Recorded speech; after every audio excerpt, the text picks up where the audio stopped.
shine like gold. Living out of five-star hotels or stately country homes. So this is my garden, soccer pitches. Cruising around the city in supercars. On the hunt for the most expensive designer gear. This would be £1,000. £32,500, literally just here. The mega-moneyed life of the rich kid is beyond unreal. My most expensive holiday was over £10,000. They have no concept of what life is like for most Brits. I've got a cleaner, I've got a chef, people wash my clothes for me, people cook for me. I think I've been on a bus once. So in this series, they will be plucked from their pampered lives. Literally like an abandoned area. I wouldn't feel safe walking around here actually by myself at night. To live with families Hi. Hello. who struggle to survive. People that are comfortable living on benefits are lazy. I didn't have a meal because I only had enough to feed the kids. Yeah, don't cry. Only by living with those on the opposite side of the wealth gap If there was rats everywhere, maybe I'd be a little bit put off. can they appreciate the real value of money. So at the end of the month, how much normally are you left with? Nothing. I've really realised how tough it actually is. When rich kids go skint. Chelsea, London. One of the most expensive neighbourhoods in the country and home to rock stars and the mega rich. It's also where today's rich kid going skint lives, 21-year-old international jet-setter and socialite, Becca. Not only is she the daughter of a wealthy insurance broker, this rich kid is so posh she even has blue blood running through her veins. On my mother's side, I am distantly related to royalty, and that's just been a very interesting part of my life growing up. And Becca certainly lives like royalty, dividing her time between her parents' palatial homes in the country and a luxury pad in Chelsea. I'm always travelling, so I'm either in the country or if I'm in London, this is where I stay. This is the kitchen. As you can see, there's a nice wine section over there, lots of different artwork. Ooh, very fancy. This is the living room. I'd say the house is a mixture of classic things and also modern things, like the kitchen. Being the international socialite she is, Becca requires more than just one designer wardrobe. I'm in and out the country all the time, so these are some of my things I have here. This is my Canada's Goose, which I absolutely love. These, I'd say, go for around £800 to £1,000. So I have this Chanel bag. Basically, when I go out, it's easy access to put my phone in and take it out. I do have a bit of a thing for Tiffany. I absolutely love their jewellery. I guess each piece of jewellery is in the hundreds again. So just how does an unemployed 21-year-old afford all of this expensive designer gear? I do have an allowance, and that is from the bank of Dad's. He has always given me what I want. And that means Becca's never had to lose any sleep when it comes to finding work. There has been times when my parents have been giving me a lot of money, paying for so many different things, and I have felt bad and gone and got myself a job. It's usually ended because the summer holidays have come and all my friends are inviting me to go on holiday with them. So, winter job then. One thing Becca does work hard at is racking up the air miles. I go on holiday every year. I would usually travel business class or first class. We have stayed in hotels and resorts that are from around £2,000 to £4,000 a night. The view from one of my villas that I stayed in. When Becca's back home in Chelsea, life is still one big holiday. I'm literally always on the King's Road. There's so many different amazing restaurants to go to, and I love trying them all out. I have quite an expensive taste. It does come into the hundreds. Now Becca's dad has decided it's time for her to get a taste of what life is like for those without designer wardrobes and country estates. He thinks that going to actually live skint would really open my eyes to what life can be like for a lot of people. Living skint may be quite a come down for someone used to the best of everything. If I turned up to their house and there was rats everywhere, then maybe I'd be a little bit put off. Bidding goodbye to her luxury lifestyle won't be easy for pampered Princess Becca. All she knows is that she'll be staying in Hardships in northwest London with a self-employed chef and single mum who struggles to make ends meet. My name is Noreen. I live in northwest London and I'm 34. My income goes up and down, but after paying all my bills, I have about 150 left over. Electricity, about £40 for this month. Curry, that's like £20. Budgeting is extremely important for me. I have to make sure whatever money comes in, that I stretch it as long as I can go for. I need to try and save. I need to really save some money. If I didn't have support from my friends and family, then I would be broke. There's some times where I struggle to pay some bills, especially if I'm in between work. Then sometimes a bill might be delayed a bit, or I just have to focus on the main bills, which is like rent, council tax. It's a constant battle. Any money that I do have, I would put back into my business, my son, or my home. I don't have any money left for luxuries. Food and healthy eating is really important to me. I teach cooking classes, how to eat healthy, how to cook, and also how to shop on a budget. Community is everything to me. I love the fact that I get to work with different types of people from all walks of life and literally bring people together and strengthening new communities. I want this rich kid to learn that, you know, this life is not all about spending tons of money and being Instagram famous.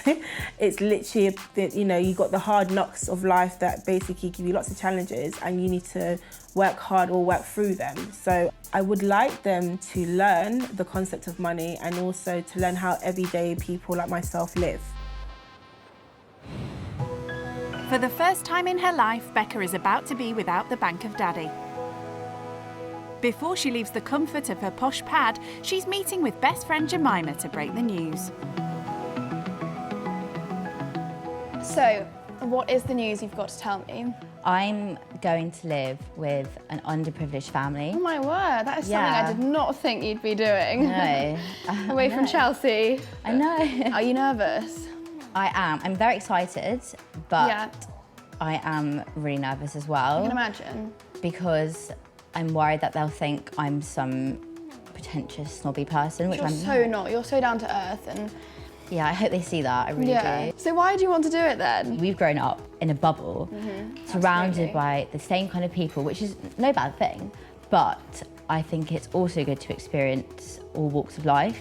So what do your parents think about it? They think I will actually start to value money and to think more when I actually go shopping or online shopping or just generally. I wish you luck and I hope you had the best time. Thank you. Cheers to that. Cheers to that. I'm shocked. I really didn't think it'd be something that she'd do, and I feel like it's been an amazing experience for her. I think she's going to love it, but also it's going to test her at the same time. It certainly will. Leaving her plush Chelsea pad and heading into the unfamiliar territory of Hardships in northwest London is already a big shock. I've never actually been anywhere like this. The houses look quite, I guess, say grotty. They don't look as well looked after, and it seems to be quite dirty. Despite Becca's imminent arrival, Noreen's certainly not out to impress anyone.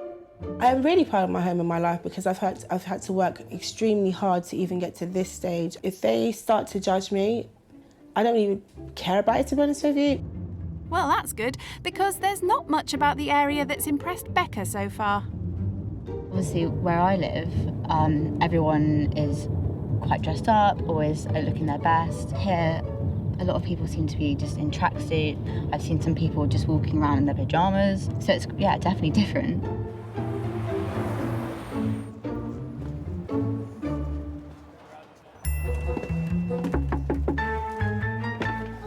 Hi, I'm Becca. Lovely to meet you. I'm Noreen. Lovely to meet you. So this is my living room. I actually have like a few different houses. Okay. In the country, my living room's more large. Okay. All right for some. This is my small kitchen. In one of my country houses at the moment, we're actually renovating. Okay. And there's like an Aga, an island in the middle. So yeah, it's quite big, but yeah. Becca may have a big kitchen, but what Noreen doesn't have is a big food budget.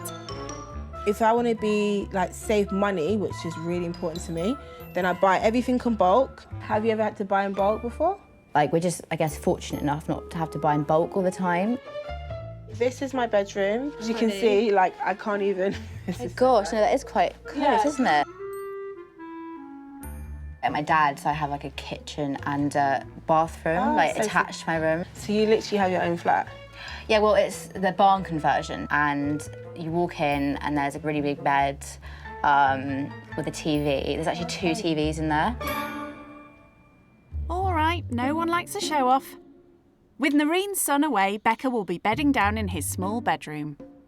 Okay, so this is my son's room, and he's not here this weekend. He's actually with his dad, so you'll be staying in his bunk bed today. Oh, thanks. You can feel it along. Oh, thank you. Now Becca's had the grand tour, how does she feel about swapping her country homes for a bunk bed and shared bathroom in Harlesden? I have a bit more space and maybe not just one bathroom, I have a few bathrooms. And so suddenly moving somewhere like this, I think it would be very hard for me. She's spot on there. This will be a new experience for her. I want her to see a different side to what she's used to. Becca's certainly got a lot to learn about life outside her own neighbourhood. In the meantime, she's brought a taste of Chelsea for Noreen to sample. So I got you a little something. These are just a few of my favourite things. Oh my gosh. This is beautiful. Wow, afternoon blend. It always actually fascinates me, like, how much do these things cost? It was around £100 for like, this whole thing. With £100, I would be able to feed my family for about 3 weeks. Really? Yeah, 3 weeks. Gosh. Having always had her daddy's dough to fall back on, it's fast dawning on Becca that living skint will be a big adjustment. Do you have to budget, like, at all? No, I don't actually. How come? I'm not going to lie, I do live on the bank of Dad. If I need something or I'm in a situation where I need more money, I will always be given it. I have a clothes allowance. Okay. On top of that, I also have a travel allowance. For example, recently I've been to South Africa, and I mean, that whole trip was a lot of money. Like, How much is a lot? I'd say my summer has been around 15 to 20 grand. Like 15 to 20 grand could literally be like a year's salary. Her meagre income means Noreen's spending habits are in stark contrast to Becca's jet-set lifestyle. My income, roughly, say about 1,500. And A month? Yeah, a month. And so I would have like different expenditures. So these are like some of them, and I got like rent.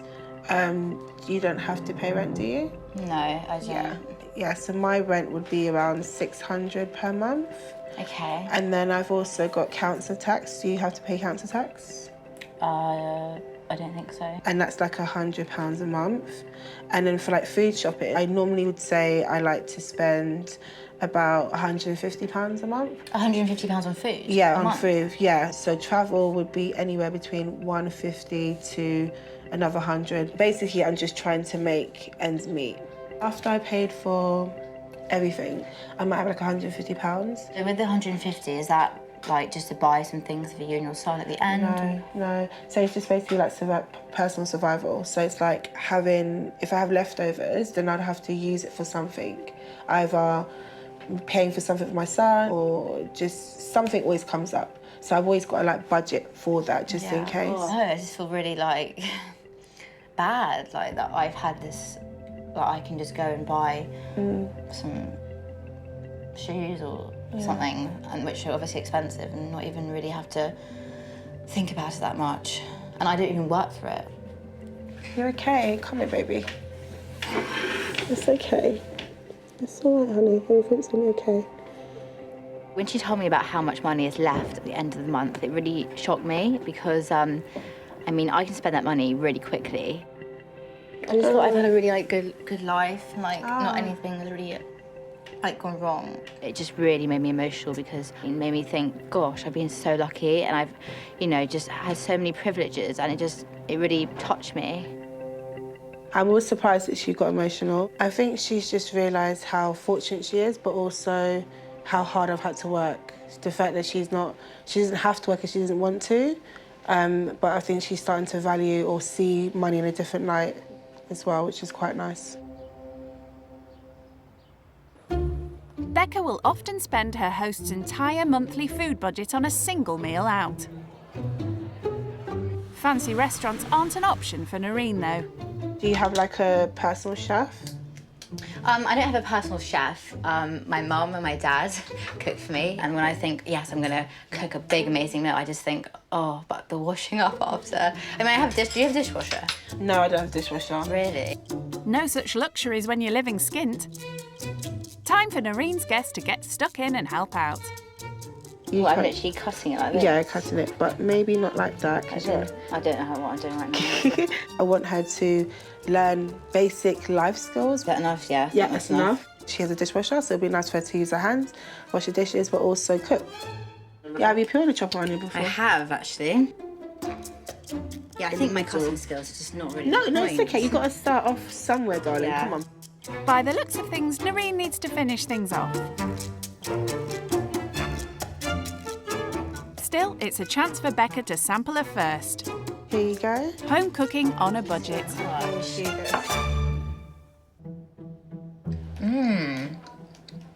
That is so good. Thank you.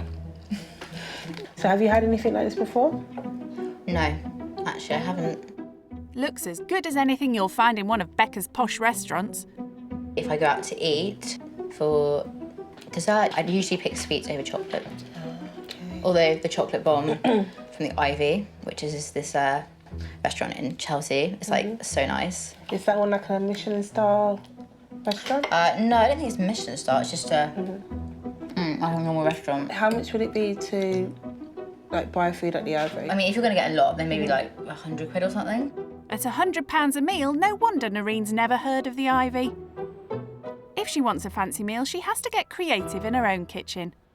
I always have to try and find like innovative ways, using up all my leftovers. So like if I've got things in the fridge or freezer, I need to make something out of that. It's going to be like really delicious and tasty. It's quite interesting how, when it comes to budget, how different we are in a way. Yeah, I know. When she was speaking to me about, like, she didn't really know about restaurants such as the Ivy, like, that's so normal for me. Kind of did show me, gosh, we are from different places, really, because I feel like everyone knows where that is. Perhaps everyone in her bubble of privilege. Now she's had a taste of eating on a budget, next, Chef Noreen wants to show Becca how she teaches others the art of low-cost healthy eating. We are off to my workshop. We're going to be meeting my important students and friends as well. So yes, let's get quick to it. Oh, wow. Yeah. All right, let's go. Noreen runs a cookery workshop in her spare time at the local community centre. All right, everyone. So this is the lovely Becca. Hello. She's going to be my sister. She's going to be assisting me in making the donuts. Many of the families in the local area attend Noreen's cookery classes. I think, guys, you're going to have a lot of fun with her. Teach her how to cook. I made this donut like... For Becca, who doesn't even know her neighbours, it's a chance to experience the community getting together to have fun, without spending loads of money like she does. Keep your hands clean.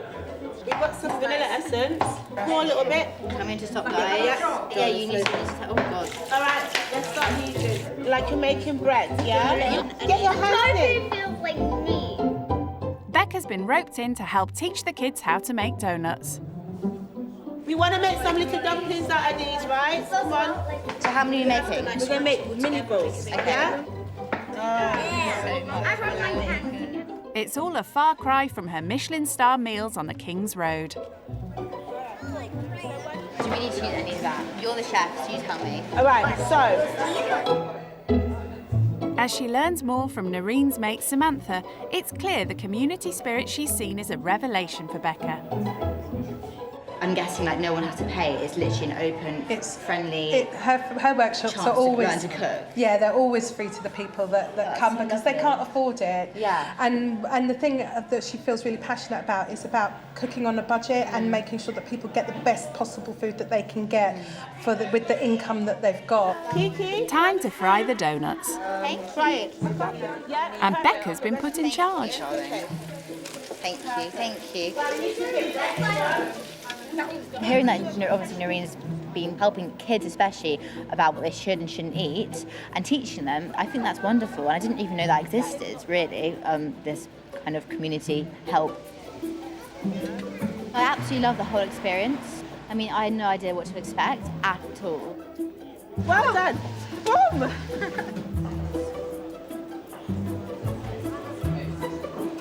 Is that nice? Oh, so sweet. Guys, thank you guys so much. Today was amazing. You basically showed Becca why I love doing what I do, and you was fantastic. Yeah, thank you so much for everything, guys. Narina hasn't obviously been given everything on a plate, so it makes me respect her even more, like seeing how much she wants to help people, and it's just really humbling. Living Skint is giving Becca the chance to broaden her horizons. She's keen to update best mate Astrid on what she's learnt so far. Hello. How's it all going? Oh my gosh, so it's actually like one lady. She's lovely. Really? She's a chef. I had to be involved with kids and their families, and I had really? Yeah, and I had to cook with them. I cooked donuts. It was so much fun. They're so lovely. Are you learning anything there? Yeah, no, I've already learnt so much. The sense of community in this area, everyone is so close together. You don't have to pay to do this class, it's so nice. Are you finding anything hard though there? When I arrived, we spoke about Noreen's budget. I got quite teary and emotional because I just felt like I've been so lucky. Are you missing anything from home though? Missing you. Okay. I love you. Love you too. Mwah. Bye. It's dinner time and Noreen's cooking up a storm in her own kitchen. Okay, so I'm giving you a smaller one because I'm not sure how hungry you are. Thank you so much. She may face tough financial challenges, Well, today. but the wealth of community spirit Noreen receives was a real eye-opener for Becca. I just wanted to show you the reason why I do what I do. I'm literally going into different communities. They I don't can know see each why. other. Yeah. I can see why. They're also lovely. Oh, They're thank so you. lovely and they're so happy. That's what makes me so happy. It made me so happy today to see that. It's all been a big learning curve. And the day isn't over yet. Tonight, I feel it'll be really good if I take you around, where I live. It can be quite scary. There is a lot of gang violence, but I really want to show you, the full extent of my world, including where I live. Oh, I'm actually quite nervous. I guess because it's night time and I don't know the area. Yeah. It's just a bit scary. While Becca may be well-travelled, Noreen reckons she has never really experienced the real world. All right, so we are going to see the area. So next, she's taking her to see her local high street. Gosh, it's so different. Yeah, it is different. I mean, but it's late. Look, no, there's that's open. Yeah. That wouldn't be open in my area. That would be closed. Yeah, because people have to work hard to make their money. Harlesden is the former gun crime capital of the UK and once recorded the highest murder rate in the country. While the area's now on the up, it's clear this is quite a culture shock for the Chelsea girl. Honestly, this is so scary. This is terrifying. This is actually terrifying. There's so many people looking and they literally just stare. It's a long way from the comfort of the King's Road cocktail bars. You don't need to worry because you're with me, you're safe. But they soon begin attracting some unwanted attention from a passerby who appears to be drunk. Britannia, Britannia, Britannia. Don't butler. Oh my God. Don't butler. She should Okay. not. Yeah, that's what we're No. going to do. No, don't butler is better than you. Yeah. Don't butler is better. Fortunately, they've brought a security guard along for their protection. With the fucking, don't use my blood. You fucking ugly dumb bitch. You are Amani, and I don't care about existence. You're going to see all sorts with mental health issues, drinking tons of alcohol, all that It's just stuff. so So terrifying. I'm so happy to literally see this. The truth is, sometimes these things happen. Yeah, it's interesting to experience, it really is. Yeah. Can we go home? Yeah, sure. Is that okay? Yeah, Sorry, it's she's fine. a bit scary. Yeah, no, I know. Sorry. Let's cross over. Yeah, okay, yeah. And then we're let's- gonna go. Yeah, okay. It was absolutely terrifying. I did not expect that to happen at all. This has absolutely been, a different experience, and I don't think I'd want to experience it again. Becca can't leave the area fast enough. But it's an important lesson in what life could be like without all the privileges she's used to. Thank you so much for like protecting me. You literally shoved me behind you. I know for you it's a culture shock. You would never come here at night, you know, and you're experiencing all sorts of madness. It's the start of Becca's second day living skint. And as she rises after a night roughing it on a bunk bed, it seems living with Noreen has already given her a new perspective on her privileged life back home. Waking up, I really do feel definitely more appreciative of everything I have. And like from going through like everything yesterday, I mean, there was a whole ton of emotions. It really has opened my eyes. You know, she has a completely different life to me. Over breakfast, last night's disturbing events are still playing on Becca's mind. You know, recently someone asked me, do you know London well? And I said, yes, I do. When I obviously don't. I only know my area well. I thought my area was similar to most of London. Oh, I didn't know that these things happen. Noreen's trained in martial arts. Seeing how shaken up Becca was, she wants her to learn how to protect herself against threats like these. That's like a big part of how I de-stress, but also defend myself. And I think that everyone should have that skill. Becca might not be going through that where she lives mainly in Chelsea, but I think it's important for all of us to know how to defend ourselves. I mean, you got drunk people in Chelsea all the time, and you said... Yeah, usually they're a bit different to like, what? You experienced yesterday. Yeah. Yeah. Usually they don't really attack you. I mean, maybe they do, but I've never come across that before. Well, thank you for breakfast, and should we get a move on? Yeah. I do want to learn some self-defense. Yeah, thank you very much. Before Becca gets ahead of herself, Noreen first has a chore to show her guest how the other half live. Usually at home, we have a dishwasher, so we don't actually wash up that often. And I do unload and reload the dishwasher. What do you want, a medal? Stepping into Noreen's shoes at least gives Becca a chance to contemplate how she'll cope with learning self-defense. I'm quite nervous, I'm not going to lie. After experiencing that woman attempting to attack us last night with her handbag and herself, I really definitely want to learn how to defend myself. Let's go. Oh God, it's raining. Now Noreen's posh pot washer has the dishes sparkling clean.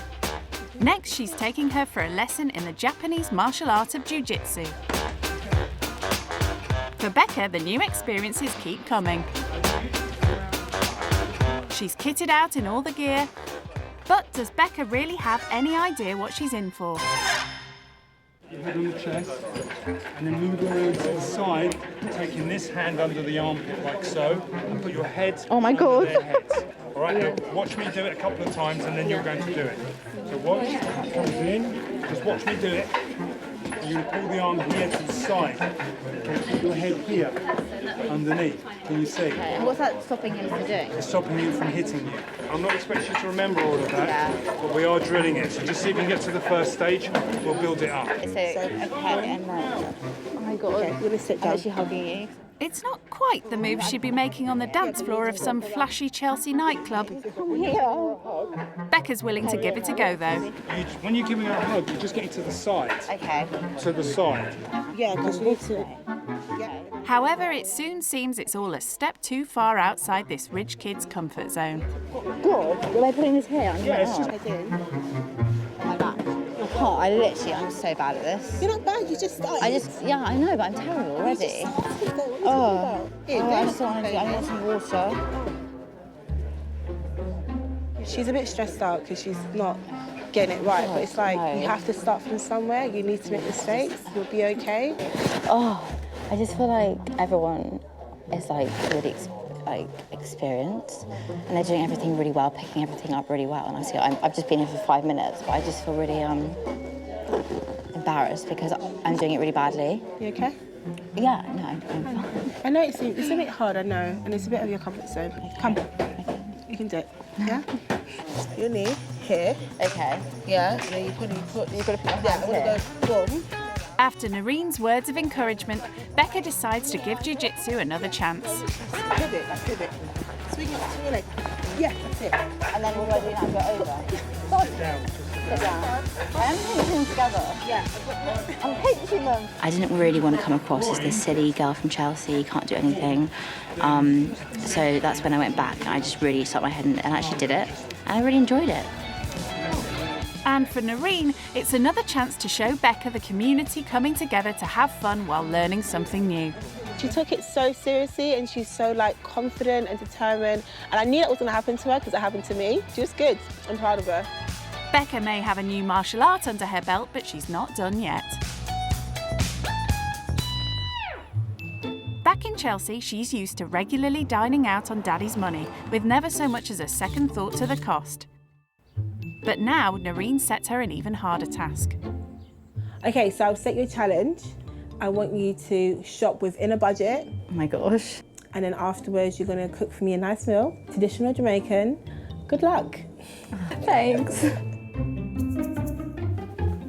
Shopping on limited funds for unfamiliar Caribbean food could be Becca's toughest challenge yet. This is obviously different for me because I never really, as you said, budget. I don't really go out and buy for like a few people. Doing a Jamaican dish is going to definitely be new. But yeah, okay, cool. So here's your money. Thank you. See ya. She's only been given £15 and a long list of ingredients. Time for Becca to experience what it's like to have to buy on a budget. Okay, so it's Jamaican brown sugar chicken, so it must have sugar in. She picked up white sugar cubes. Like, I can't. I just can't. Oh dear, already Noreen needs to step in. Hi, sweetie. Brown sugar, baby. Yeah, Not this is brown. Okay, just... That's white sugar cubes. Look. And try being budget. Okay, Cheap and cheerful. Not the best of starts for this big spender. The fact that she's on a £15 budget, I do feel more like kind of aware of what and how many things of what I'm buying, the expensive. I mean, I'm looking at the price. I mean, I never really look at prices, so yeah, it's definitely interesting. Excuse me, is Demerara sugar the same as brown sugar? Yeah, brown sugar. Okay, cool. Okay, definitely getting this one. It's the cheapest. Cool. Oh, just over here. Okay, great. Thank you. Got a brown sugar. There's hope yet. Chelsea definitely doesn't have shops like this. Usually it's Waitrose, M&S, Whole Foods. Yeah. Oh, excuse me. What is browning? Browning is the bottom one, or you want the packet one? Oh, can I have one packet, please? Do you know where your basmati rice is? Yeah. That must be the posh way of pronouncing it. Oh, thank you so much. Oh, just over here. Okay, great. Thank you. Oh, God. Oh, my God, look. She buys a 12 kilo rice. I only wanted to get 1 kilo. She's like, that's a lot of rice. No, don't waste all my money on rice. Gosh. Right, 3 plankton. Plankton's a fish. A fish? Are you sure? It's a banana. Definitely not a fish. Oh my God. So it's a giant banana. Wow, okay. With all the ingredients in hand for tonight's Jamaican-themed dinner, time to find out whether or not Becca's blown her £15 budget. How much is that? £10.11. Wait, so for everything it's £10? Yeah, £10.11. 11. A successful shop. Becca can't wait to share the good news with Noreen. Okay, so got the shopping and I have change. Yay! Okay, here you go. She may have come in under budget, but before Becca gets too smug, let's see if she managed to buy all the correct ingredients. So, what have you got for us, darling? Have some brown sugar. Good girl. Have some thyme. Good girl. The browning. Well done, because God knows you can't make brown sugar with browning without browning. And I got these, the plantain. Good girl, well done. Gosh. Yes. But they're okay. They're fine. Oh, you got good ones as well. And then... This is so heavy. This is, I know you wanted 1 kilogram, but this is... Okay. Honestly, you know what? We can feed the nation with this. It's all yeah, right. And also, it's good because you can save it. Yeah, I'm gonna have to save it, honey. It's only 2 of us. Yeah. And you know what? Only because you saved like £4 something, I managed to get you some chicken. Thank you. So you can actually make brown stew chicken today. Cool. I'm really proud of her because I was quite surprised that she got the browning and the planting. But yeah, she's actually done a really good job. She's scored top marks for her shop. Can Becca now top her shopping success by making a tasty Jamaican dinner for two? Before she gets to work in the kitchen, she's having a catch-up with best friend Astrid. Hello. How are you feeling? Yeah, today's been literally a whole different amount of emotions. Oh my gosh. So basically, Noreen took me around her area. We got to the high street and there was like so many people looking and it was just really scary because there was, yeah, literally so many people with their hoods up and stuff. It was really, really frightening. Then this drunk lady came and sort of literally had her handbag and was like throwing all over the place, shouting, screaming, crying. I was literally just standing there like, I can't believe this is actually happening. Like we hear about these things, but it never happens to us. So It never happened to you, yeah, Wow. it was so scary. So scary. I know. What did you say? Noreen suddenly announced that I'd have to buy our supper for tonight. Okay, she gave me £15 and like, I was like, okay, cool, that'll be fine. Went into the shop and I realised like half the ingredients, I had no idea like what they were, so I had to get people to help me. Yeah, it was awful. Right now, I'm about to go and cook this Jamaican dish for Noreen. This is going to teach you so much. I can't wait to see you and I can't wait for you to come back. I know, I'm so... I hope you haven't changed too much. No, I'm so excited to see you too. Oh my gosh, I'm actually stressed out right now. Becca may be a stranger to kitchen duties, but she'll have to get her act together if she wants to impress Chef Noreen with a homemade Jamaican dish. I've never actually done a Jamaican dish before, so it should be quite interesting. Very interesting. What could possibly go wrong? Gosh, how do I work this? There's like no directions on it. Failing to turn on the cooker for starters. I need to turn it off. No, it's actually burning. Look. Oh my God. What one? I don't know what one works. That's really hot. She really never has been in a kitchen, has she? Okay, it's burning. Oh my gosh, it's burning. Luckily, Noreen doesn't have high expectations of Becca's first attempts in the kitchen. Doesn't matter if it comes out bad or good or whatever. I'm just happy that she's taking it seriously and she's actually learning as she goes and so forth. I don't expect her to be world-class Jamaican food. I expect her just to try her best and that's good enough for me. Well, that's lucky, because cooking's not coming naturally to the rich kid.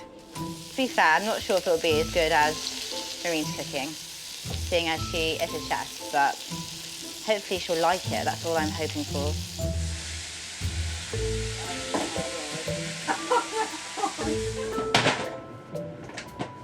It smells like hamster dust. That should be enough.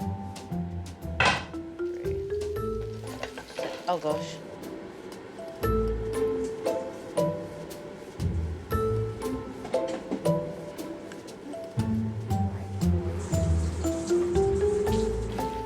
At least plating up will be a piece of cake. Yeah, that's way too much. Shit. Oh my gosh. Look how terrible that looks. It's so embarrassing. No, that's absolutely vile. I just hope she likes the taste. Yeah. Oh. The moment of truth. Oh, thank you, Has Becca Susie. managed to pull it out of the bag? Yeah, that's good, you know. Really? Yeah, it tastes really good. As a token of appreciation for all she's taught her over the past few days, Becca has something for Noreen. I also wanted to give you this as another thank you. No, but you've given me stuff already. Honestly, just open it. Yeah, but why, though? You've taught me so much, honestly. So much. Me seeing everyone in the community. I've never done anything like that before. I mean, even the martial arts. I mean, I didn't think I'd be able to do that, and it was all because of you, honestly. Like, everything. Open it, don't cry. Open it. Oh my God. You got me a master cooking class. I'm Do you sorry. like it? Oh my God, that is it. Oh my gosh. Oh my God. You taught me so much, honestly.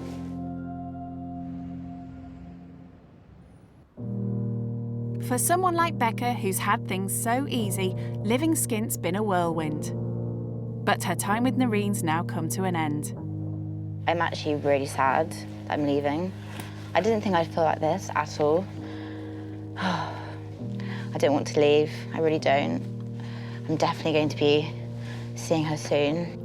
Money can buy some things, but money definitely can't buy experiences like this one. That's for certain. It's time to say their goodbyes.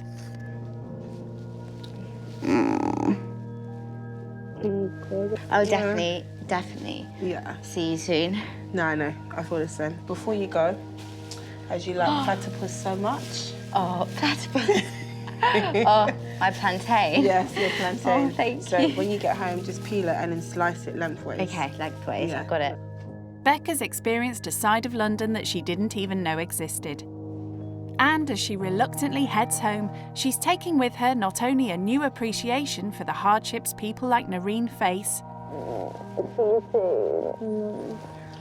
Oh, thank you for everything. Oh, thank you. But also a new understanding of the importance of community spirit.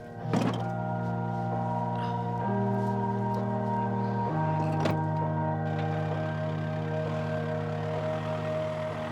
really, really believe that everything that Noreen's taught me has really, really changed my view, my whole view on life. And it just really makes me really want to help the community now even more. I can see how much happiness and joy it brings to everyone. Noreen is an inspiration. And she showed me a different side of life that I've never seen before. I might live in a really nice place. I might, you know, be surrounded by a lot of expensive things. But, I mean, it just shows that, like, at the end of the day, she's happy. And I'm so lucky to know her, and she's definitely going to be a friend for life. So I actually feel really sad.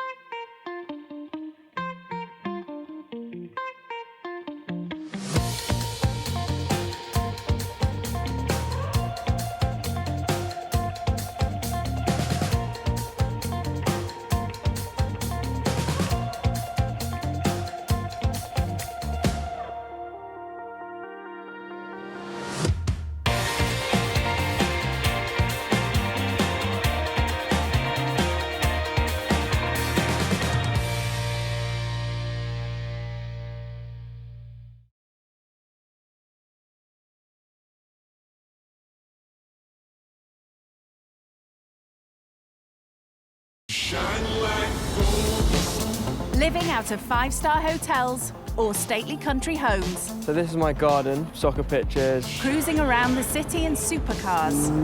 On the hunt for the most expensive designer gear. This would be £1,000. £32,500, literally just here. The mega-moneyed life of the rich kid is beyond unreal. My most expensive holiday was over £10,000. They have no concept of what life is like for most Brits. I've got a cleaner, I've got a chef, people wash my clothes for me, people cook for me. I think I've been on a bus once. So in this series, they will be plucked from their pampered lives. Literally like an abandoned area. I wouldn't feel safe walking around here actually by myself at night. To live with families. Hi. Hello. Who struggle to survive. People that are comfortable living on benefits are lazy. I didn't have a meal because I only had enough to feed the kids. Yeah, don't cry. Only by living with those on the opposite side of the wealth gap. If there was rats everywhere, maybe I'd be a little bit put off. Can they appreciate the real value of money? So at the end of the month, how much normally are you left with? Nothing. I've really realised how tough it actually is. When rich kids go skint.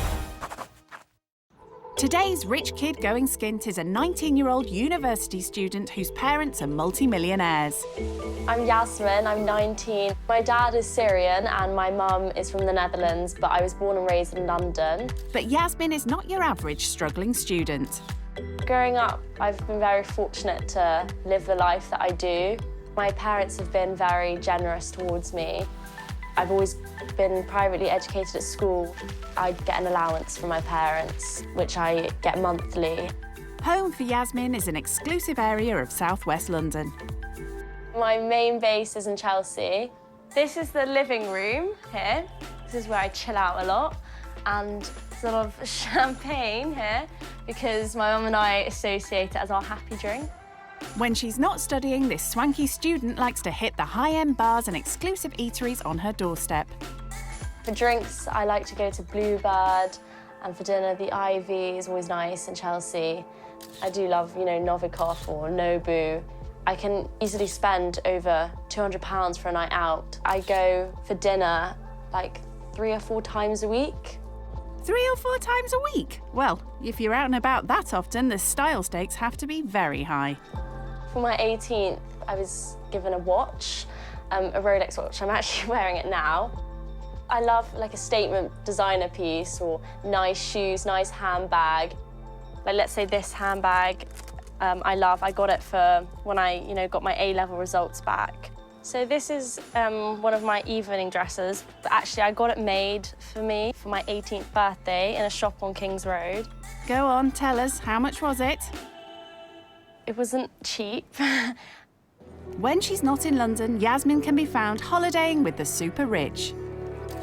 I go away around 5 times a year. In the summer, we tend to go to Marbella, as we have a family home there. I've been going skiing from a young age, so I do love the snow. Snow and sun is my fave. Some summers I spend on a boat with family. What you actually mean is luxury yacht, correct? We visit different islands, such as Mykonos, Sardinia, we go around Turkey. This summer we spent around a month all together out at sea, which was really fun. When Yasmin's not on holiday, she can be found cruising around Chelsea with her wingman. When I got my driving licence when I was 17, my parents got me a car, and I drive most places, especially to uni every day. And Paolo, my dog, sits next to me in my front seat. Of course, all this luxury comes at a cost, but there's no need to worry when your parents are millionaires. Growing up at school, all my friends, we've all been very privileged. And I think it's important to view life from all sorts of angles. You know, you never know what happens. Money can come and go. And you have to be wary in life. You can't just be oblivious and live in your own bubble.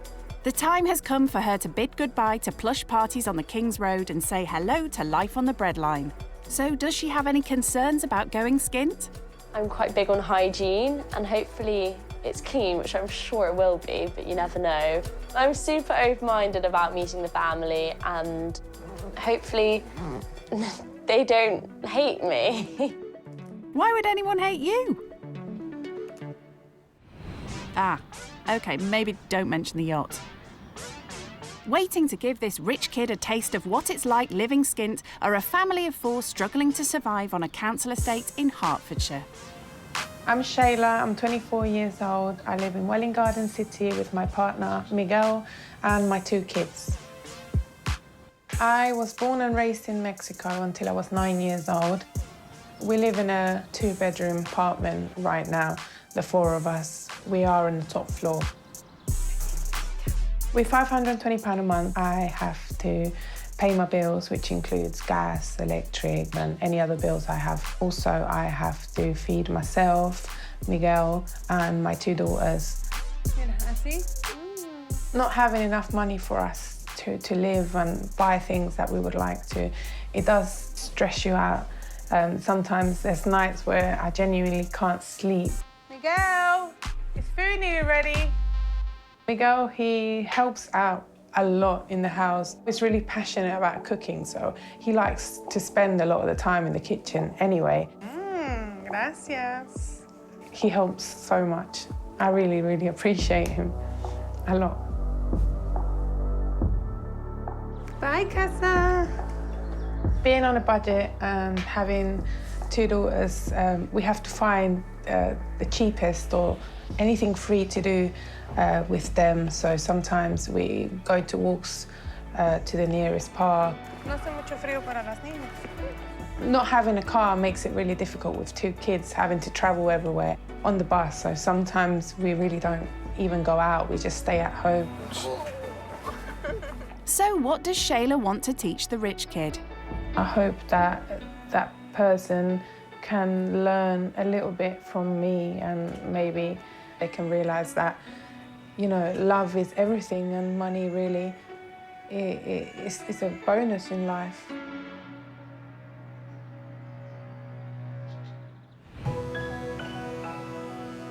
Living skint without her monthly allowance is going to give this loaded young lady the shock of her life. But before she sets off on her adventure, she's breaking the news to her posh pal, Pixie. Hey. Hello. How are you? Good, thank you. How are you? Good. Nice to see you. What's the occasion? Okay, so I'm going to stay with another family. What? You know, a less privileged family who live on a extremely tight budget, and just to see how they live. That's crazy. Yeah. Are you so nervous though? I'm really nervous, but I'm going in with a complete open mind. Yeah. So what would like your worst kind of nightmare be? It's just like things like cleaning. They might eat like the same thing like twice or 3 days in a row, you know, just to save it. And I hope that's not the case. You quite like variety. Yeah. Don't you? So like, why are you actually doing it? Like, what do you want to get out of it? You know, from Instagram, you get such a different view of someone. 100%. And I think we all like live different lives, but it doesn't necessarily mean we're different people. Yeah. Like, you don't really think about that. Where like here and there, you're spending like, you know, £20 on like a drink or whatever on a night out. Yeah. Then you're thinking people are actually, you know, counting all the figures. Yeah. I mean, I hope you have an amazing time, babe. I'm really gonna miss you. Me too. Thank you so much for coming here today. Good luck. Thank you. Initially, when Yasmin told me about it, I was quite shocked. But then when she kind of explained the reasons for why she wanted to do this experience and everything, it does make sense. And I think it is quite important to experience every aspect of life, so. Time for Yasmin to leave behind her lavish London lifestyle as she travels into the great unknown. Well, 40 minutes up the M1. So, what are Yasmin's first impressions? I personally don't like the look of like the outside of the houses around here. They're all brown and beige, and they all have white windows. A world without sash windows, who knew? While Yasmin gets to grips with the architecture, how's Shayla feeling about the imminent arrival of her gold-plated guest? I don't know what to expect. I don't know who's coming. You know, I don't know what they're going to think of my family, my house. So, yeah, I'm a bit nervous. Around here, I don't really see many shops or restaurants or, you know, like furniture shops. Houses with white windows and a distinct lack of furniture shops. It's all getting a bit real for our rich kid. I have a mixture of emotions right now. I'm nervous, excited, don't know what I'm expecting.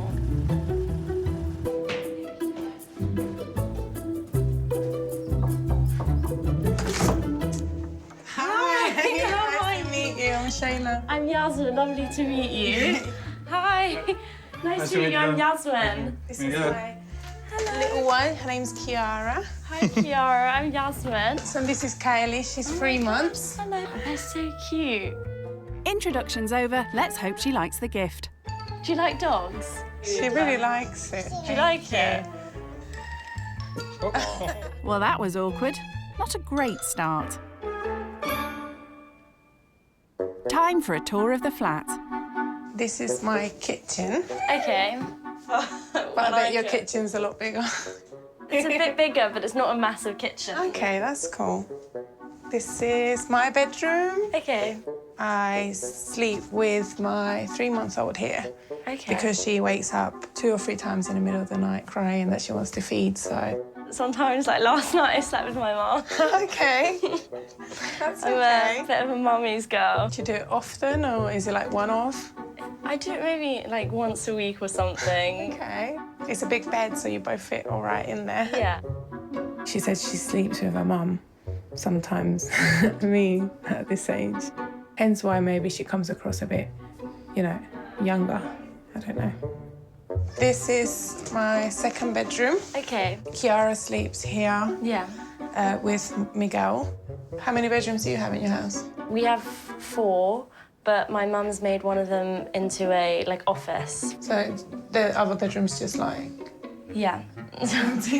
Yeah, like guest bedroom. Okay. Basically lots of spare room. What's your bedroom like? I do have a bathroom inside. Oh, that's nice. Yes, yeah, it that's is. nice. Yeah. It's nice to have. Is it like twice the size, 3 times the size of this? And be honest. You can be honest. No, I'm maybe just a little bit under twice the size. Okay. Yeah, it's not like huge, it's just cozy. Yeah, that's nice. Yeah. Okay. Cosy, that's one way of playing it down. Tour of the flat over and there's no sign of a spare bed. So I'm going to offer you the couch for tonight. Okay. I don't have anywhere else to offer. It's fine, anything. At least it's inside. Okay. Like, I wasn't going to offer you like the balcony or something, you know. All settled in, how does Yasmin feel about her new digs? It's very plain. Like, there's not much furniture. There's, like, you can tell that the children have drawn on the walls. The drawing on the wall is purple. It matches the curtains. So I guess that's quite a nice combo. Ah, always looking for the positives. When Shayla was asking me questions about my lifestyle at home, it did make me feel a bit awkward, like, to explain it. I think she's holding back a little bit, you know, and I'm interested to see what kind of, how she spends money and how much money she spends on that. By the time she's left, I'm hoping that she goes away a bit more mature and grown up after this. Only time will tell. Being used to splashing the cash on luxury holidays and expensive restaurants, living skint is going to be a big adjustment for this rich kid. I get around 700 a month. Yeah. I spend around 50 to 70 of it per month for my car petrol. Myself, I like to, you know, go to get all my creams and, like, makeup and stuff. Yeah, treat yourself. Yeah. Yeah. How much do you normally spend when you say you go out with your friends to dinner and that? How much would you spend roughly? We can spend up to £100. Per person? Yeah.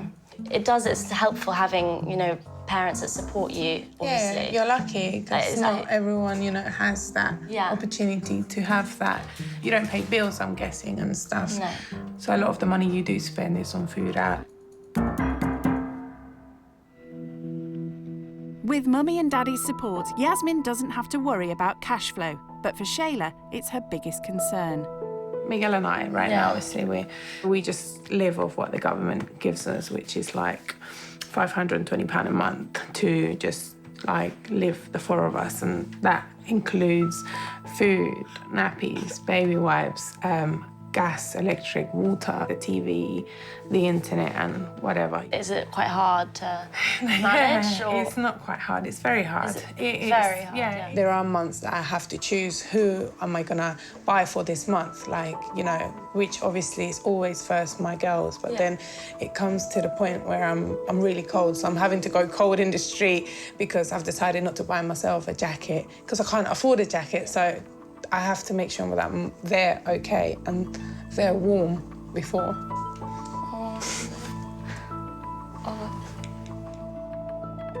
It's just something you do, you know, when you're a mum, you always put your children first. Like, sometimes it is hard, you know, because sometimes you have to suffer a little bit just to see your children happy. Hearing about Shayla's financial worries is already a big reality check for the rich kid. Kind of, like, puts life into perspective. If you think about it, $520, it's not a lot of money to live off for 4 people. If I was in their shoes, I'd find it very difficult to live how they do.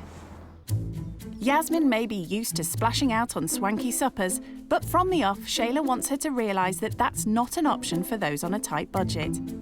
For lunch, we are going to have enchiladas, which is...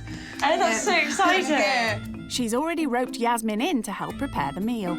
So the chicken's already made. Okay. What you can do is start shredding it for me. It's a chance for Yasmin to see how Shayla's forced to get creative in her kitchen to simply make ends meet. I'm excited to learn a new dish. I feel like sometimes I'm like, I don't know what to make that's different. Well, I've got many, many recipes that are simple and cheap to make, you know? There are all sorts of ways Shayla's learnt to help save money. Sometimes what I do is I cook more so then it's in the fridge already, like, you know, to eat for another day. Because it just makes more sense, and sometimes I don't have a lot of time to be in the kitchen and cook because I'm with the girls. How long does it last if you keep it in the fridge? Salsas last up to 7 days in the fridge, actually. Oh, that's good. Yeah, yeah.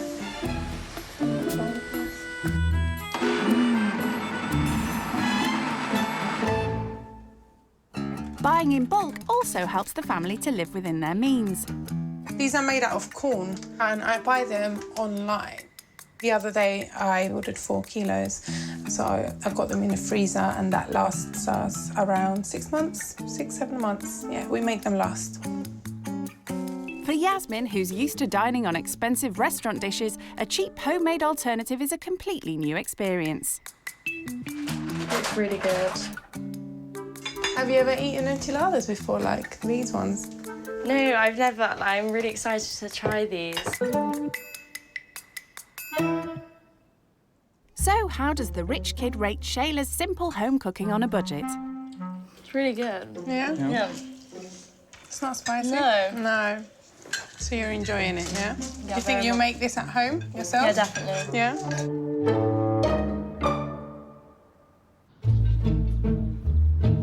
She's only been here a few hours, but already living skint has been quite an education. Shayla's local park provides a cheap form of entertainment for the girls, but living in a top-floor flat means getting there can be quite an ordeal. This is always a bit of a struggle because she doesn't like the pram since she was like a year and 2 months. Vámonos! I'm having to chase around. I feel like a mum. Shayla had no choice in deciding where she wanted to live. I said, what happens if I don't accept it because of the stairs? Yeah. You know, I knew it was going to be an inconvenience, but they said to me, if you don't accept it, you leave yourself intentionally homeless. So I wouldn't have anywhere to go. So I had to accept that, and it's been really hard. You know, it's been a struggle getting up and down the stairs, even when I was heavily pregnant. You know, it was really hard. I spent a lot of time stuck indoors. Time together in the park is an opportunity for Shayla to talk to Yasmin about her previous life in Mexico. We left, my mum and my dad chose to leave because Mexico was becoming very dangerous.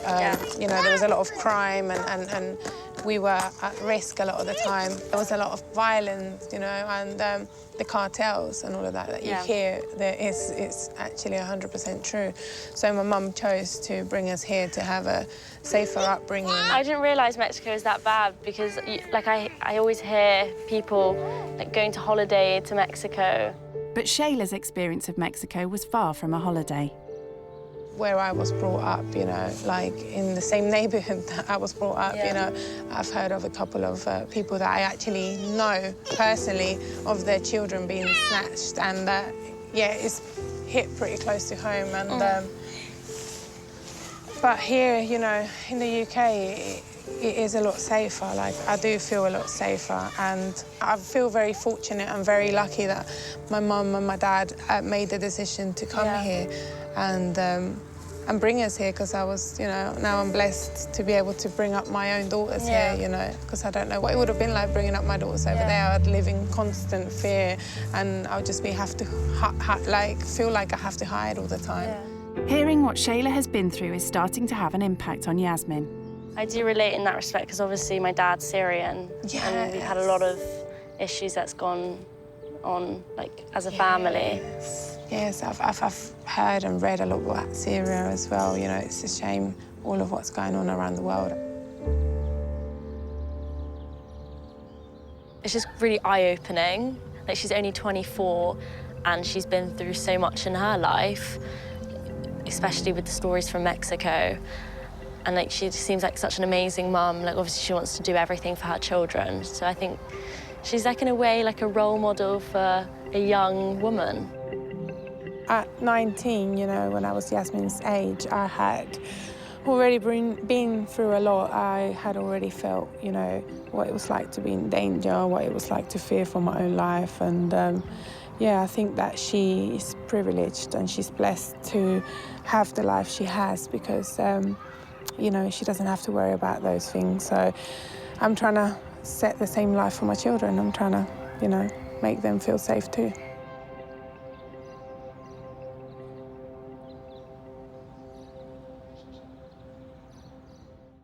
It's nearly the end of Yasmin's first day living skint. But before she gets ready for a night on the sofa...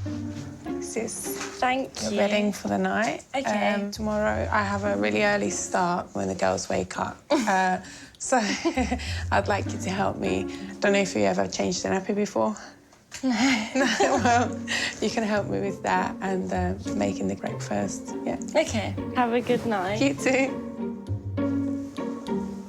Today, I think I was quite easy on her, you know, because it was the first day. But tomorrow, I want her to, you know, really get hands-on with what it is that I do around here. My daughters wake up really early sometimes. It can be as early as 6:30 in the morning. The time that they get up is the time she's going to have to be up and ready to help me. So I hope she gets a good night's sleep. I'm so exhausted. I feel like we had a really long day. Changing nappy creeps me out a bit because it's a bit strange. Like, I guess gotta learn someday.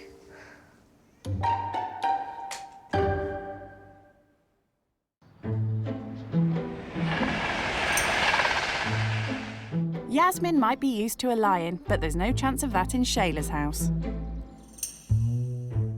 She's drafted in her loaded lodger to help with the daily chores. First on the list is a nappy change. Over to you, Yasmin. I've never changed a nappy before. No. Well, there's a first time for everything. OK, Mama. Yeah, do that. And then the straps, yeah. That's it. I'm a pro.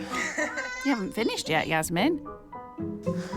I just didn't really know what I was doing because I had never changed a nappy before. But I guess I had to learn one day. Just put the nappy on. So but is it a particular way? just lift her legs up, put it underneath her, yeah, up to her waist. I'm a diaper queen now. You took 10 minutes longer than I would, but obviously that's because I've got a lot of I'm practice. sorry. What's the verdict? OK, let's check her out. She is fine. You've done a good job. Say thank you. Gracias. Back home in Chelsea, Yasmin doesn't have to worry about the laundry. Mummy does that. Today, she's using a washing machine for the very first time. I think this is the last bit. This is going here, yeah? No, it doesn't go in there. It goes in the washing machine. Of course. Oh dear, where's Mum when you need her? Because it is the girls' clothes, I tend to put a scoop of Vanish in. Okay. 3/4, yeah. Yeah, that can go in the washing machine with all the clothes. So, yeah. Now you press the on button, the big one, yeah. I don't think she does much of the washing. She said her mum does the most anyways, but maybe after this she's learned how to use the washing machine. Now the last bit is put in the fabric softener. Yep. For the girls, yeah. I know this one. Well done, Yasmin. Sometimes the washing machine will gather up some black stuff. You have to clean that. If not, that will stain the clothes, so... just proper scrub it, you know? It's not long before Shayla has to step in. Yep, now you can close it. Perfect. Thank you. Still keen to prove that she can stand on her own 2 feet, Yasmin has volunteered to make breakfast. It feels really nice to help out Shayla because obviously she has a lot on her hands, so it's nice I'm taking some of the responsibility, you know, cooking breakfast for us. Yasmin dines out all the time. The last thing she has to worry about is saving scraps of food. But for Shayla, these leftovers play a vital role in feeding her family. Nothing can be wasted.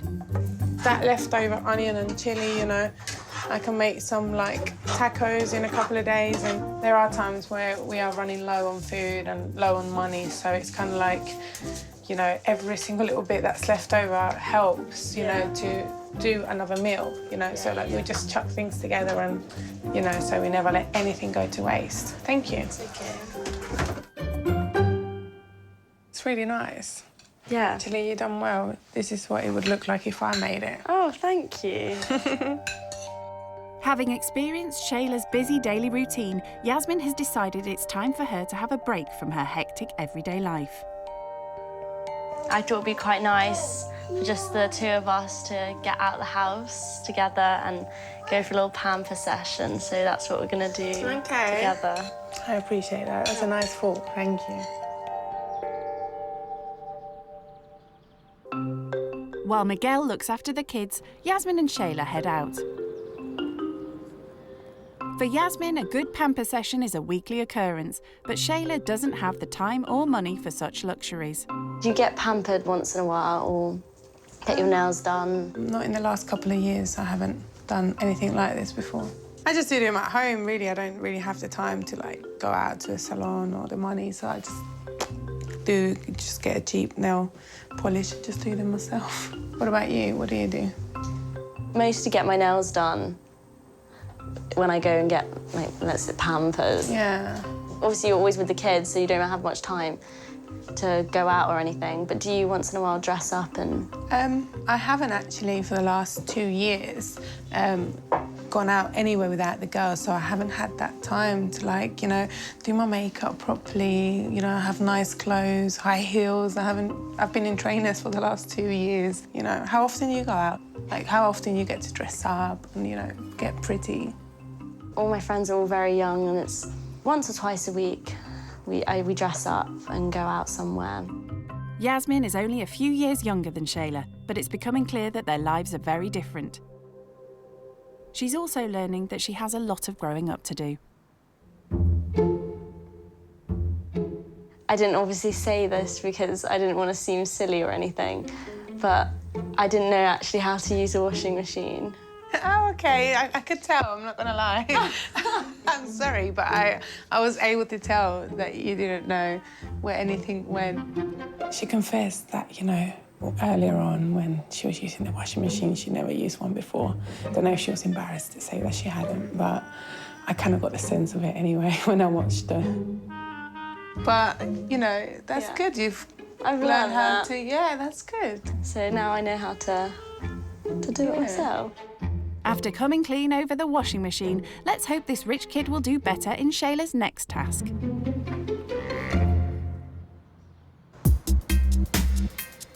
Living at home with Mummy means that this rich kid has never had to budget.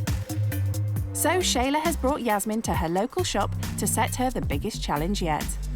Here is my weekly budget of £40. OK. With this, I'd like you to buy a meal for every day of the week, for 7 days a week. And then if you can, it'd be nice if you can make dinner for us tonight with what you buy. OK. No pressure. Yeah. Yasmin needs to be frugal if she's going to feed a family of 4 for a week with just £40. You've seen how we eat, and I kind of explained to you over the last few days who eats kind of what things, didn't I? Yeah. Good luck. Thank you. She's going to need it. Yeah, I don't want to mess up for them because they've given me their £40 weekly budget, and obviously it's very important to them, and I want to make sure that I do it right. I'm going to get this lactose-free semi-skim milk because this is the milk that I saw that they drink. It's a good start. She's on the ball.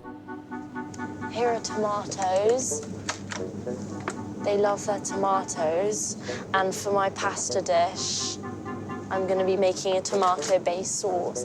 So I think I'm going to get maybe this much of tomatoes. That's a lot of tomatoes. With £40, I'm sure that, you know, that's what she'll spend just on one meal when she goes out to a restaurant. But £40 has got to last us 7 days. And I just hope she doesn't mess up. This is ham. I'm going to get ham because we had that for breakfast this morning. So I assume they have ham more than once. This is £1. So I'll get 1 ham and see how my budget is looking after. It's obviously difficult because I don't know what they like. I'm only going off what I've seen them eat. What's the cheapest pasta? With cooking with Shayla, I've learned that they use tomatoes in nearly all their cooking and onion. So I'm just going to get 1 pack of tinned tomatoes. What? Really? And they're tinned. Shayla has concerns. I'm hoping that she's not buying like too many canned things, like canned tomatoes and canned fruit and veg. I'm just hoping that she buys things fresh. I don't know. I tend to put some spinach in my pasta sauce, but I haven't seen fresh spinach here. So I might buy some chopped spinach in a can. So that's tonight's dinner sorted, but what about food for the rest of the week? Oh my God, I found onions. I might get some cherry tomatoes because, you know, they like tomatoes, like I said. 20 minutes in. So far, Yasmin has a basket full of tomatoes. But Shayla has to get back to Miguel and the kids. Right, I'm gonna pick up my pace now. I'm stressing out slightly because I can't think. Hi. Hello. How are you? Time to find out if this rich kid has kept to Shayla's £40 budget. I really kind of don't know if this is gonna be on the budget. I have a feeling around £35, but we'll see. Result! That'll be 36.05, please. Thank you very much. So I did it. You finished. I got some change left over. OK. Well, thank you. Let's go home and see what you bought. OK. She may have some change, but more importantly, is there enough food to feed the whole family for a week? Time to see if what she bought will provide enough food for the week. Shall I show you what I got? Yes, show me. OK.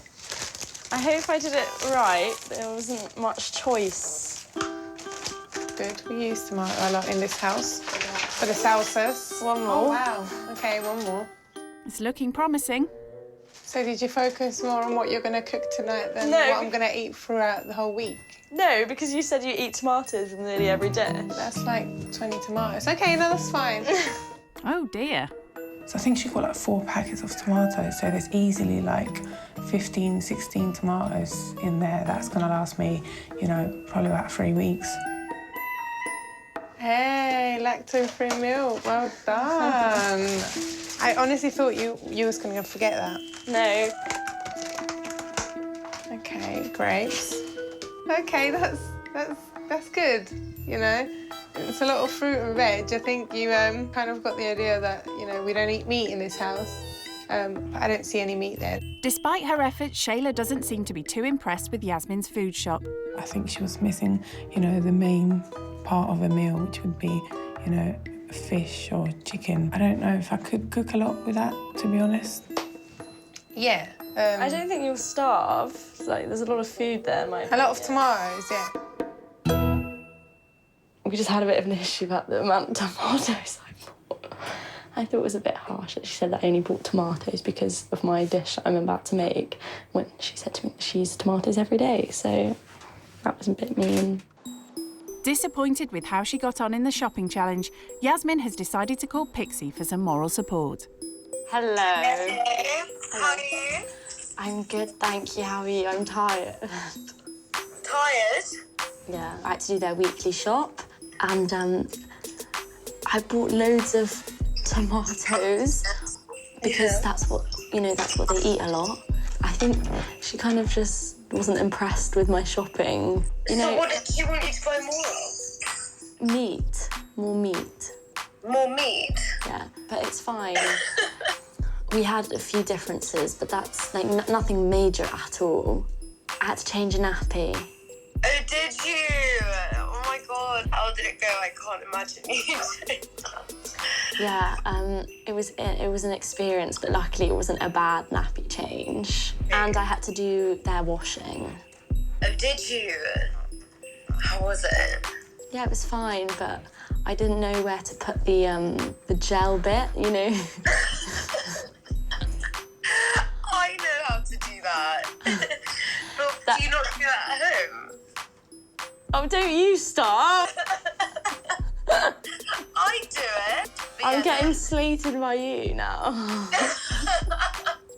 So, like, apart from, like, you know, doing the laundry and stuff, what have you, like, learned that you're kind of gonna, like, you know, take back to when you get back to, like, home? I actually, like, experienced being with such a young mum, and I've learned that how grateful I am for my freedom. Yeah.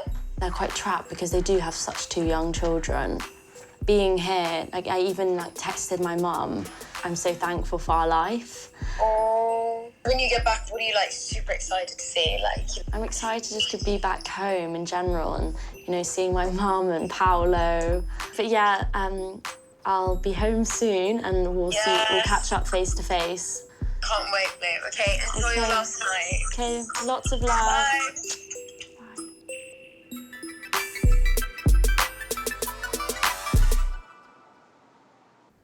Lifted by her chat with her best mates, Yasmin gets to work in the kitchen. I actually learned to cook it in Italy, like an Italian chef. He taught us how to basically cook this sauce, but I've kind of added my own twist with the onions, because apparently you're not meant to mix onions and garlic, but I do what I want, so I'm mixing them. With her experience living skint almost over, she's determined to make a good impression with her pasta dish. Are you hungry? Yes, I am hungry. Yeah, You? me too. Very hungry. No pressure.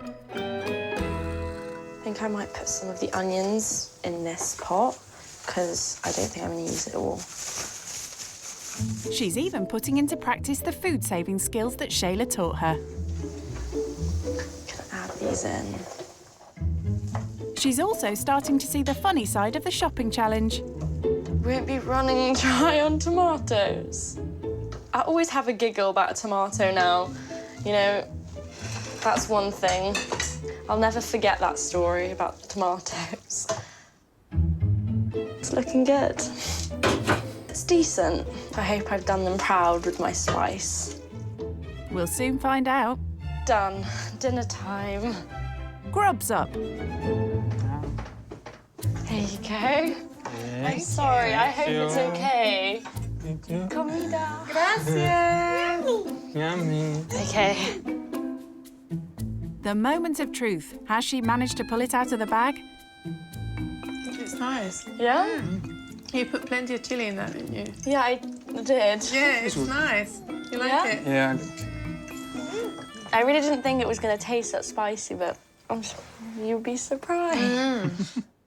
Over their final meal together, Shayla reveals what she really thought when she first met her guest. To be honest, before I met you, I didn't know what to expect. Yeah. And I expected someone who was going to be completely dependent on their parents, someone who was going to be very spoiled. But you've surprised me so much. I was hoping that we got to know each other to the level where, besides money and lifestyle, that we just got to know each other as people. Yeah, exactly. And I really think you're an amazing mum, amazing parents. And I do look up to you, and I hope I'm as good with my kids as you are to yours. I'm sure you will be. During her time living skint, Yasmin has found a new appreciation for her freedom. And as a thank you for all Shayla has taught her, I thought it would be a nice idea to give you 10 hours worth of driving lessons. Really? And here's a car theory test book to get that theory.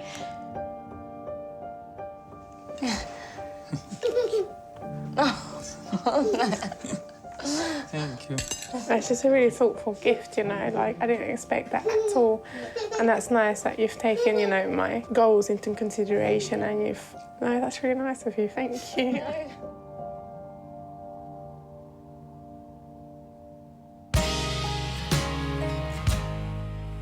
living skint with Shayla and family has been a real eye-opener for this rich kid.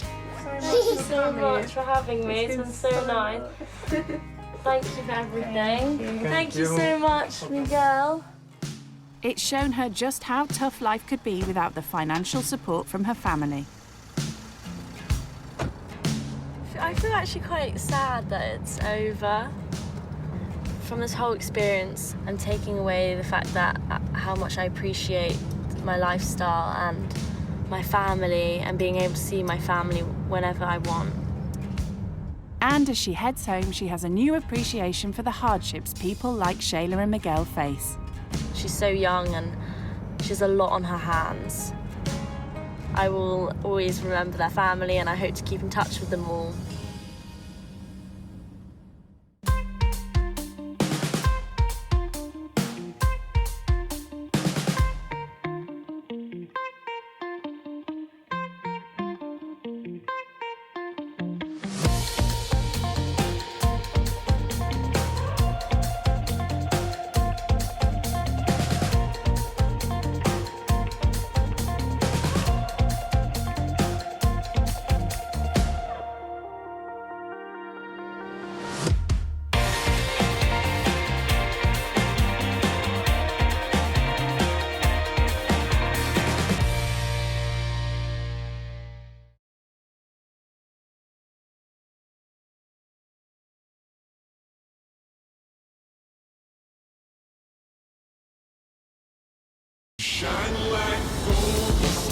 Living out of five-star hotels or stately country homes. So this is my garden, soccer pitches. Cruising around the city in supercars.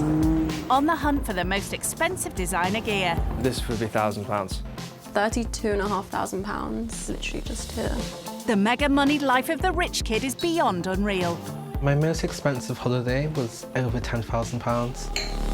They have no concept of what life is like for most Brits. I've got a cleaner, I've got a chef, people wash my clothes for me, people cook for me. I think I've been on a bus once. So in this series, they will be plucked from their pampered lives. Literally like an abandoned area.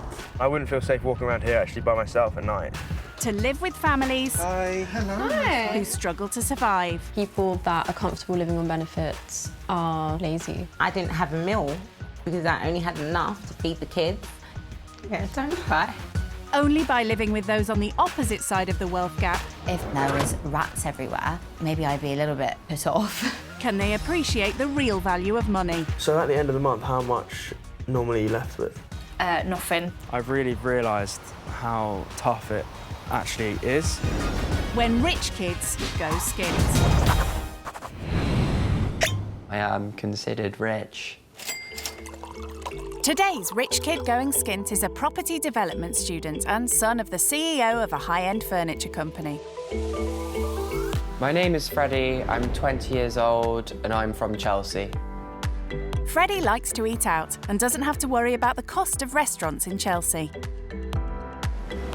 Thank you very much. Maybe £200 for 2 courses and a bottle of wine, which is actually considered quite a normal price around the area I am.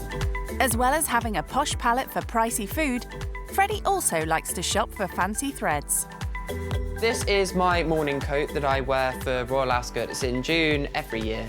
And of course, this outfit would simply not be complete without my top hat. And this is the top hat. And Freddy gets fitted for these only at the finest places. It does feel good wearing a new morning dress. Absolutely lovely. Freddy's family not only have a 4-bedroom London townhouse, they also own a villa in Ibiza.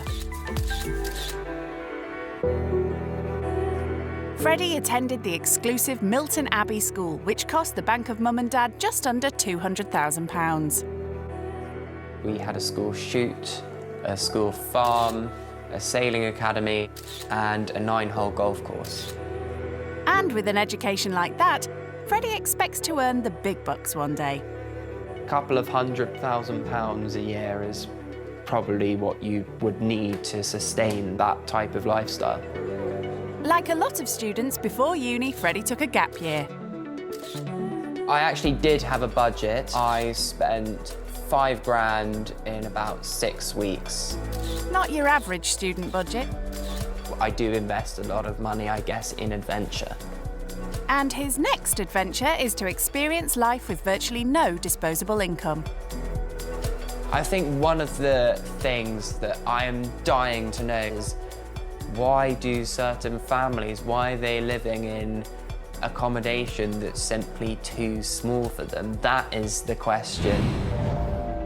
Well, he can try putting that to a single mum who lives in a 2-bedroom house with her 2 young children.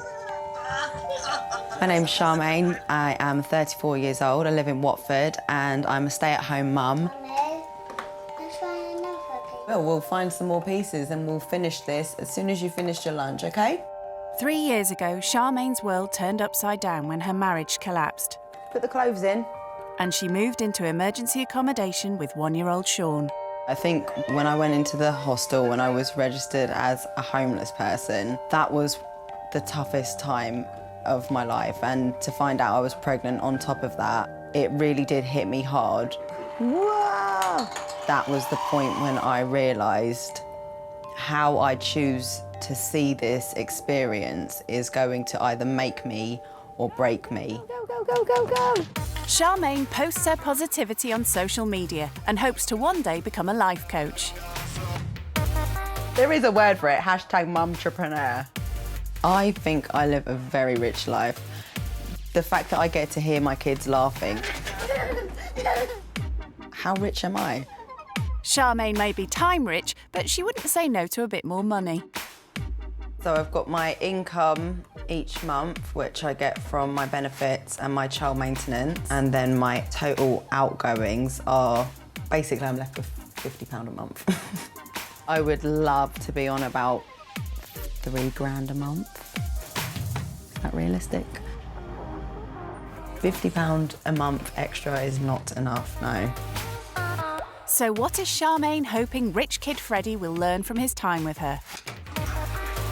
Money does not make anyone better than anyone else. We are all the same.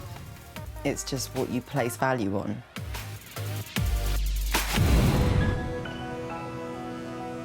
Living skint with Charmaine will be a shock to the system for posh Freddy. To help him prepare for his latest adventure, he's meeting best friend Oliver. How are you doing, chap? Oliver, how are Great you? to see you. Great to Right, see you. let's get a drink.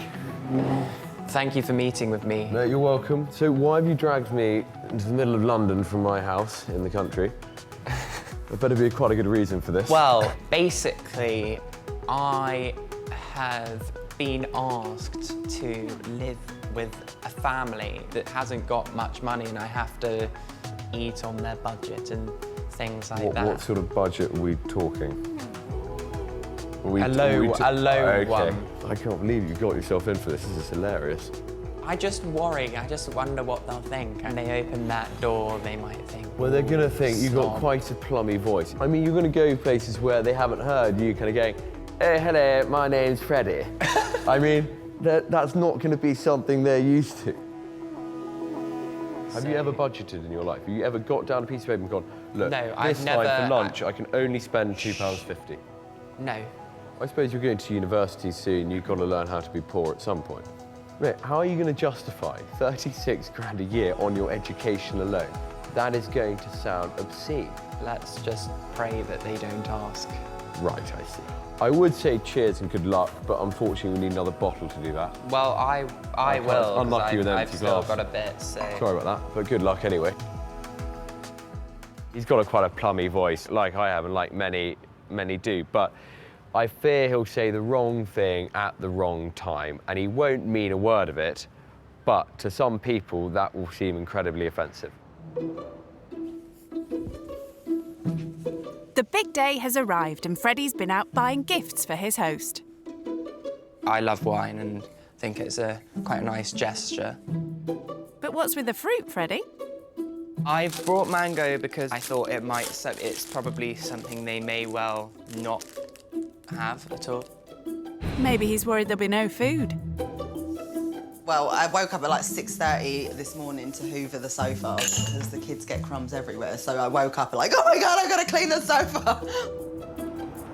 I have never been to Watford before. I've seen signs to get to Watford and I've gone down the M1 to go to Yorkshire. Just getting the last bits done. I want to make a good impression, obviously. I want them to be surprised.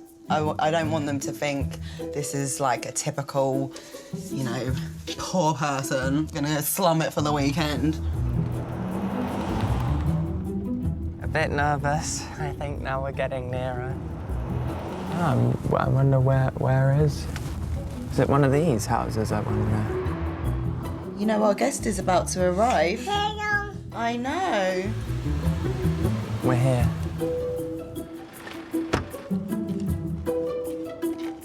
I'm actually quite excited, so here goes. Hello. Hello. Nice to Freddie, meet you. nice to meet Freddie. you. I'm Charmaine. Nice to meet you. Come in. Welcome, welcome. Such a lovely house. So you. nice and cosy.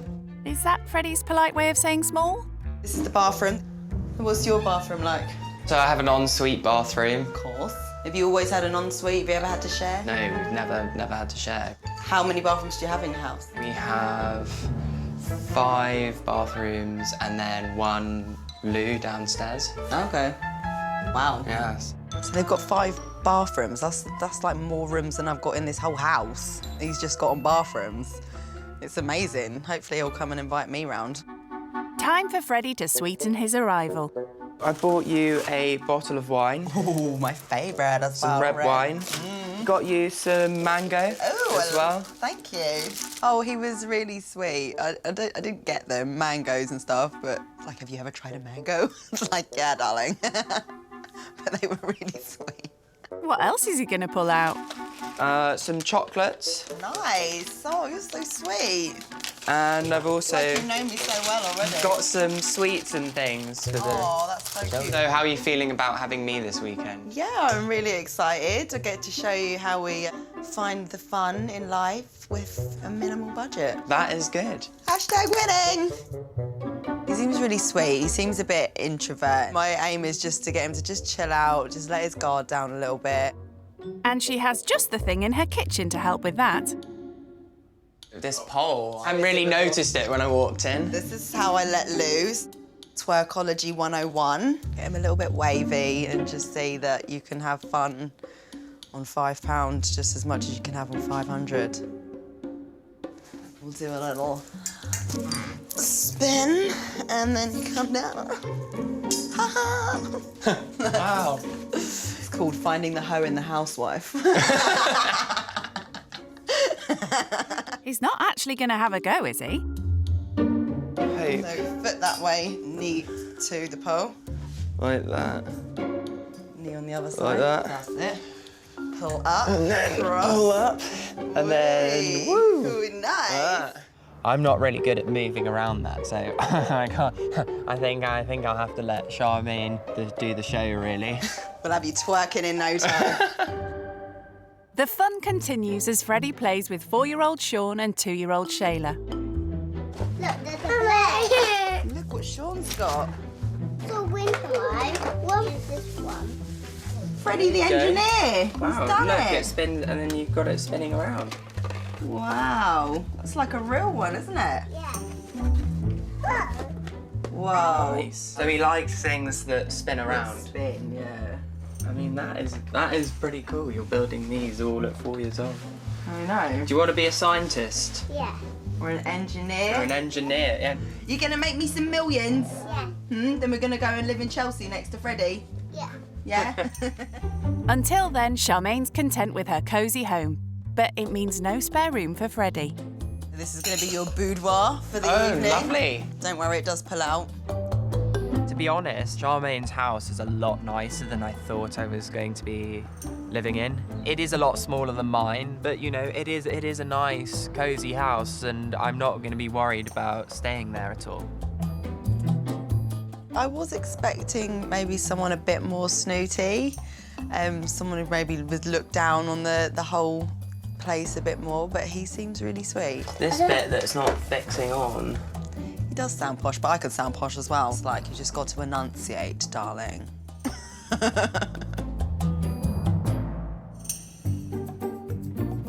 Time for Charmaine to find out about Posh Freddy's rich kid lifestyle. So what's your disposable income that you just get to spend on yourself a week? A week I probably get maybe about £700 or something like that. It can go quite quickly on nights out and clothes if I need new ones. Normal meal out would probably be £80 to £100, sometimes more if it's like a really special occasion, or my parents take me out for meals when we go on holiday and stuff. They can be €400 if we're at my villa in Ibiza and stuff like that. Do you contribute to any of the paying of the bills in the house? I haven't really paid a bill, no. Don't know how he's going to cope with the real world if his parents haven't instilled those types of responsibilities in him now. Like, I don't have to think about anything like the rent, phone, or gas and electricity. My mum pays for that. Do you clean in the house? We have a cleaner that comes in once a My week. kids have a cleaner as well. Really? Oh, you're...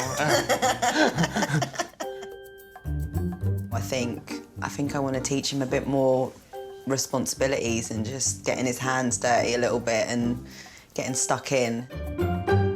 It's clear Freddy's never had any money worries. So this is what I get, from my benefits and from child support. But for Charmaine, living to a tight budget is the only way to survive. So then this is what I spend on food. So you can see I've broken it down. Yeah. £40 a week. My phone, gas and electricity, water, TV. So I'm left with a grand total of £49.08 a month, which is about £12 a week to have fun with. I mean, it's just some amount of money that I could easily spend and not really think about. I actually don't know what to say, really. There are a mixture of emotions running through me. I think I do feel a bit of guilt. I do feel a bit sorry for her, but she doesn't feel sorry for herself, it seems, and that, you know, she makes the most of what she has. I'm just really shocked how positive and happy you are all the time, and how great you are with the children and everything, and you've got £12 a week to spend, and everyone seems to be happy. His reaction really did make me think, like, how am I doing this? Like, how am I so positive? I'm really great. I'm really good at this.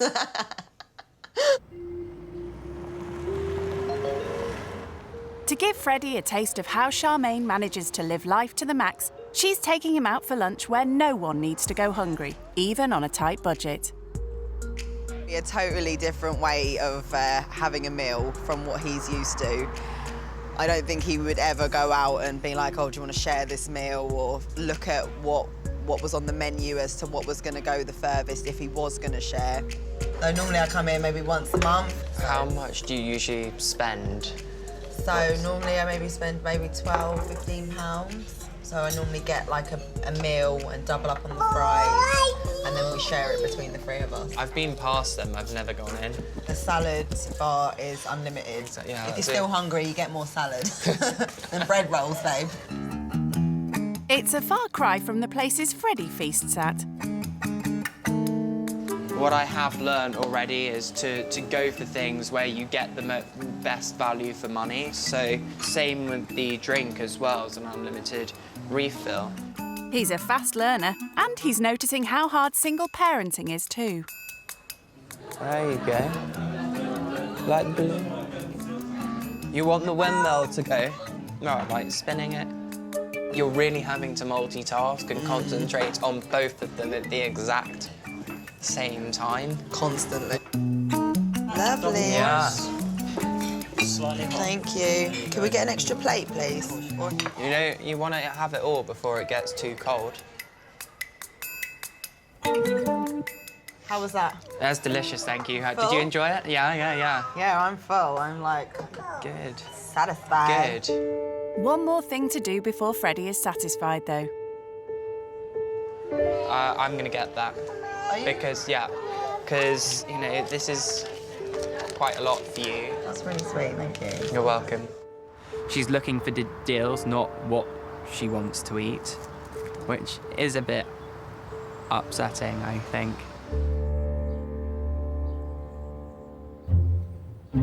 For a rich kid like Freddy, seeing exotic animals in the flesh is something you do on safari. However, Charmaine has to think outside the box for such exciting treats for her children. You're holding a parrot? Yeah. Do you feel like a pirate? Yeah. I think you're a natural.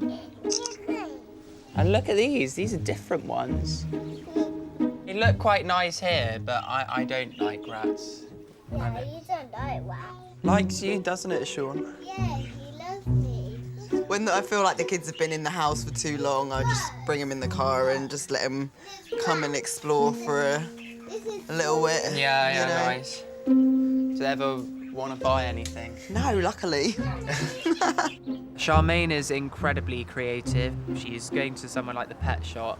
Her kids can have a really great time seeing all the different animals, and she doesn't have to pay for that. So I think, yeah, so she's always thinking of things that are going to be enjoyable for her children, yet aren't going to be really expensive. And Charmaine wants to show Freddy how she manages to have a stylish wardrobe on her shoestring budget. Got a little challenge for you.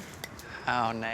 You have £15. £15. To try and get as much of an outfit as possible. For you. For you? Wearing second-hand clothes isn't something he's used to. £4.50. That's actually quite good. £4.50 for a pair of Topman jeans. There are really good prices in this shop. Oh, Jack and Jones, that's that's nice. £5. Oh, I like the look of that. What have we got there? I wouldn't buy those, realistically. So what if... Look at you. Get that. Winning. Ooh. So I've got this for, where's the price? £6. Ralph Lauren, not bad. These shirts, brand new from Ralph Lauren, are like £60, £90, really. I think I've done pretty well. You gonna try it on? Yeah. Let's see. Wait, there he is. I think this is actually pretty good. I'm pretty pleased with Yes. That's £11 then, please. Perfect. Freddy's so happy he's keeping the outfit on. There's your change. Thank you. I have never worn an outfit that has cost £11 before. I mean, it's quite a bit more than that. So yeah, I'm very happy. I'm surprised you did it so quickly. You're like a charity shop pro like me now. Now he's all dressed up, Freddy just needs somewhere to go. This is like the party house. So I love coming here for some home cooking. Mum's cooking can't be beaten. Charmaine is very close to her family. Hi, Freddy. Nice to meet you. So has brought Freddy to meet sister Naomi, brother-in-law Aaron and mum Ingrid. Yeah, very well. How are you? Sporting his... I am. £11 for a Ralph Lauren shirt and Levi jeans. I know. Do you eat Indian food? I love Indian food. Okay, well, I've made butter chicken with salad. Sounds... Samosas. Oh, I'm very excited. You only from Watford, do you? Are you... No, I'm from London. Okay. Chelsea. Oh, nice. Well, this looks delicious. After you. Oh, thank you. I spend too much time on Instagram, clearly, because I had expected, like, watches, chains, I don't know. I was actually really surprised. But they want to know more about his background. So I went to a boarding school. My sister is at a boarding school. Like, when I think of boarding school, I think of, like, Hogwarts. Hogwarts. So what sort of things did you get to do at private school that you wouldn't get to do in a normal school? So the fact that at my school you could do shooting. We had a sailing academy as well. You know, we had a 9-hole golf course. The list could go on. We had our own abbey. How much does private education cost? Oh no, that's the question Freddy hoped wouldn't crop up. It's quite embarrassing to say, to be honest, but it was £36,000 a year. Wow. including like the extras and all that. So yeah, it's a lot of money. I don't even earn that a year. Wow. It was really shocking, considering 36,000 is what I would be dreaming to earn at this point a year, and he's spending that on education. It's like madness to know how the other side live, and yeah, he's so privileged and so lucky. It's so nice how you all seem to spend so much time with each other. Like, yeah. Charmaine's family are lovely. I think what I like is that they're all so close and that they see each other so often. And I thought they were really welcoming, got incredibly good hospitality.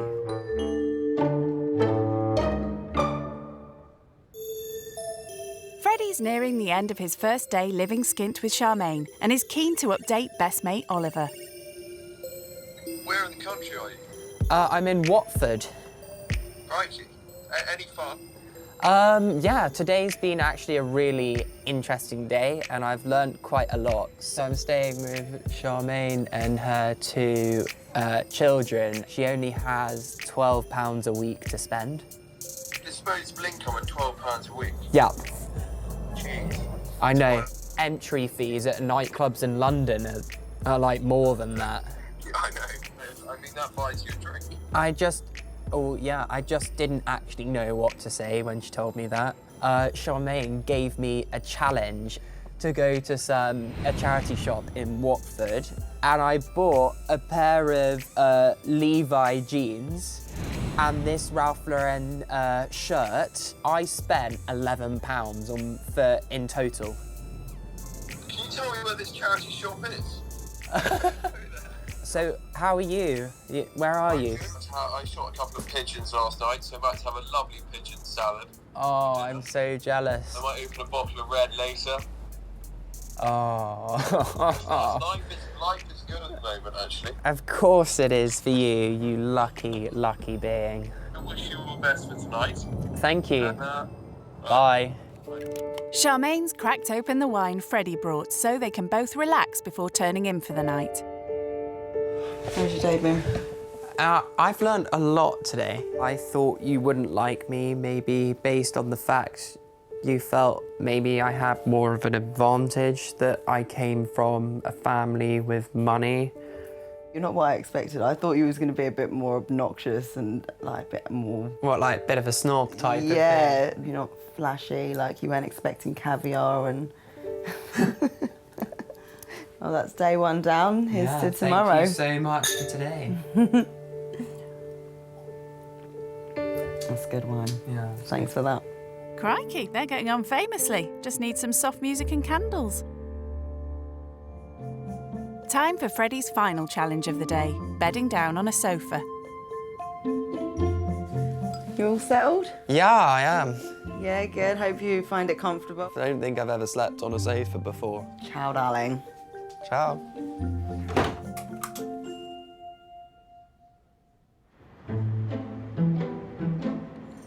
It's the start of Freddy's second day living on the breadline with Charmaine and her 2 children. Last night he swapped his luxury 4-bed London townhouse for dossing down on their settee. I've never slept on a stranger's sofa before. It's quite weird. It's a different experience. I have no idea what's in store today. Living at home with Mum and Dad has meant Freddy's never had to worry about money. Thank you so much for this breakfast. It's welcome. delicious. Charmaine's keen to find out more about frivolous Freddy and his spending habits. So, what do you normally spend, or what do your parents normally spend on a weekly food budget? If we're having like roasts and steaks, it could easily be maybe a couple of £100. So I'm going to give you my weekly budget, which is £40. And you have to get enough food to feed all 3 of us. Good luck. I'm actually quite nervous about this now. Am I in charge of someone's weekly food budget? That's like being made to go in the cockpit of a plane and land it, literally. It's... Yeah, that's how I feel every time I go to the supermarket, like I'm in a cockpit flying and landing a plane. Oh, no. Ready? So will this rich kid land the plane without any incidents, or will he need the support of co-pilot Charmaine to guide him to a successful landing? I am seriously nervous about this shop. Just try and think like Charmaine. So, cherry tomatoes, £1. That's probably quite a good thing to buy. What else could I get? 89p for some broccoli. That's probably quite good. It's a healthy start, but come on, Freddy. You need to come up with some exciting stuff if you want to impress Charmaine. 2 for £5, and then she's getting more meals out of that, I think. Not bad, but he's getting sidetracked by the deals. I don't think he's ever had to spend £40 on a shop. He just gets whatever he wants whenever he feels like it. Nappies, I need to find nappies. £4.50, which is good for me when I'm doing this shop. I reckon he'll end up getting a lot of frozen stuff. These are £2. Just processed stuff, really. £1 each, and some chips. Roast chicken for £3, which is quite a good price. I've actually never seen a roast chicken this cheap. This won't be an organic one, so that's why the price is considerably lower than what, my family would usually spend. I think here, more than anywhere we've been so far, is where he's going to notice the divide the most, because here is just completely different to what I think he's used to. But he does spot something familiar. Might load up with these squares. They're £1 each, and I used to love these when I was like Sean's age, when I had them as an after-school snack. He can't resist a few more bargains. I'm making a 10p saving buying this. Then heads to the till to see if he's within budget. I'm pretty confident I'm under 40. I mean, I really have looked at the deals. We know.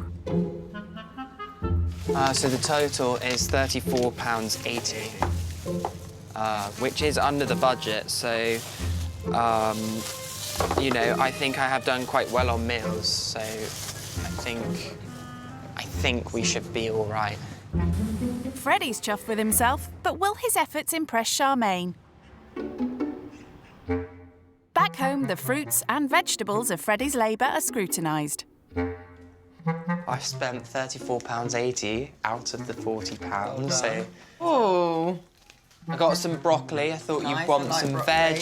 Also bought some tomatoes as well, some peri-peri glazed chicken. This is probably my favourite thing you've got so far. The Chelsea boy's done good, but... And then I got the 2 pizzas, £1 each.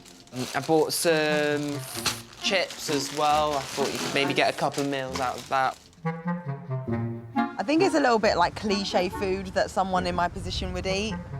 You're on that kind of budget, therefore you eat, pizza and sausages and chips every day, which is not true in my case. And 2 bags of this penny 2 bags of pasta. That'll last me 2 weeks then. Go on, Charmaine. Tell him how it's done. So I think normally in a week I buy a lot more fresh veg and fruit. I buy bananas, apples, get spelt pasta. Does she need to spell it out more clearly, Freddy? It wasn't the type of stuff that she'd buy, but I think she was impressed that I did manage to go within her budget. Freddy tries to justify his choices from what he's learned so far. When we were at the harvester, we were talking about how the chicken, and that you got that because it was the best value for money and you got the most chicken out of that. So when I went into the supermarket, I sort of thought that was a bit of a hint of sort of buy the most you can for the money. We're not totally screwed. Maybe I would make like a salad with the broccoli and tomatoes and potatoes. Tried my best, and you've still got some money. You could probably buy a couple of those things that I missed out if you wanted. Yeah. He did all right. It isn't what I would normally buy, but, I am grateful that I've got some food for the week. A lot of pasta. Ah! Look at that, big man. Can you see any cars? What does cars? Living skint in Watford has been a whole new experience for Freddy, but he has no idea what Charmaine's been through to get where she is now. Before I came here, to be honest, I thought it'd be like a really grotty area with like rabid bulldogs and stuff like everywhere. And you live in such a lovely house, and that is not something I expected. How were you able to get here and like move into this house? It's quite a shocking story, to be honest. Like, I paid my dues when I separated from my husband about 3 years ago. I couldn't afford to live where we were living on my own, so I was registered homeless and I had to go into like a hostel. A hostel? With some weirdos that lived there as well. Like drug users? Yeah, drug addicts. You know, I was there for like 16 months. 16? Me and Sean basically had one room that was maybe like half the size of this garden. And then like 2 weeks into living in this place, I found out I was pregnant again. Charmaine's revelation has shocked Freddy. To be there with Sean when he was a toddler and being pregnant with Shayla at the same time, like, didn't you feel like angry or like frustrated or a bit broken? You must have felt you maybe hit a rock bottom or something. I just chose to see that as my making point rather than my breaking point. And I literally just chose to find anything to be positive about, and I chose not to complain about my situation. I saw these houses were being built, and one day I just came and sat outside of them and I was like, I just wish I could have one of these houses. And then, I'm not joking, about 3 hours later, they phoned me and was like, you've been housed, like, which one do you want? I just don't really know where to start with that. I mean, this is probably one of the most shocking but yet amazing things to hear. Like, just being so positive and being able to, like, to make something of yourself, that would just break pretty much everyone if they were in that boat. I think if you choose to not let it break you, you will surprise yourself. Keen to show Charmaine he can cook an exciting meal, So we're going to have sausages, chips, and baked beans. Freddy takes over in the kitchen. I'm a bit nervous because I don't really know how to use the oven, so I'm just gonna have to guess and try and work it out. How do I use this oven? Yeah, so I need like one of those black, I don't know what you call them, but I just know which cupboard it is in my house. A baking tray? I want to do this myself. I hate this cooking out here. Like, it's just not clear. Like, with the one at home, you just get it, you go, boop. I don't... Oh. Oh, yeah, this is working. I can hear it. The bubbling beans mean lunch is ready. It's the moment of truth. He's gonna have some Look, lunch. Shayla, you've got some food, and Sean, there's your one. Do you like it, Sean? Yeah. Result? Is Freddy a good cook? Yeah. Oh, that's good. And he gets 5 stars. As they all tuck in, Freddy has a special gift for budding engineer Sean. So, Sean, I got this aeroplane when I was your age. Yeah. And it's high in sentimental value. So cute, isn't it? Yeah. So, I wanted to give you this to remind you of my time staying with you at your house. Thank you. You're welcome. Freddy's gift provokes more questions from Charmaine. Freddy, how many planes have you been on? To be honest, I can't count. I've gone on quite a lot. How much do you reckon your family spends on holidays each year? Adding it all up, maybe probably £20,000. Where's the best place you've been to? To Mozambique. I stayed on one of my really good friends' private island. The reality of how different their worlds are It's nice. becomes even more apparent. When the sun's out, I'm on holiday. Basically. Go and sunbathe, get the tunes on. Nice. Literally, when the sun is out, That's your I'm on holiday. holiday. Yeah. And with that mentality, Charmaine wants to show Freddy that she can also enjoy a good dance without going to an expensive club. Freddie! Yup? Come here a sec. How much is this going to cost me? Just your dignity. Okay, right. So you normally spend about £200-300 on a night out. Right, yeah. We're going to play dress up and have some fun right here. Oh, no, yeah. Oh, yes. Put it on. Like what?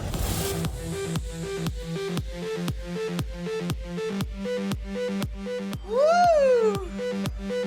It's a far cry from Chelsea and Ibiza. Go, Freddie, it's your birthday. But Freddy looks like he's really enjoying himself with Charmaine. Woo! And that is how you have fun with no budget. High five to no budget. High five, my G. Living skint has been a journey of discovery for Freddy, but it's almost time for him to leave Watford and Charmaine. It has been really, really nice to meet you, and I am so glad that it was you that came and that we've just clicked, haven't we? We just have, yeah, from like totally different backgrounds, and yet we found quite a lot in common with each other. Yeah, we've not been able to stop gassing, really, have we? I'm so happy that I came here this weekend, and I feel so lucky and honoured that I got to spend it with you. You taught me so much about myself and about your life, and like, even if you're in a bad situation, rather than being down in the dumps or break, find the positive side out of it, and now you know what can you learn out of that situation. We have to be like phoenixes Yeah. rising from the ashes. Yeah. Yeah. Yeah, darling. Yeah. Oh, yeah. And it's not just Charmaine who's liked having Freddy's company. Sean, have you enjoyed having me at your house? Yeah. Are you going back in a minute? I am sadly going home very soon. Oh. Are you going to miss him? Yeah. I miss you. Oh. Yeah, oh, you want to go on my shoulders? Cheese. Cheese. Before I go, I wanted to part with a present for you. Aww. So I have got you a pass to the Science Museum to an exhibition. Oh, wow. And it is for you and the kids. Enjoy it. Lovely. You will have a blast there, won't you? Oh, thank you so much for that. That's so lovely and thoughtful. You're welcome. Bye, Sean. Thank you so much for having me to your house. I'll come back and visit you as soon as I can. Say bye. Bye, Shayla. Thank you so much for having me to your house. Give him a cuddle. I really enjoyed myself. Yeah? And I'll hopefully see you soon. Yeah, we'll see you soon. Bye. Time for Freddy to head back to his life in London. I'm really sad to be leaving because I really did enjoy myself, and I felt I had a really good bond with the family, and they were so nice and welcoming and really friendly. So I will miss that a lot. But I think I've learnt so much from them. They've shown that you don't always need to have money to be able to have fun. I think I will always remember them. They'll always be quite close to my heart.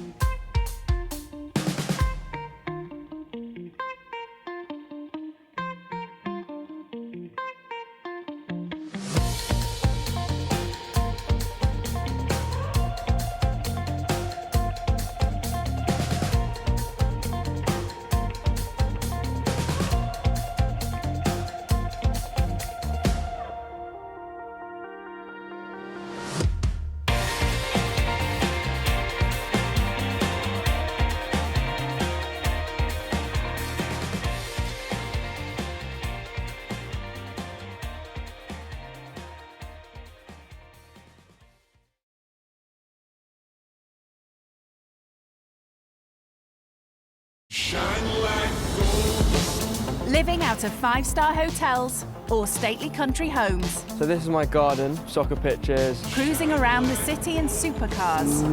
On the hunt for the most expensive designer gear. This would be £1,000. £32,500, literally just here.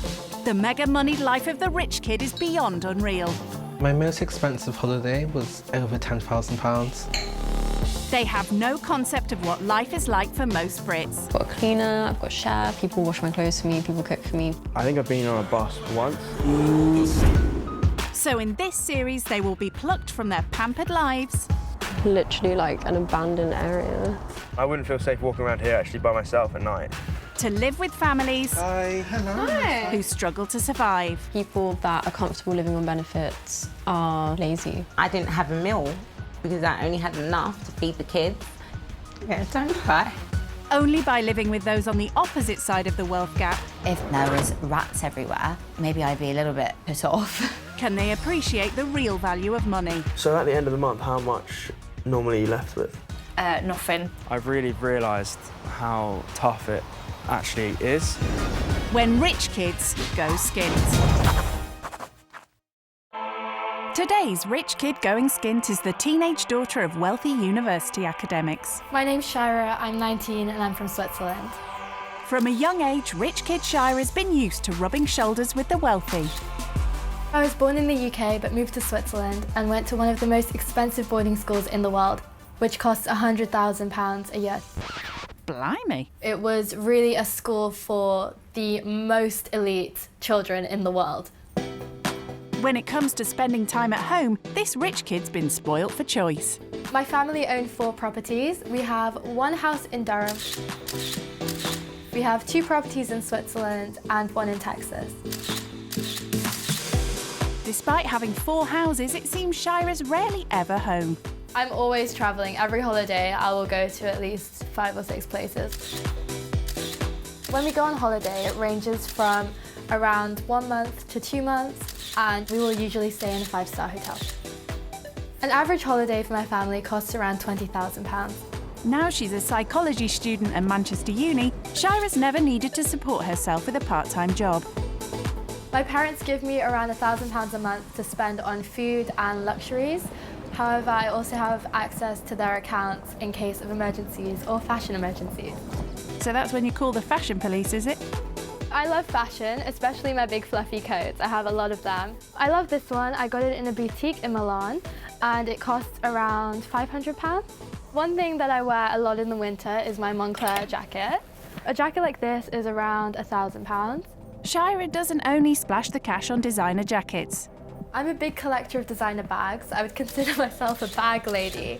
I have a few weekender bags, backpacks, little night out clutches. This one is a new purchase. It's the Louis Vuitton Keepall 60 and this bag costs around £1,200.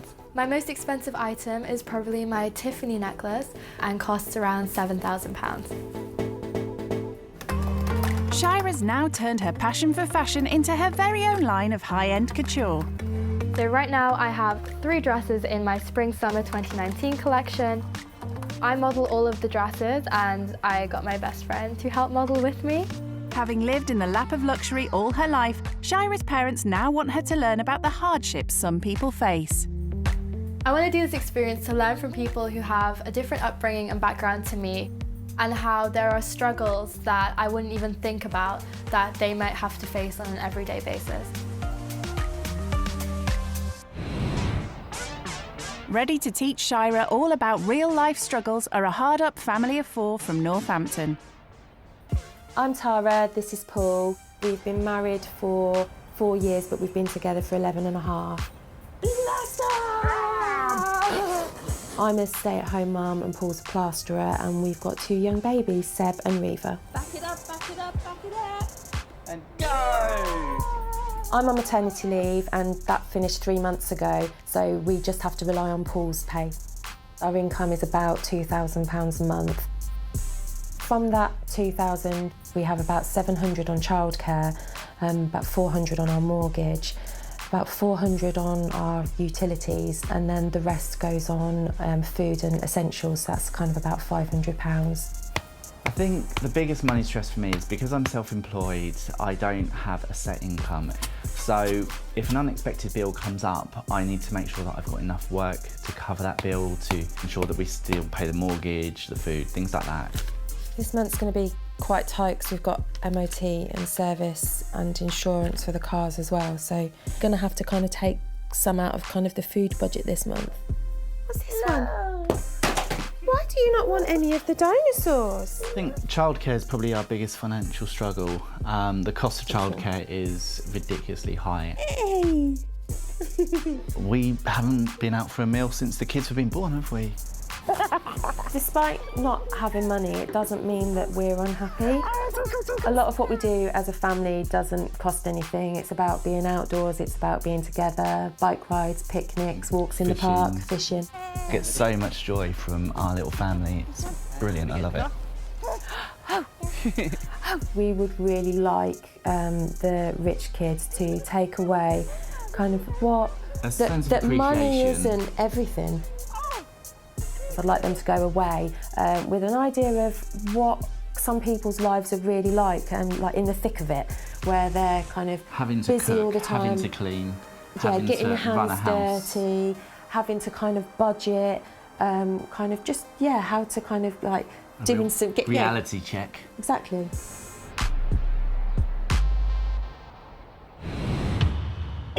Sounds like Shira's got a lot to learn during her time living skint.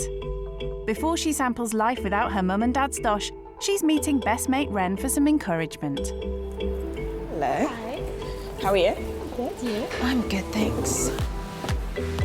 So I've got us a glass of champagne because I've got something a little bit crazy to tell you. What's happening? You're gonna think this is mad, but I'm going to be staying with a family that is less privileged for a few days.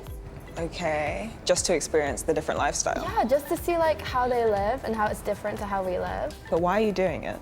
I just feel like it will be a good experience for me because I've grown up in such a different surrounding than they've probably ever experienced. Just having a fresh perspective on things is always nice. Because I think sometimes you look at things and that's just how it is, so you don't see it as amazing because you just think that's my life. Yeah. But then when you see another side of it and you think what could have been your life, you're like, wow. What if you have to cook, put together a meal, anything like that? I mean, I'm gonna try, but I don't think I'll be that good at it. No, I wish you good luck. You can try. When you go, are you going to dress down? Because you know you're a bit bright and pink. No, you're just gonna tone it down. No, like I want them to see me for me and how I dress. That's kind of like, it's a part of me and it's like part of my personality. Do you think you're going to learn anything? Like take away anything from the experience? Yeah, definitely. There's so much that I can learn. And there's things that I want to learn as well, like going and shopping on a budget, maybe. Ooh, that would be a good challenge for you. So good luck, it will go well. But let me know how it goes, keep me updated and all of that. Cheers. I think she'll struggle. She's used to spending a lot of money. But I think this will be good for her as well, to see that you can live on a smaller budget. It is possible. Hopefully they'll teach her how to cook and clean and just little things she's never really had to do. I think she's going to be very, very shocked. Overall, I think it'll be a good experience. As Shira heads off to begin that completely new experience in Northampton, things are already feeling very alien. The houses do look quite run down and the paint seems to be coming off a few of them. They're all quite close together. I'm nervous to see what the house is going to be like where the family live, because if it looks anything like these houses, then it might be quite bleak looking. Shira may have given the neighbourhood a thumbs down, but for Tara and Paul, their home is their castle. Everything that we've got has been through the hard work from us alone. We've got nothing at all that has been gifted to us. Shira also has some concerns about first impressions. I'm a bit worried that I'm going to be judged because of how I look and what I wear. I do love my clothes and I love my fashion, and so I am worried that they will get the wrong impression of me. The worst case scenario would be if we don't click at all.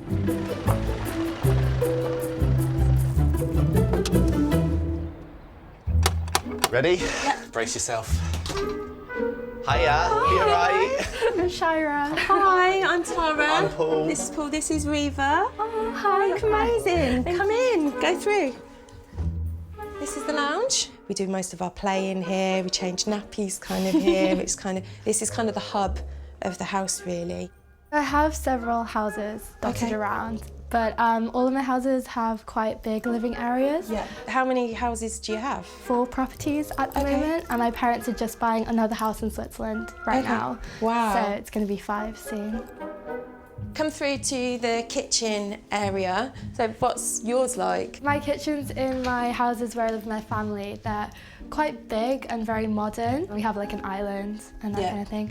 But then my Love an island. Do cooking in your kitchen, or do you have a cook? I don't know. We do get a cook sometimes for special occasions. So for Christmases, birthdays, that kind of thing. So this is our bedroom. How does this compare to the size of your bedroom? I think the one in Switzerland might be a bit bigger, and same in Texas. And how many bedrooms are there? My house in Durham has 12 rooms and 9 bedrooms. Wow. So that's probably the most bedrooms, I think. Paul and Tara's home may not be quite as big, but they do have at least a few added extras. This is our utility area, and this is our downstairs/outdoor toilet. All right. But you don't have an outdoor toilet, do you? I actually do. We have one at the country house for when we ride the horses. Oh, okay. So it's in the field, just near the stables. Ours is in our house. Luckily for Shira, she won't have to sleep outside.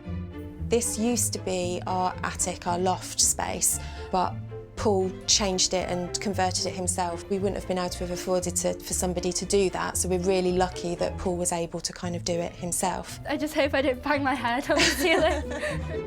For someone to the manor born, a small semi-detached is going to take some getting used to. The toilet was quite shocking and very, very small and outdoorsy. It's surprising that that's their downstairs toilet.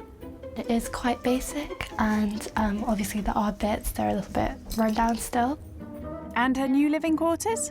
It reminds me of like when we had a living cleaner where she would stay. It's all quite a come down for Paul and Tara's well-heeled house guest. 5 different houses, because there's 2 in Switzerland.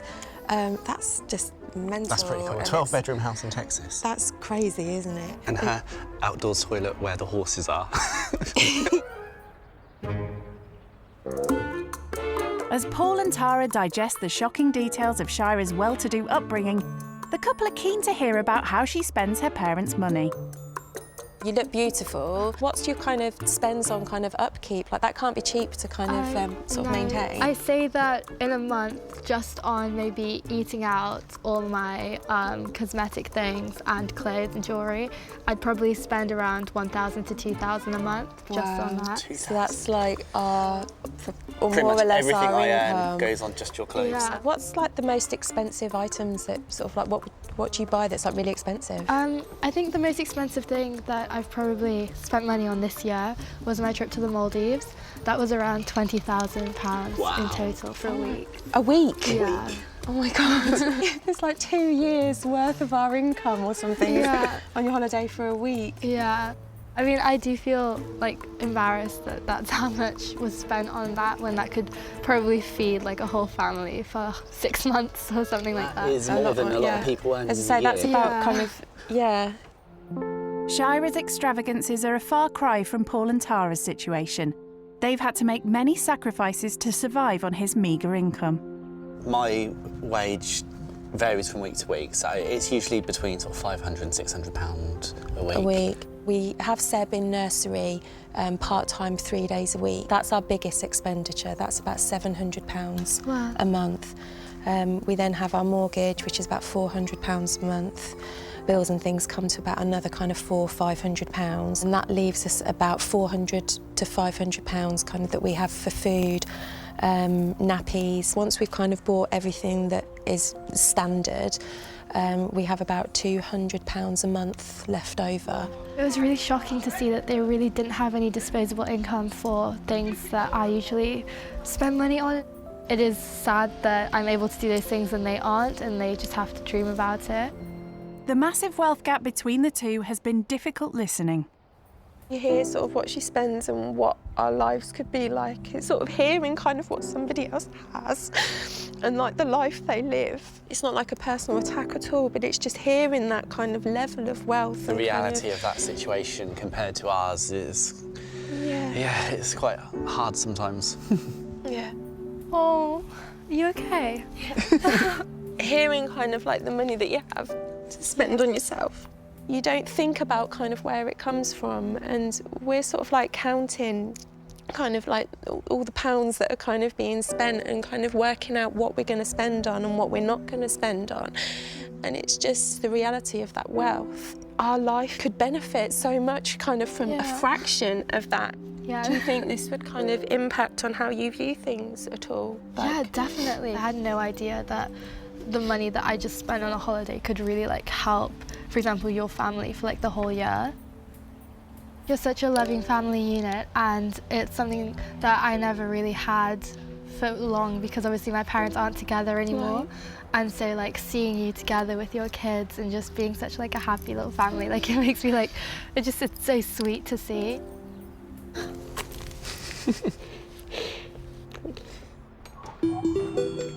It's been a sobering start to Shira's time living skint.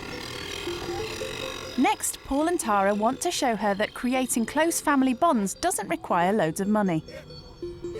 This is where we bring Seb quite a lot. It's basically somewhere he can run around like mad and wear himself out so he actually goes to sleep at night. Completely free, it's brilliant. The park provides plenty of other free activities for the family. One of the hobbies like Sebastian and I have is to go fishing. Oh wow, okay. Have you ever been fishing before? No, never. Never? You're in for a treat. Dressed in high heels and a designer jacket, Shira's looking like a fish out of water. But she's still willing to give it a go. Do you know what you use for bait for fishing? No. It would be maggots in this case. Oh my God, no, they're alive.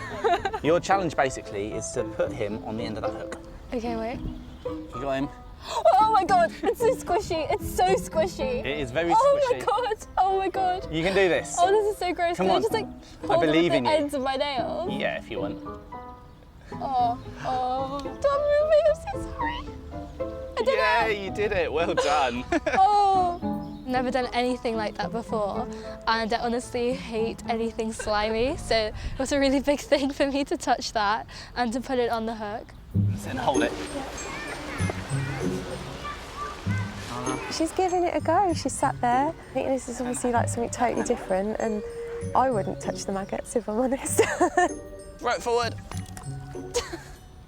And let go of the line. Oh, I need to let go. How are you finding it? It's actually really relaxing. Yeah? Just to, like sit here, like by the lake. It's quite exhilarating, like if you actually catch a fish. Yeah. Quality time like this with her family doesn't happen often for Shira. Do you do much on a day-to-day basis, kind of with them? Obviously with me going to boarding school, we don't have kind of like those moments that much anymore.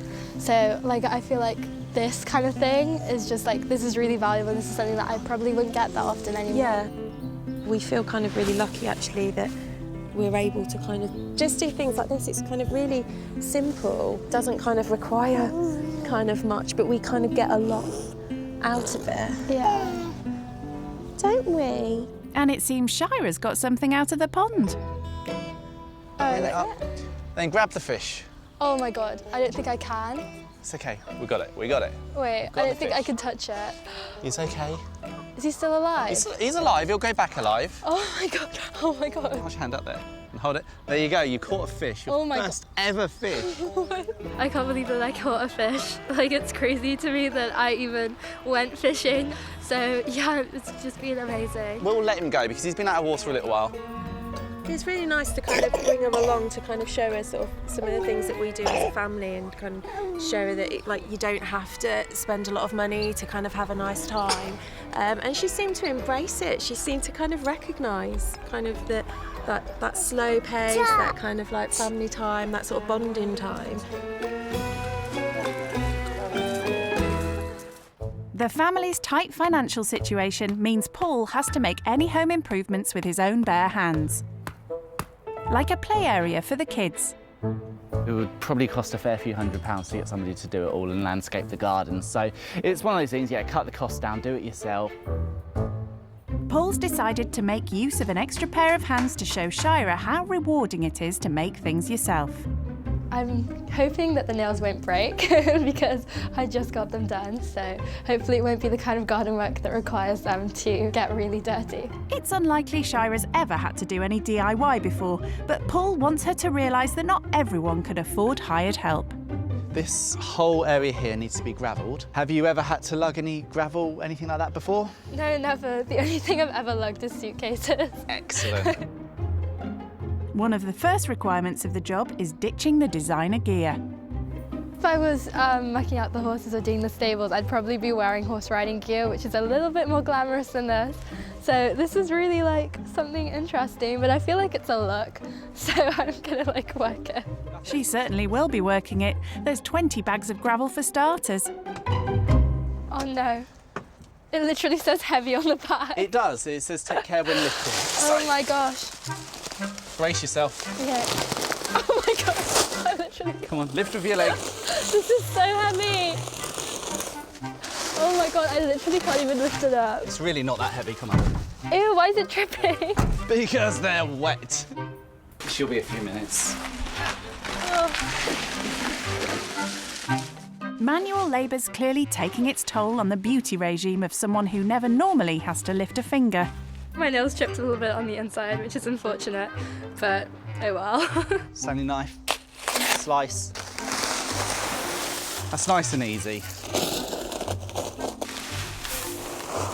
This is the most exercise I've done all year. And it's not long before she needs some time out. Ow. Wait. Maybe she's never used her foot muscles before. Maybe it's walking around in the high heels that when she's got flat boots on, it's like her feet don't know what to do.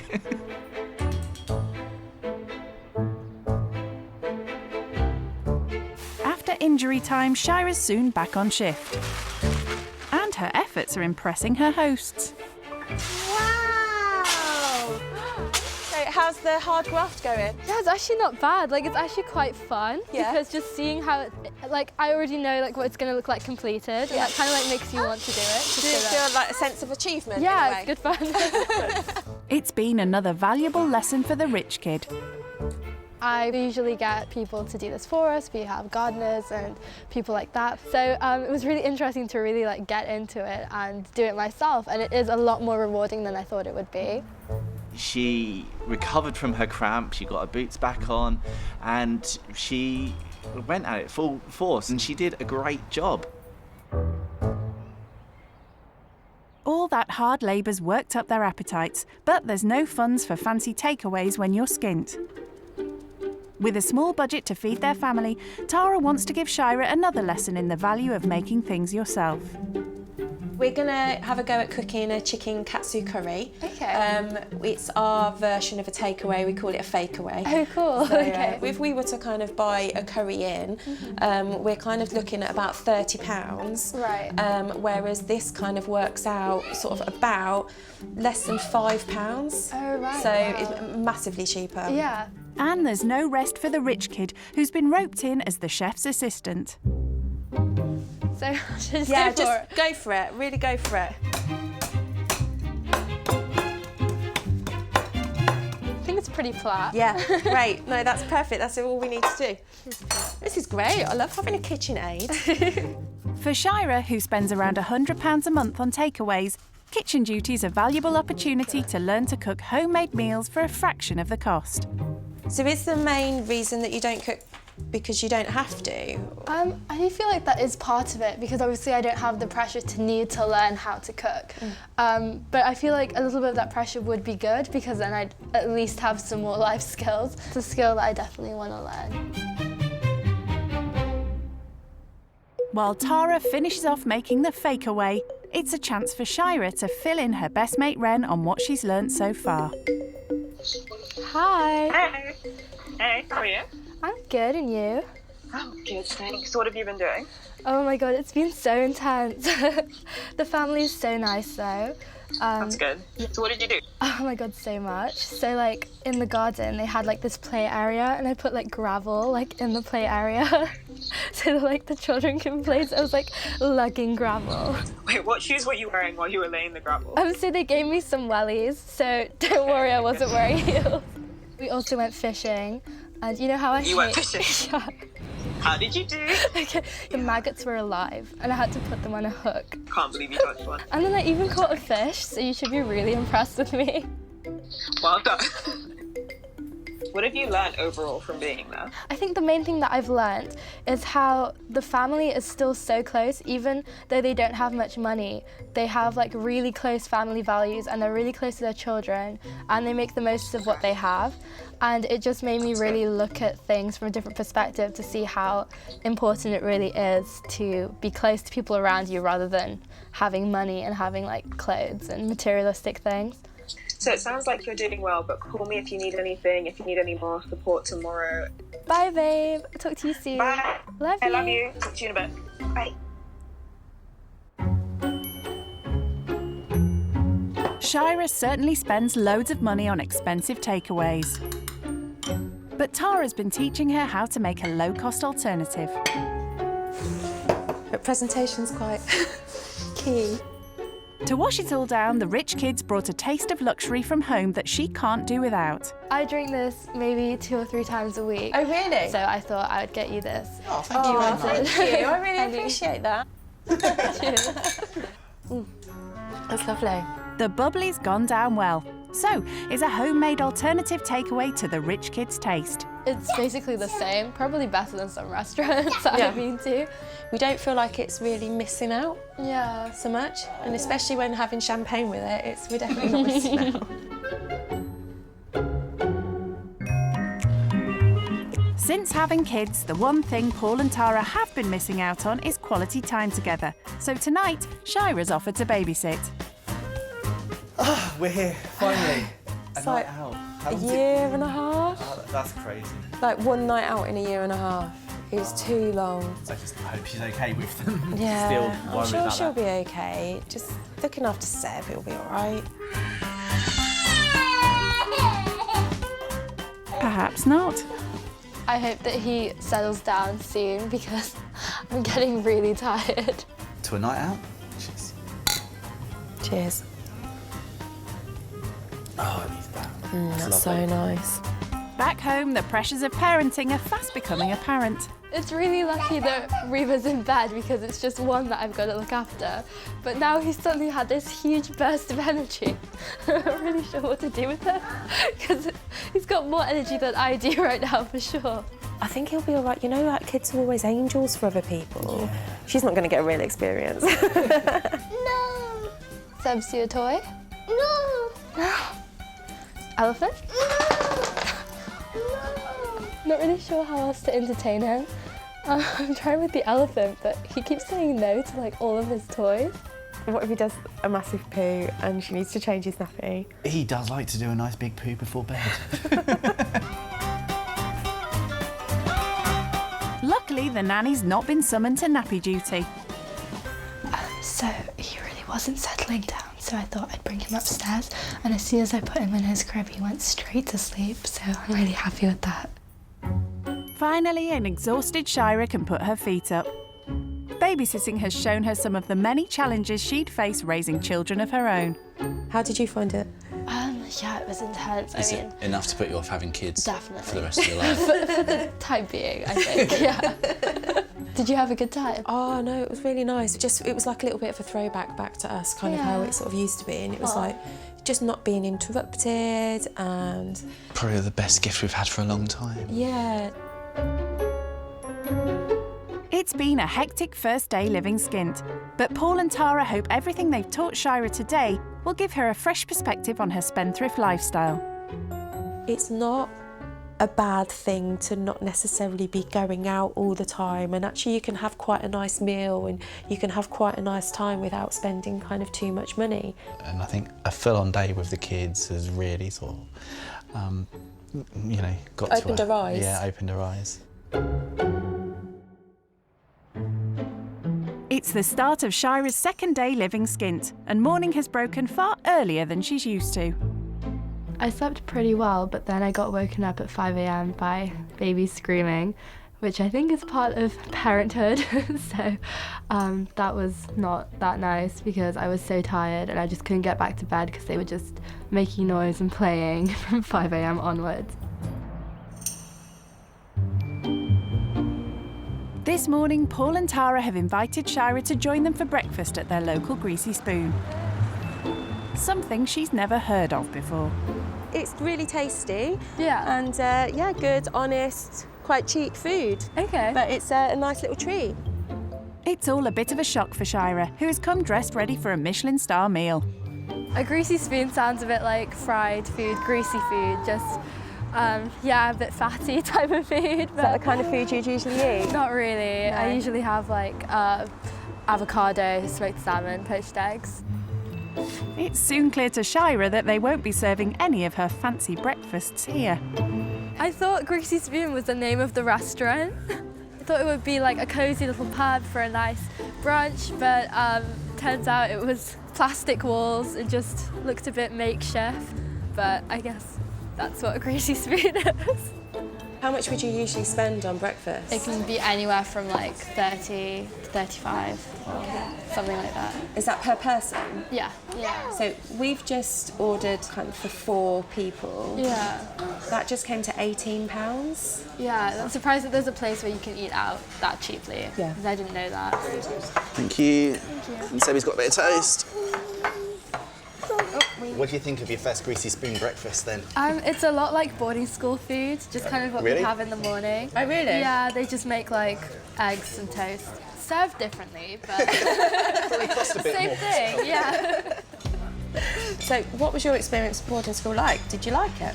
So there were times when I liked it, and there were also times that I really hated it. There was no uniform, so you had so much pressure to wear designer everything. Like you had to have Chanel bags, Louis Vuitton, everything. And if you didn't, you would probably get bullied. Hearing more about Shira's upbringing has confirmed to Tara that having lots of money doesn't always make life easier. It's not all positive. There are some kind of pitfalls. Having to spend money just to get up and look good in the morning, because that's how you're going to be judged. It's like, how depressing is that? Boarding school taught you about your appearance. Did it teach you anything else? The academia was okay, but it was not great, especially for how much I was paying. Yeah. So for 1 year at that school, it's £100,000 for 1 year. Yeah. Oh my God. £100,000 per year. The time that she'd been in boarding school could have bought us like 5 houses. And to know then that some of that time wasn't even spent on kind of excelling her as much academically. Obviously there was some academic thing, but main thing that kind of she got out of that, she felt like it was the pressure and the kind of the fashion side of it. Is that worth £500,000?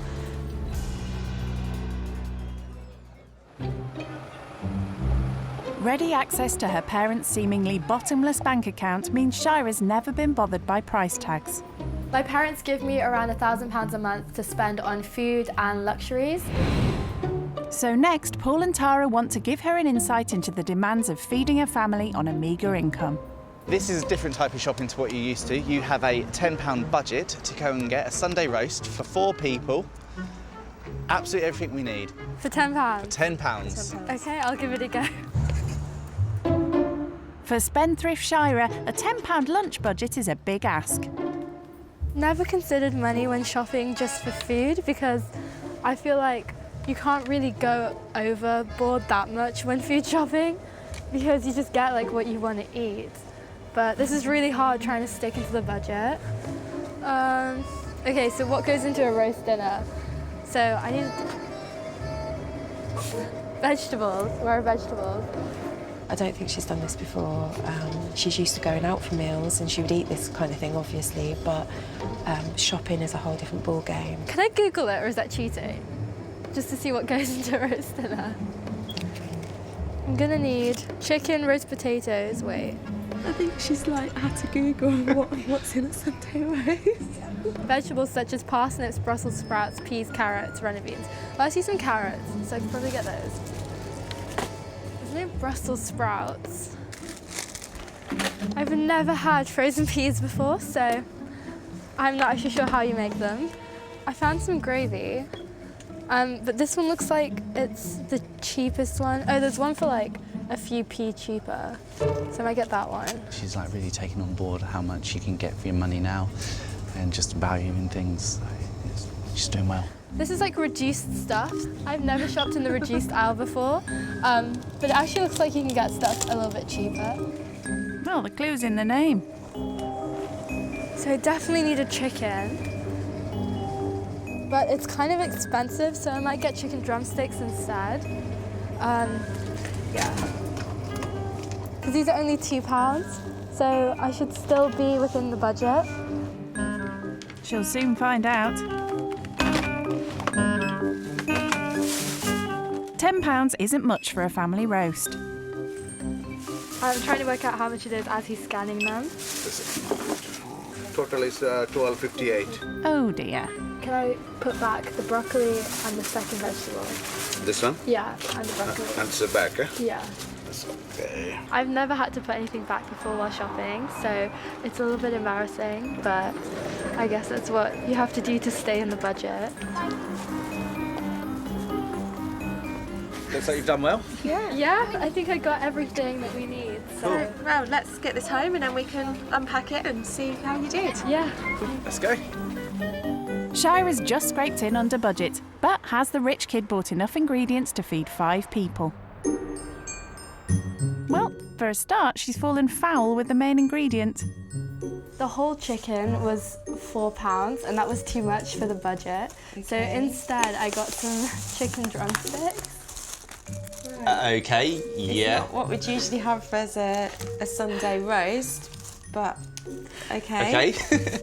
And there's not much else there to make up a roast dinner for the family. Sunday roast is going to consist of 1 chicken leg, 1/4 of an onion, half a carrot, and half a potato each. But we've got a sack of peas. How did I think that this would be a meal? Paul and Tara have been teaching her the value of making things yourself. Oh my goodness, carrots allowed. And now Shira's going to have to put what she's learnt into practice. I've never cooked a roast before, or anything quite like it. So I just feel a bit lost. Like I don't really know what I'm doing. Seems she's having to make it up as she goes. I've seen people like poke holes in these and then put them in the oven. So I think that sounds like something that would work. Let's hope it does. There's a hungry family of 4 relying on her cooking skills. I'm just doing like what I think would work, but I'm also not sure if it will. Okay, so I'll put the chicken on the top so it cooks quicker, and I'll put that one underneath.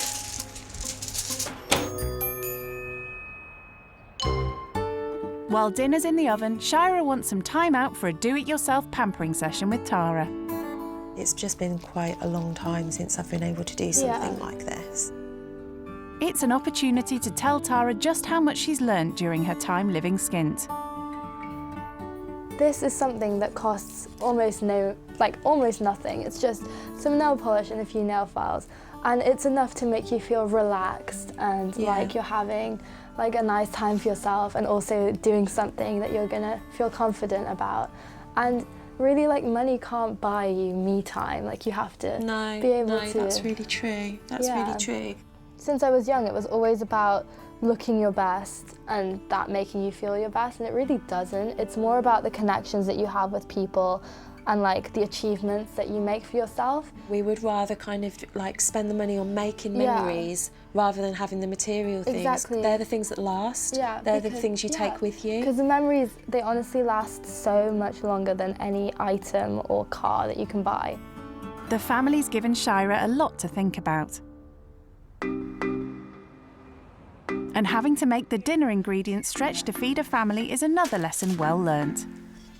It really does show that £10 can make 4 meals, which is not something that I thought would happen. That's not bad at all.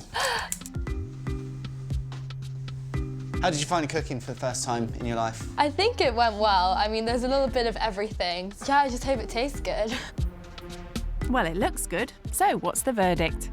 This potato is actually amazing. Small but golden. It is, it's quality, not quantity.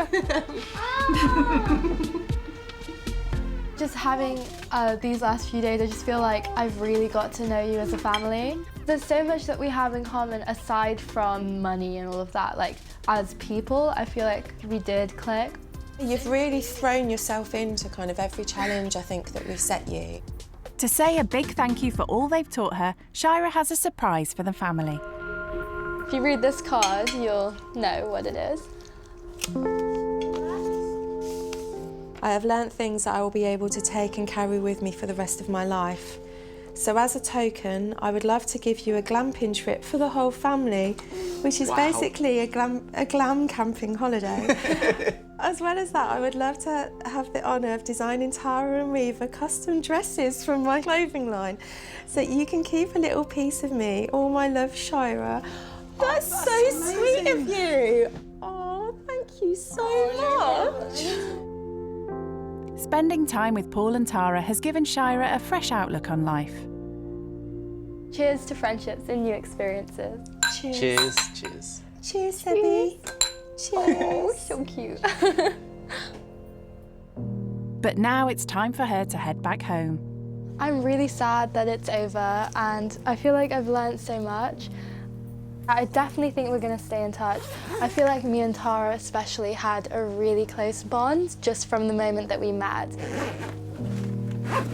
Oh, give us a hug. I'm going to miss you. I miss you too. As she says her goodbyes, Shira's leaving with a new appreciation for the struggles faced by families with little money to spare. Shira. Bye, Shira. Bye. Big waves. Big waves. Wave goodbye.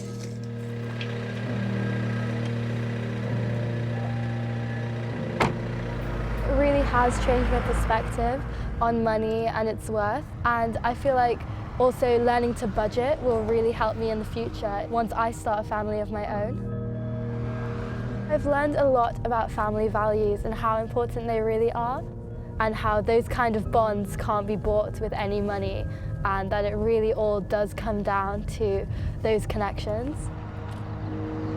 I had such an amazing experience, and I'm so grateful that I had the opportunity of meeting them. And it is really sad leaving them. I didn't think that I would feel like this, but this experience has really shaped me.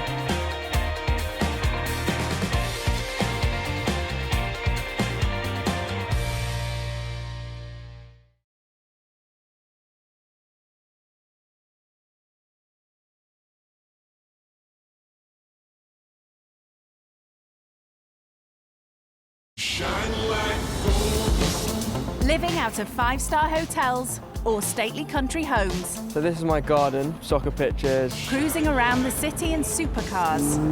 On the hunt for the most expensive designer gear. This would be £1,000. £32,500, literally just here. The mega-moneyed life of the rich kid is beyond unreal. My most expensive holiday was over £10,000. They have no concept of what life is like for most Brits. I've got a cleaner, I've got a chef, people wash my clothes for me, people cook for me. I think I've been on a bus once. So in this series, they will be plucked from their pampered lives. Literally like an abandoned area. I wouldn't feel safe walking around here actually by myself at night.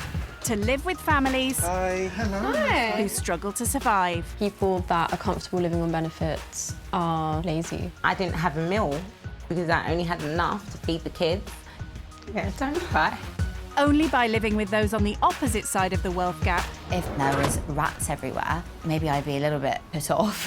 Can they appreciate the real value of money? So at the end of the month, how much normally are you left with?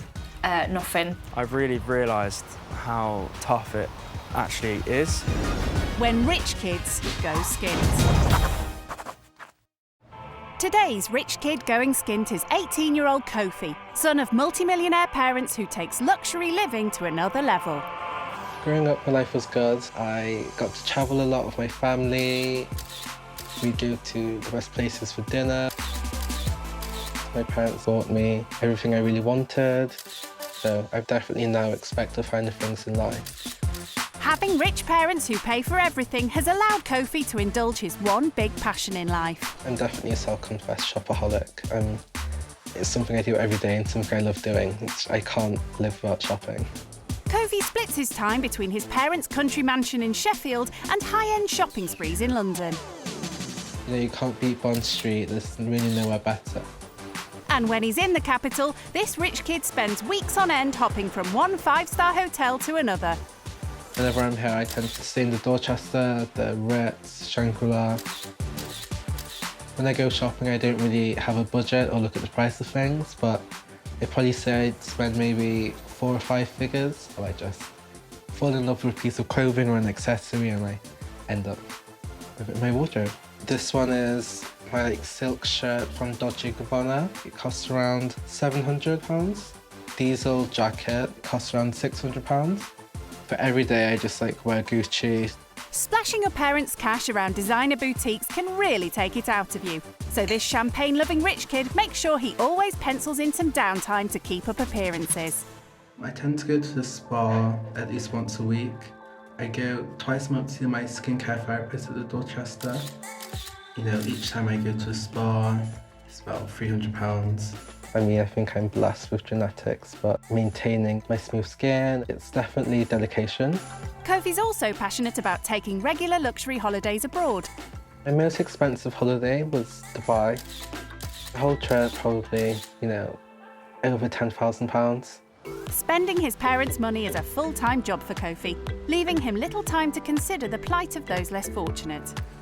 In, you know, this country, there's obviously lots of poor people. I don't feel bad about it. I don't really think about it often, but it's definitely, you know, there.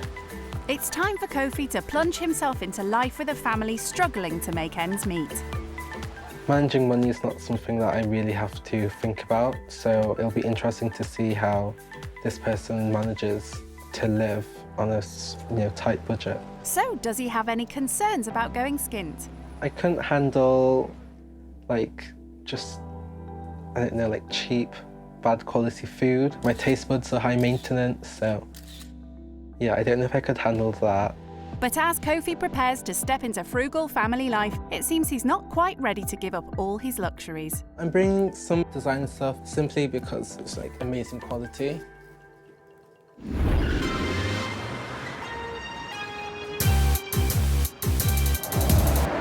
Waiting to show Kofi just what life is like without caviar and credit cards is a family of 5 from East London.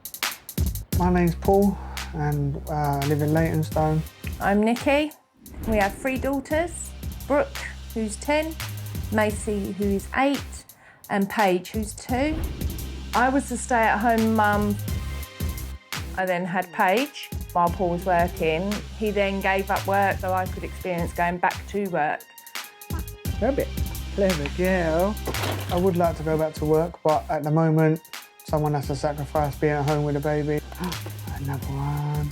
On a good month, I could bring home around about 1,000. 140 on rent. On a bad month, roughly around 750.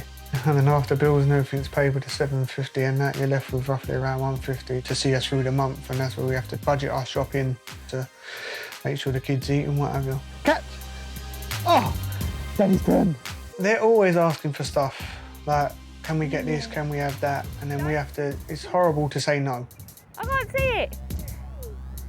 Well, a treat to us is like taking the girls to a fast food restaurant, or takeaways, just a little treat for us every now and again if we have the money. I want to raise my kids to be independent. I don't want them to phone me and go, I need a new pair of shoes, can you buy them? I try and teach my children the value of money. I just like to prove to the rich kid that you don't always need money to have fun and raise a family and just stuff like that. A happy family. Yeah. Bidding goodbye to designer boutiques and ritzy restaurants won't come naturally to shopaholic Kofi. Before he sets off, he has a champagne rendezvous with shopper in crime Ollie to announce his surprising departure. Why have you brought me here today? Basically, going to this person's house, who lives kind of on the breadline, and seeing how, you know, their life is different to mine. I'm just a bit taken aback. You're not gonna have champagne? And I've been stripped off basically all of my luxuries. Wow, oh my God, I can't imagine you like that. This is how I know you, this is how everyone knows you, always fabulous, dressed up, shopping, but you're gonna, no shopping, no caviar, nothing. Yeah. And you're gonna be okay with that? Yeah, I mean, I hope so. I hope I'm not gonna be too stressed about the situation. You're going to be maybe eating food that's, you know, from a takeaway shop that costs about £2, £3, something like that. I mean, I can't. That made me feel this ill. There's no sushi, there's nothing. I don't know. Like, what's the purpose of it then? I'm so used to the luxuries I have and, you know, the things I do on an everyday basis. So yeah, I think it'll just kind of build my character to see, you know, the other side of, you know, life. Now that you've explained it, I kind of understand what you're doing. Yeah. Like, you're kind of you just want to swap your entire lifestyle just to experience a different life. And I think that's an amazing thing to do. And, you know, I'm very proud of you for taking part in that. Cheers to Yeah, cheers to that. Cheers. Cheers, Kofi. Leytonstone may only be a few miles east of Bond Street, but as Kofi heads off to live skint with Paul and Nikki, it's apparent he's heading into unfamiliar territory. Doesn't even look like London. It looks like it could be a different city. Is this still part of London? Never been to a council estate before. I've definitely never stayed at one.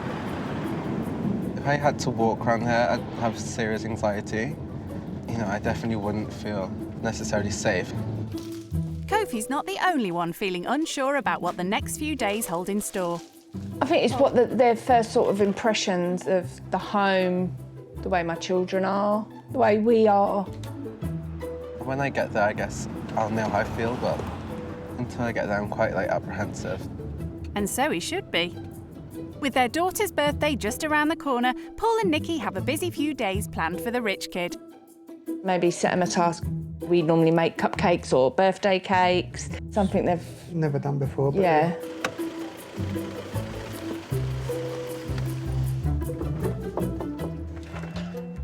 Hi. Hello. Hi. Hello. Nice to meet you. I'm Paul. Hi, I'm Kofi. This is Hiya, Nikki. Nikki. Hi. And this is little Paige. Hi, Paige. This is the living room. This is where we spend most of our time as a family. Okay. Size-wise, is this something you used to, or something bigger? I have a living room and then kind of another living room and then a dining room. All right, no need to rub it in. Okay, fair enough. This is the kitchen. Like, I normally do majority of the chores in here. Have you ever done any chores? I've not really done chores, but I've washed the dish before. Okay. But I do have sensitive skin.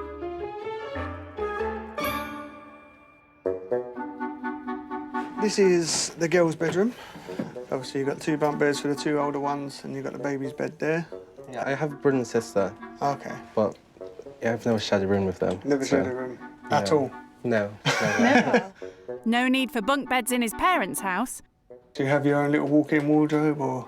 Yeah, I have a spare room, so okay. My parents converted that into my wardrobe. Oh, wow. Okay, so this is mine and Paul's bedroom. Okay. We've got our own little... Our own little walk-in wardrobe. No sign so far of any spare bed for Kofi, though. As we're quite limited with space and everything else, unfortunately, you'll probably have the sofa tonight. Have you ever slept on a sofa before? No, I've never slept on the sofa before. So it's all new to you? Yeah. House tour over, how's the rich kid settling into his new home for the next few days? It's not really my style. Paul listed a few chores which I was unfamiliar with, so I'm apprehensive about having to partake in those. Yeah, home does feel very far away. With 3 growing kids to support, Nikki and Paul have very little left in the pot at the end of every month. So, as they get to know their new house guest, hearing about his privileged life leaves them almost lost for words. What are your bills that you have to pay yourself? I don't pay for any bills. No bills at all? No bills at all. Wow. Everything's paid by Dad and Mum? And... Yeah. Some bills I hadn't even heard of before. Oh, really? Yeah, like an energy bill. An energy bill, so it's gas and electric. Okay. Electric for the house and gas for cooking and hot gas water. Okay. I mean, do you have a budget that you stick to? I don't have a budget, but every day I just kind of do whatever I want to do, kind of. So what's your average weekly spend on food? On average, like at dinner, I probably spend like £250 maybe. Just on meal? dinner? Yeah. Oh, wow. Yeah. So basically what you spend for your 1 meal is what we spend a month for On our shopping shopping. If you go shopping, what's your average you'd spend? A day, probably £700, £800. A day? A day? And Yeah, how every often time do you I- go shopping? Do you go shopping every day? Most days. So roughly a day, you'd A probably day say on food. £1,000 a day. Yeah. £7 grand a £7 week. grand a We'd be week. completely out of debt. In one week. In one week. 1 week. Kofi's extravagant spending sprees are a far cry from Nikki and Paul's hand-to-mouth existence. At the end of the month, after we paid all of our bills, we're roughly left with about 200 £200 to see us through the rest For of the the month? for the month. For the month. Okay. And that's after we've done rent, gas, electric, shopping, kids' uniforms. Yeah. We just try and budget it up so we can make it last a little bit longer to make sure the kids have got food. So you have to plan like the whole month? You have to plan Plan a literally whole everything we can. Yeah.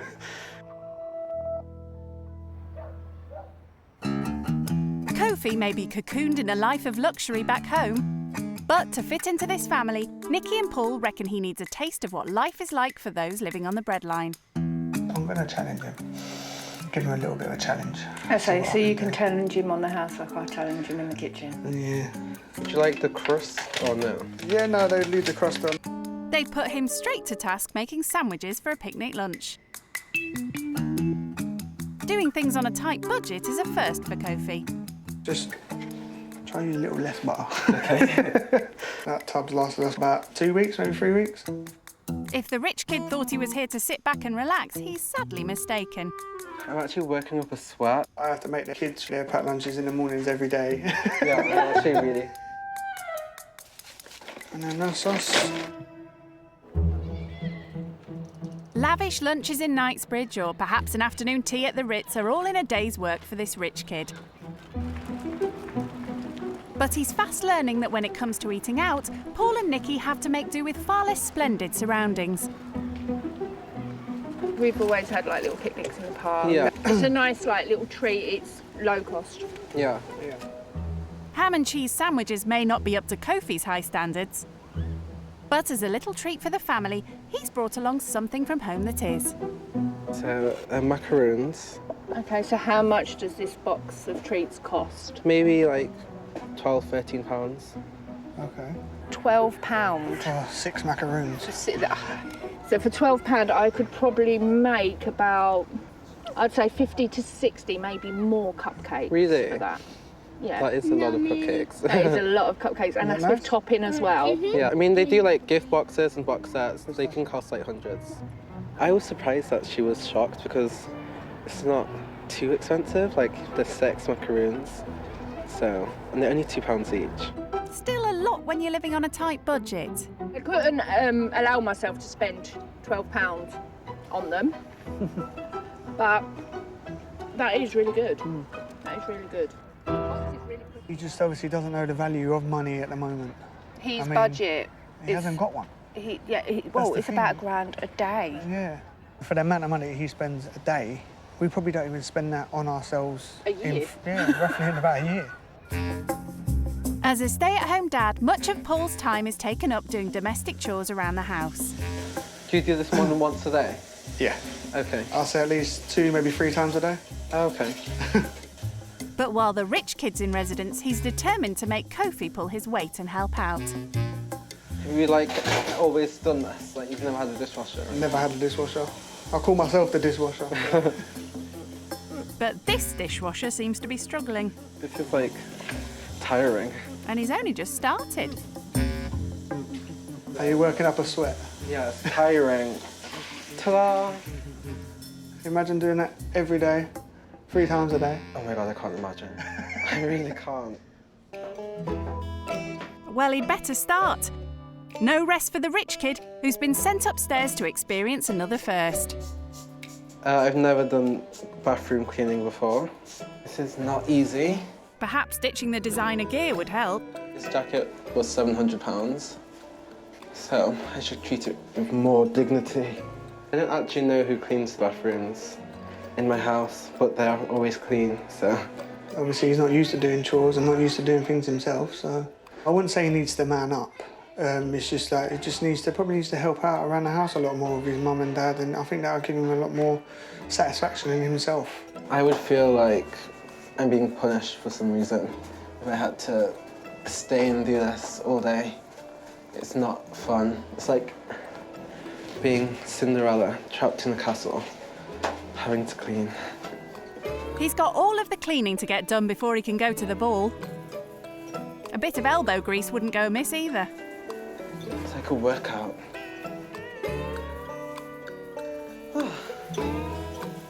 I feel like I've done an impeccable job. This looks like it's brand new, so I'm sure everyone will be very impressed.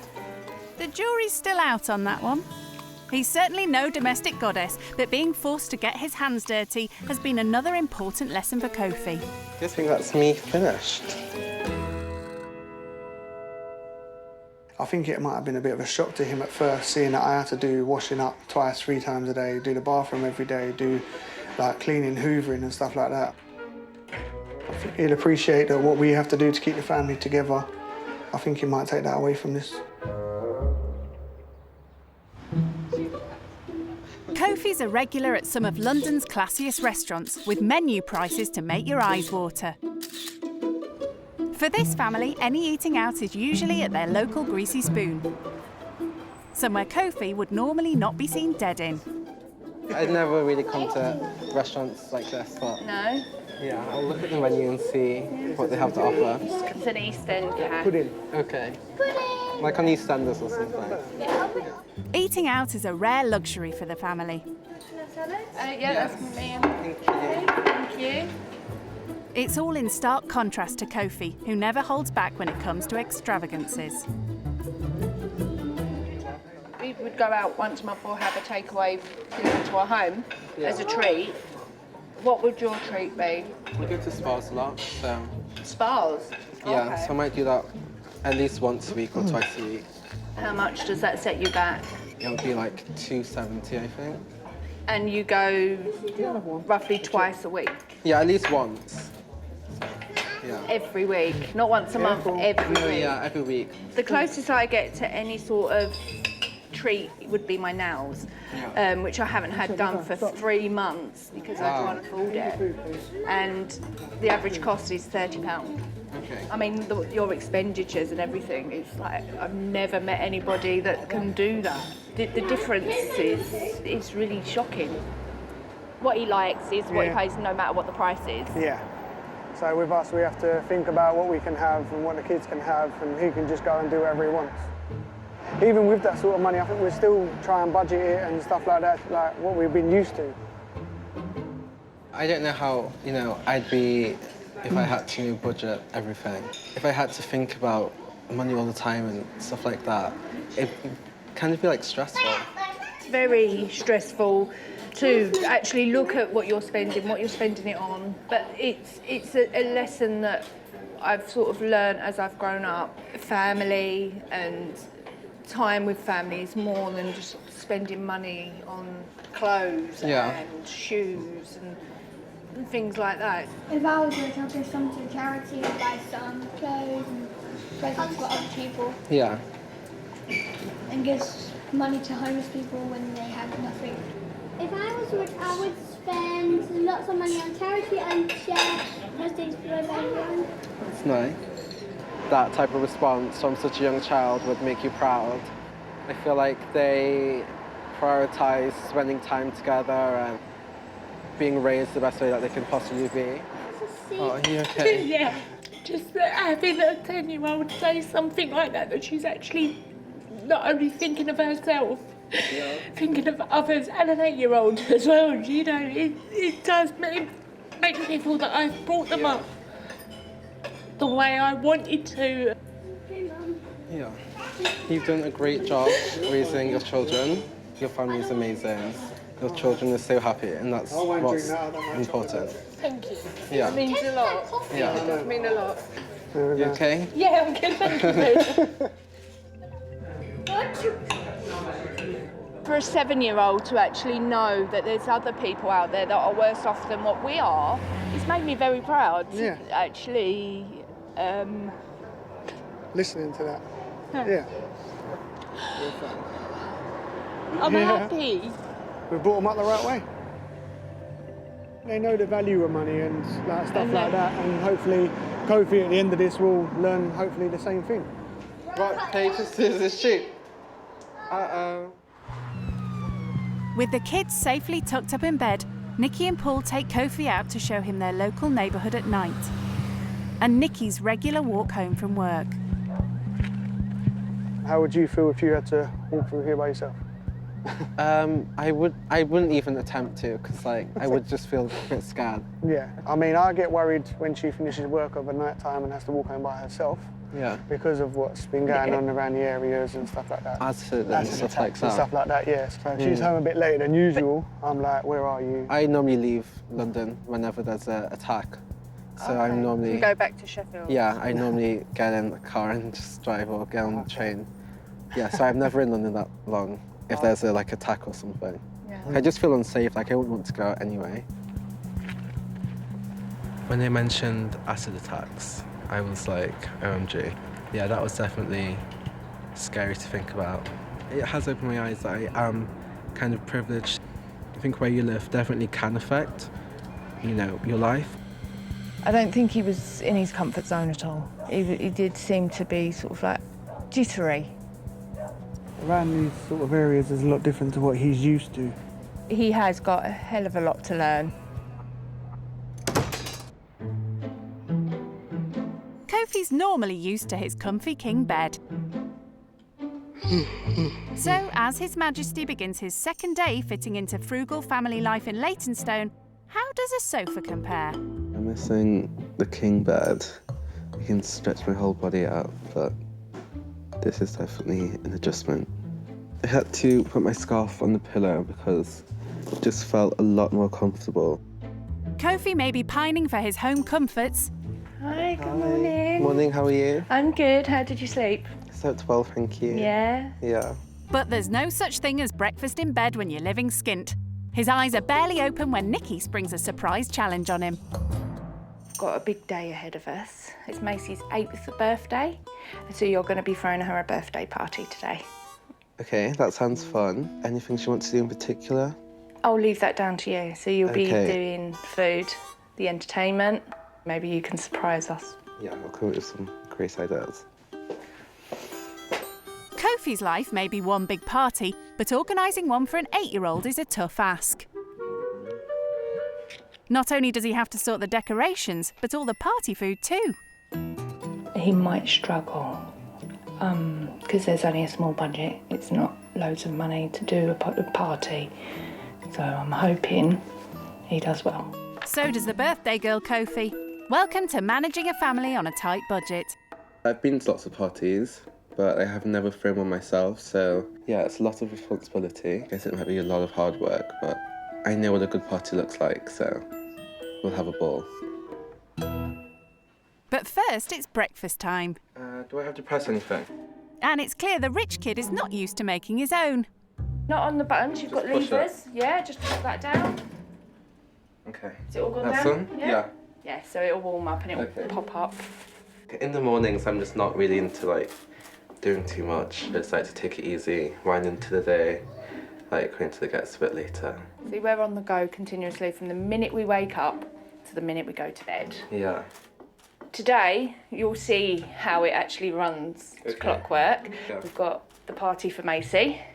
You know, we've got to keep them occupied Yeah. as well as prepare. Yeah, it's going to be interesting. I'll be exhausted by the end of it. Quite possibly. Let's line up now. Come on then, let's go. With his parents' seemingly bottomless bank account to dip into, Kofi's never had the worry of managing his own money. So Paul and Nikki have given him a tiny budget to arrange a birthday party fit for a family of 5. Hopefully it takes away from it all that he actually Has to look at the price tag and start hopefully he can calculating. start budgeting himself. Seeing how little he has to spend may soon take the pop out of Kofi's party plans. So you're going to throw a party all on a budget of £30. Okay, for 6 people, £30. Yes. Never done that before, but thank £30 you. for you. The girls will come in with you. Okay, thank you. I'll need their help. Okay, we're going to go, girls. I think Kofi's going to struggle with this task. I don't think he's ever done anything like this before. The shop's an opportunity for Kofi to learn more about the value of money. He's used to spending it on himself, so how will he manage with budgeting for a family? I've seen how much £8 means to Nikki and the family, and so I definitely wouldn't want to waste their money or just buy stuff that they wouldn't enjoy. But right from the off, it seems old habits die hard. So we could get some of these. Yeah. It's like a piñata. It's got a piñata already. That's even good. It's got a fillet yet. Does it have sweets in? I don't think it has sweets. What's that? It's the mask and stick. Okay. That comes with it. It's like Alright. done the budget already. Oh, do we need cups as well? Or do you normally just... Yeah, we need cups. Yeah, should we get pink ones? Yeah, we'll get pink. We should get balloons, pink. Yes. There's little left in the pot for party food. Milkshake. Which, we could get a pink one. Strawberry or chocolate? Whatever you want. Chocolate. Get both. Okay. And Kofi won't keep within the £30 budget if he allows two excitable kids to direct the shop. He seemed to be a little bit ambushed by the girls. Yeah, this is what we have to do when we come shopping. They just pick up stuff and put it in there and we have to tell them no, so... We found the icing got some bacon. Okay. You get this one. Yes, that looks so nice. Yeah, nice price too. Time for Paul to step in. This one as well. Yeah, that was a lot. Right. Don't let them dictate what you put in there. Okay. You've got to be the adult. This is what happens when we come shopping. Okay. They keep trying to put stuff in, we tell them no. Remember, you got that budget that you got to try and stick to. Yeah. So if I let you carry on and you two just behave. Yeah. Okay. Something is sinking in, and Kofi is finally taking his family responsibilities seriously. Maybe instead of 2 balloons, we can get 1. Okay? Should we put one back? Okay. How much is it? That's £2. So altogether, drinks are £6. Maybe we'll just leave this one. We'll make a sacrifice and we'll cut this one out of our shopping and then we'll go get food. Okay? Macy picked up the Fanta fruit twist and he's put it back. Good. So that's the start. It's like I constantly got to think about like what I'm buying, which is weird. Not to most people, it isn't. We'll get one of these because this has lots of stuff inside. Good choice. Buying in bulk's always cheaper. 1 pepperoni and 1 margarita. After bagging themselves a few more party food bargains. Okay, that's only £2. And some expensive-looking sliced cheddar. Okay, is this enough for the party? We've got everything. Time to tally it all up and see if Kofi's managed to curtail his tendency for extravagant spending. Now, we'll just see if I'm in budget, which hopefully I am. Nikki and Paul aren't feeling confident. If it comes under budget, I'll be quite shocked. I'll be extremely surprised. Yeah. It's 47.61. Oh dear, nowhere near. We've gone slightly over budget. Slightly? Yeah, just slightly.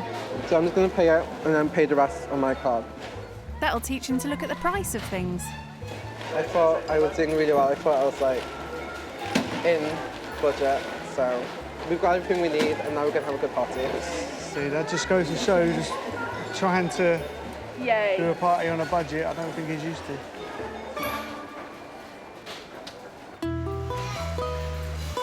Kofi's gone way over budget. Let's hope Paul and Nikki approve of what he spent their hard-earned money on. Hi. Okay. How did I do? Wow. How much was the piñata? £8. But then there's the sweets as well that go with it. Hang on. £6 for the piñata filler, so that's half the budget. That's half the budget just on the piñata. just the piñata. We don't normally buy the piñata because it's a luxury like that we can't really afford. So, It's something that we'd probably look into making ourselves. Yeah. You went 17.61 over budget. Yeah. Did you pay the remainder? Yeah. Like I couldn't put anything back. I felt like everything was such a necessity. Okay. So I couldn't think of anything to put back. That is really That's really sweet. sweet. You're welcome. You didn't have to do that. I mean, normally, because if we go over, we normally have to take stuff back. Okay. We'll feel bad for the girls. Yeah. Imagine if you had to do that, how would you feel yourself? Like, looking at their faces, having to put stuff back that they wanted. It'd be upsetting and also like, I don't know, a bit embarrassing, like having to take everything back out and stuff. Okay. So. I did forget to look at the price tags on some of the stuff. This is why when we normally go around, we try and We add up as we go around. Okay. The only other thing is I don't see is actual party food. I mean, you've got 2 pizzas. We've got cheese, so do we get ham as well? Are you going to get the cheese to make some sandwiches? Okay, so you thought that you've thought about what we've already got at home because we have as well. bread and stuff, so I thought we could make so party sandwiches. that is a really good technique. I think he said he doesn't really look at price tags. So I think like after the shopping trip today, he might start looking at price tags. Experiencing firsthand the type of sacrifices Nikki and Paul have to make has got Kofi thinking about his own spendthrift shopping habits. Time to fill in his mate Ollie on what he's learnt so far. It's been fun. It's been like a lovely family. They're so nice. I've had to do cleaning and tidying, and so not my usual. Yeah, I cleaned the bathroom. Oh my God, I knew you'd have to clean the bathroom. What was it? I did a good job, but the bath was like, had to do like lots of scrubbing. And what other things have you had to do then? I slept on the sofa. Oh my God. I know. I can't imagine I'm a changed person. We went to a takeaway place, and that for them was like a treat that they only do like once a month. I wouldn't even like drive past somewhere like that, you know, it's like a kebab place, so it made me feel a bit like guilty that like for them so little is so much. It's definitely educated me more on like how to like budget if needs be and not necessarily have to like spend loads of money to have fun. I guess it's made you realise that just how much more you can do with your money. Yeah, definitely. Are you looking forward to going home then, Kofi? Yeah, I'm looking forward to going home, but I am going to miss the family, but do need a good massage when I get back, so that's on the top of my agenda. It's an incredible experience. I'm very, very proud of you. Yeah. Good luck with the rest of your time there. Thank you. Bye-bye. Bye.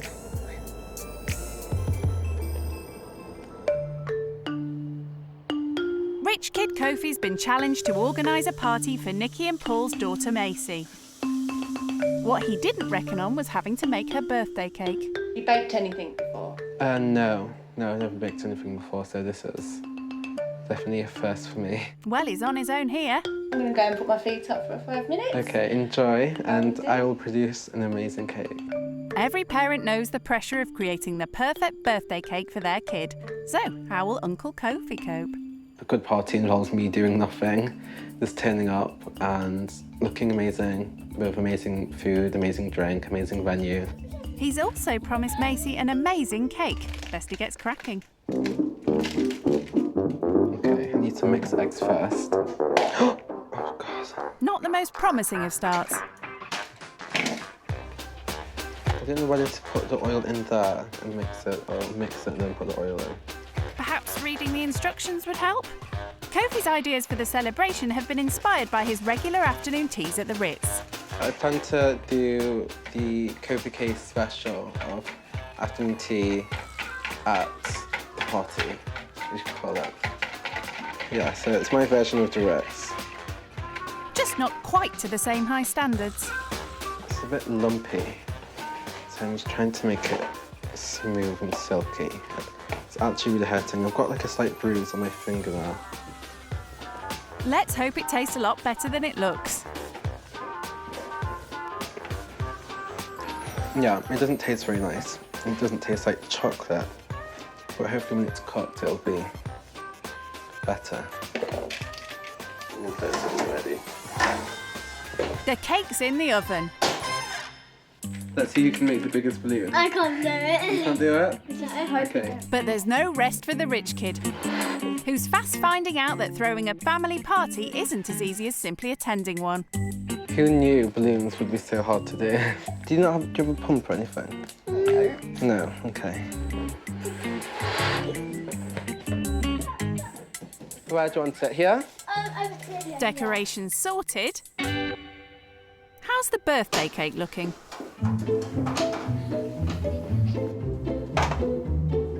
Looks nice. It's split a bit in the middle, but once we chill and put icing on, you won't be able to tell.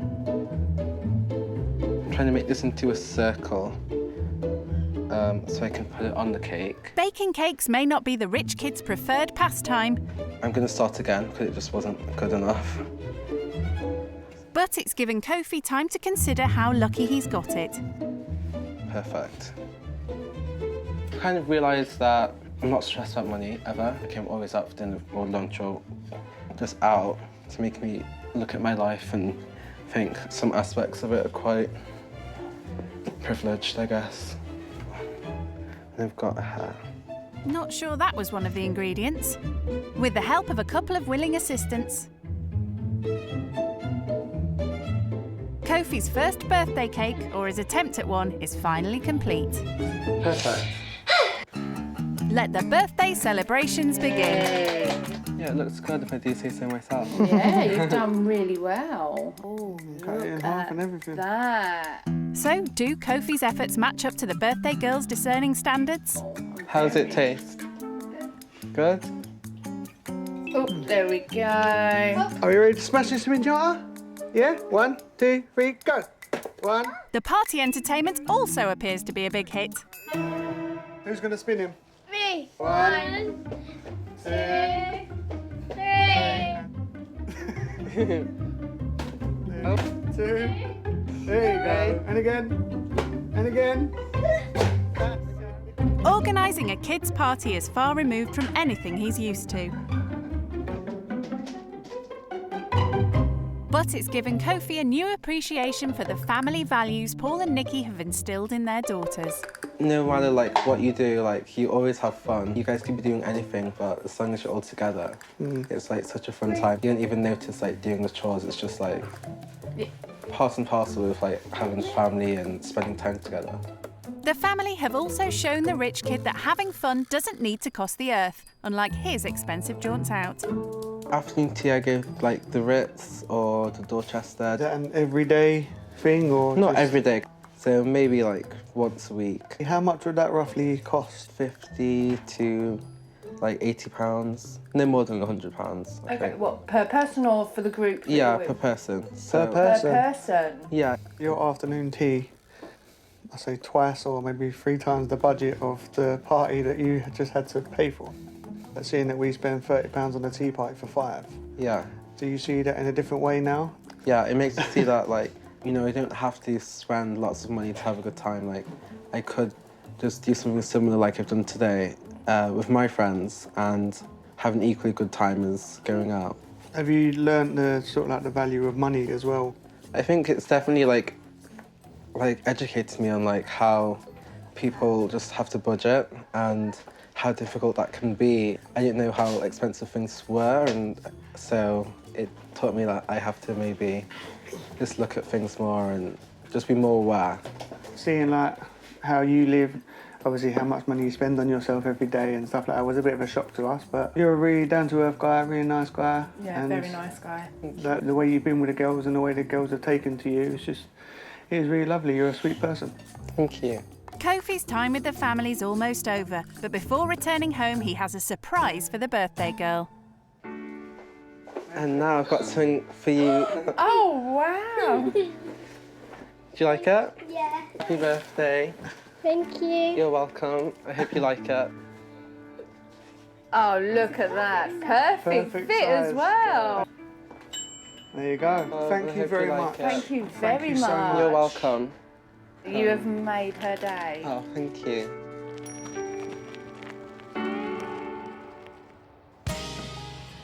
Right, girls, I'm going to say goodbye. It's time for me to go. Nice to meet you all. I had so much fun, and I hope you had a happy birthday as well. Bye. Kofi also has another gift for the whole family as a special thank you for all they've taught him. I've got you like a card, just like I wrote a few things in there. Oh, okay. Thank you. I would love to invite you to join me at the Ritz for an afternoon tea. Do you know what? That is amazing. And We'd yes, love to. we'd Yeah, love we'd to. love to join you. God, it was so much fun, and I'd love for you guys to come join me. Yes, be lovely. definitely. We'll get a babysitter. Yeah. And thanks for coming. Thank you. As he bids farewell to the family, Thank you. You too. See you later. Bye. Bye. See you Have a later. good Thanks day. for staying. You're welcome. See you later. Kofi's experience has given him an understanding of the importance of both the value of money and family in the real world. They're an amazing family. They have so much love. Before this experience, I took some stuff for granted, but now I definitely have more of an appreciation. It definitely makes me think about expenses and the idea of like budgeting. It was eye-opening, and it was definitely something I'll never forget.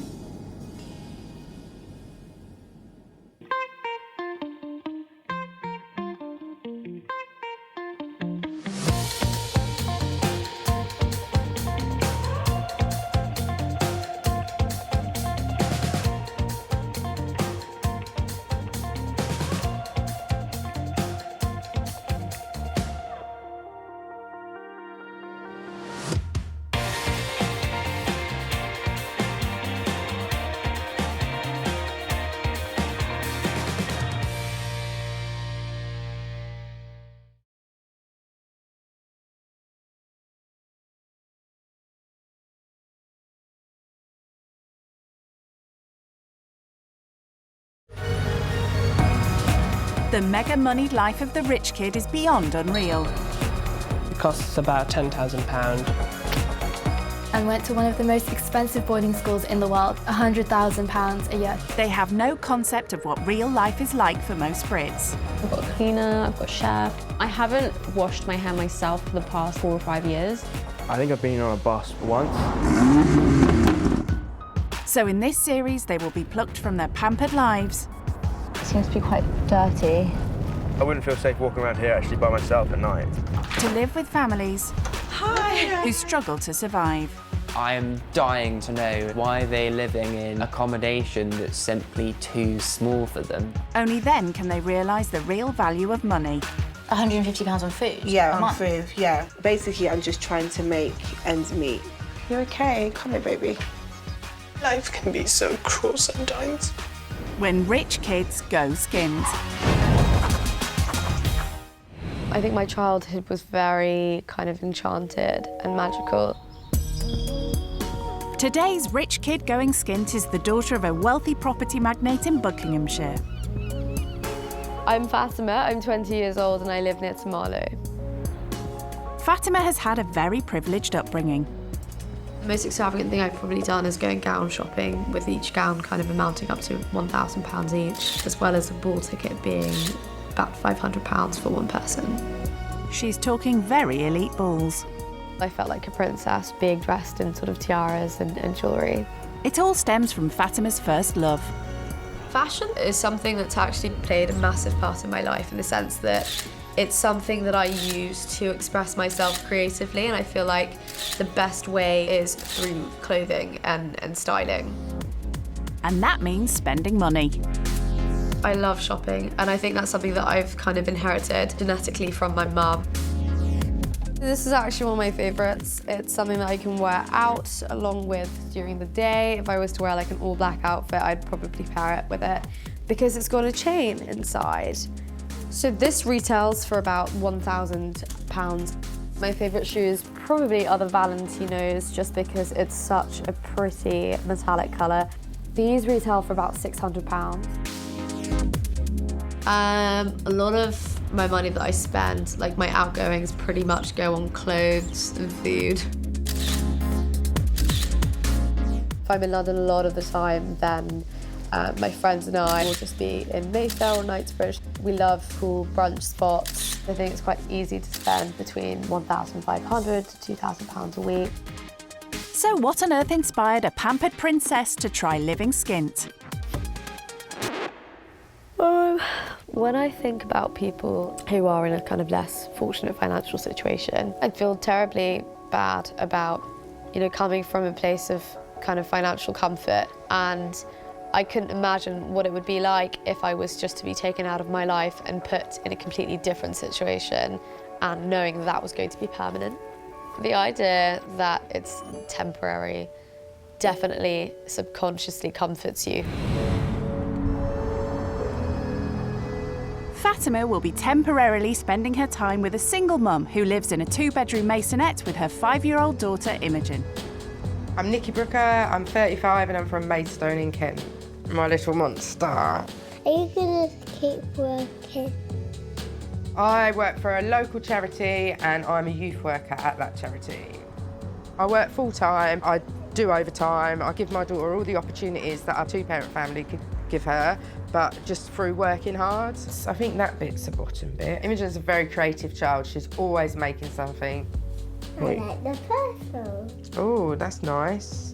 We do, yeah, a lot of arts and crafts and cooking. I think it's important for children to have hobbies and interests, particularly from a young age, so that they don't get dragged into antisocial behaviour as they become teenagers. So Imogen goes to swimming and dance classes, which cost Nikki around £45 a month. Considering that I work full-time and do overtime, I don't ever feel like I'm left with very much money at the end of the month. I certainly am not left with enough to save for a holiday.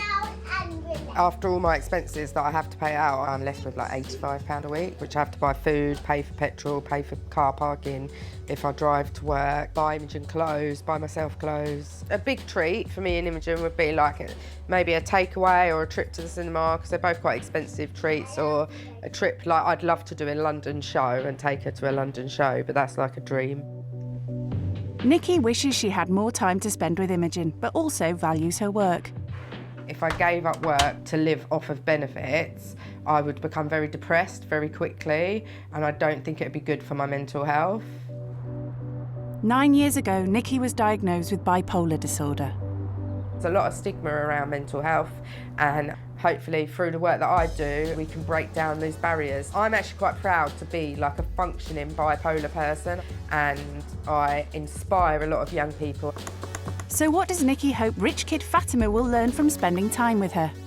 Being resilient and being able to bounce back from like the challenges that life throws at you isn't just about money. I'm done now. To make sure living skint won't be too much of a shock for Fatima, she's having a pep talk with her cousin Hamza. You're probably wondering why I brought you here. So I've got the opportunity to stay with like a poorer family, and I'm basically just going to see what life's like for them and see how they struggle to make ends meet. I just can't imagine you doing anything like that. You know, you wake up and your breakfast and your meal prep and you know. My meal prep. How are you going to get your toast and avocado? Avocado toast. I will miss avocado toast. I mean, I'm not too sure whether we'll have that there. I don't really know what they eat. We'll have to see. Just a little scared and shocked that you're doing this. Yeah. So am I. So was I at first, actually. So what if it's a council house? Have you ever been to a council estate flats?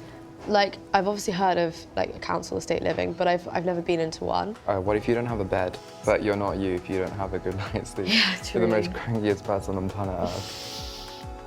Very true if I don't have a good night's sleep. So what are you taking with you? What sort of clothes?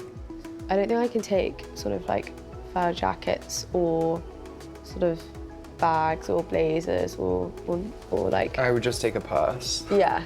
And your sweats. And, yeah. And a blanket. And like just, a hoodie or something. Yeah. Just be comfortable. Well, I hope you enjoy the ride. Yeah. She really hasn't thought about it, I think, deep enough. I'm just scared that they'll obviously judge her and think that she's a spoiled brat. As Fatima packs for her trip to Kent, I'm taking a couple of jumpers with me, just because they'll keep me warm at night. They're super comfortable. Nikki has been thinking about what her guest might be like. When I think of a rich person, I think of them wearing nice clothes, having nice hair, smelling nice.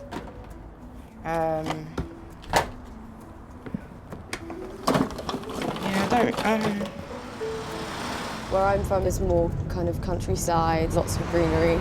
It seems like it's a little bit more sort of industrial. I've worked 41.5 hours this week, so I haven't had a lot of time to do very much. I did get up early this morning and do the hoovering.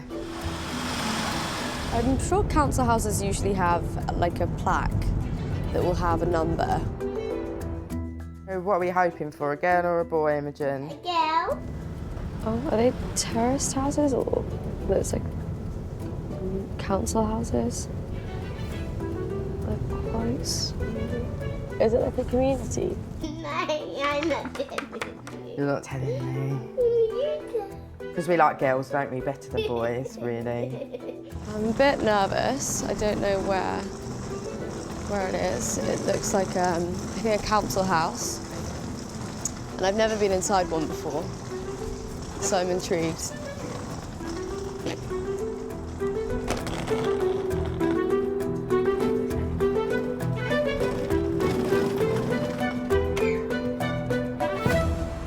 Hello! Nice to meet you. Hi, I'm Nikki. I'm Fatima. Nice to meet you. Come through. This is Imogen, this is Fatima. Hi, nice to meet you. Okay. She's got really sticky fingers, so you probably don't want to touch her hands That's anyway. all right. Oh, she's got a knife. Yeah, but it's a child safety knife, it's all right. Just found it a bit shocking that obviously like a small child is playing with a knife, but it's a safety knife, so fair enough. But yeah, no, that was a bit like, whoa, okay. Am I safe? No, just kidding. What's your lounge like? We have like 2 living rooms in total, so like one of them is on the other side of the house, and that's just kind of casual, whereas the other one's like for formal meetings only. So do you have like just- a separate dining room yeah. as well? My mum and dad actually like to entertain a lot, so they invite a lot of family members around for sort of like garden parties and barbecue. lot of Do you have a time. big garden? Yeah, it's quite big, and they like to use the space, and they'll just set up like a marquee or a gazebo outside. I've got a question, because you've got a garden. What do you want if we get a garden? 3 bunnies. 3 bunnies? I have 6 bunnies at home. Yeah, I have That's like a so runner and they cool. have like a hamper. There are about like 3 or 4 hampers that they have. Hampers? Doesn't she mean hutches? Do you clean them out, or do you have somebody that helps you clean them? I don't clean them out, no. As you can see, I have to Yeah. keep my fridge out of my kitchen because it's just Okay. really compact and little.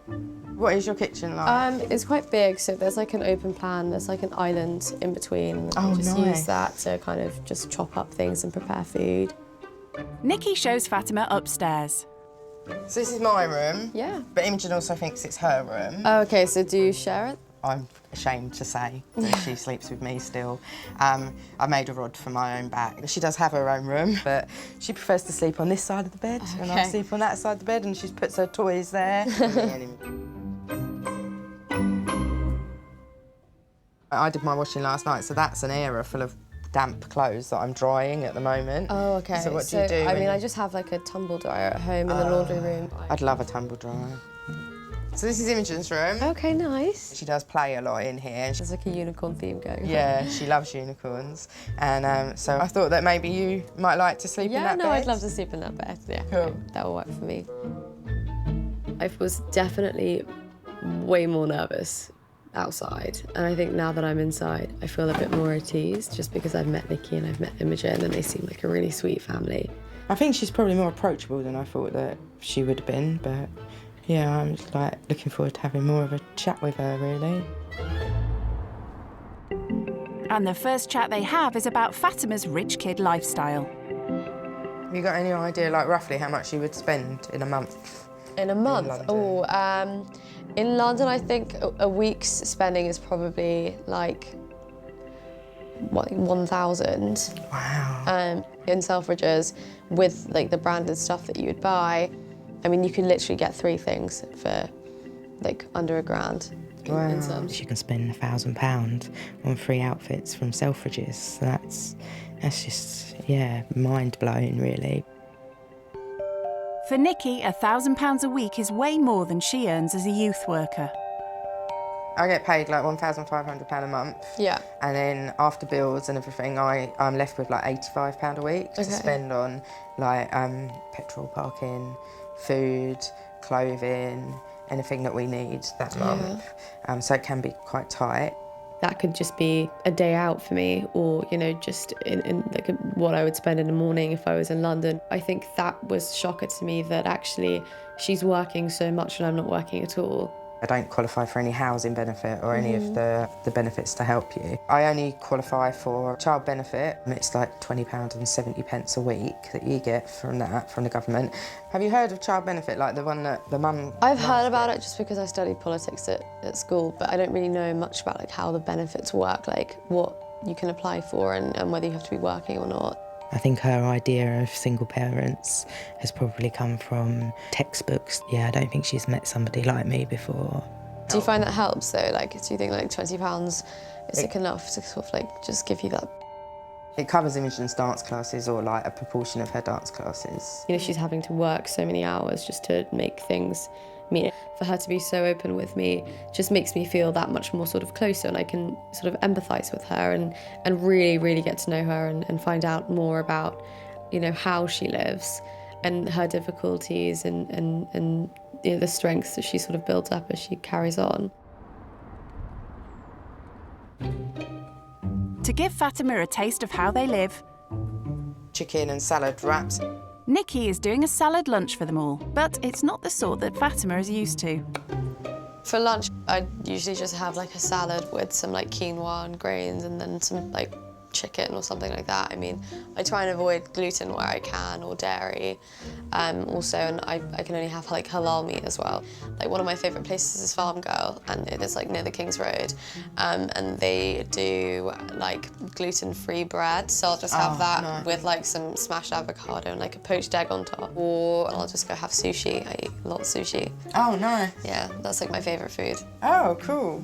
I've only eaten like store-bought, like the little sushi packs that you get for your lunch. Yeah, I haven't ever been like to a proper sushi restaurant or anything like that. I'd love to do that one day. Good. Yeah, you should. It's on my bucket list. Do you buy things in bulk as well, just to help you save, or? I don't really have the storage. Like my mum and dad do that. They have a shed that they keep loads of food in. Like a pantry. It is a shed in the garden. How much would you spend on food a week? Probably about £30 a week. Really? Wow. Lunch was definitely limited from what I usually have. I'd always have like some kind of meat with it, or I'd have like some grains, but it still fit my criteria. It was gluten-free, it was somewhat healthy. So how much would you like spend on lunch on average then? On like a brunch, on average, I'd say like £40. But I mean, if I'm going to Farm Girl, sometimes the bill can come up to about £60 for like 2 or 3 things. So that's like more than I would spend in a week on food. Yeah, no, which it's crazy when you put it into perspective. Lunch that I've made you today wouldn't even cost £1, probably about 70p. Yeah. So maybe I teach her to like live a little bit less lavishly. She has to budget in order to feed Imogen herself. You know, the fact that my lunch would have cost £1 and I'm paying multiple times that just for a normal meal out kind of perplexes me. Fatima's privileged upbringing indulged her with lots of hobbies that would be beyond the budget of most families. Are you ready? So Nikki's brought her to Imogen's dance class, something that she can only afford by working extra hours. This is like £5 a week, basically, and then I use my overtime money to pay for these dance lessons and the swing lessons. So in total, how much would you say that totals up to? So this is about £20 a month, and swimming lessons is about £23 a month, so it comes to about 43. When I was Imogen's age, I had to also do extracurricular things like go for ballet dancing and private tuition, swimming lessons and judo and karate, horse riding lessons as well. And my parents, you know, they didn't have to sort of set a budget every month to pay for those things. So that opened my eyes quite a lot and actually made me really respect everything that she does. As a single mum, the sacrifices that I make for Imogen to have hobbies and interests, and how I don't want Imogen to end up in a gang or groomed into like selling drugs or anything like that as she gets older, where that is becoming more of a problem in Kent at the moment. I'd rather spend that now than have a teenage pregnant daughter and You just want the best for her. Exactly. And I want her to grow up like knowing that her mum cares about her and that I put her first. Yeah. I think it kind of touched me a little bit. No one could watch that and just not smile because she's so cute anyway, but also I think it was just really like the embodiment of Nikki's hard work and struggle. Imogen's always telling me that when she grows up, she's going to be a pop star. So, yeah, that's why dancing's important, isn't it? If you're going to be a pop star, you need to be able to dance. Did you know what you wanted to do when you were young? No, I just wanted to be happy. I wanted to do something that I enjoyed, and I kind of fell into youth work. Fatima's ambitions are much more academic. What do you aspire to do when you graduate? I hope to go into law and work for a law firm, ideally in London or in New York, but corporate law or human rights law is definitely my goal.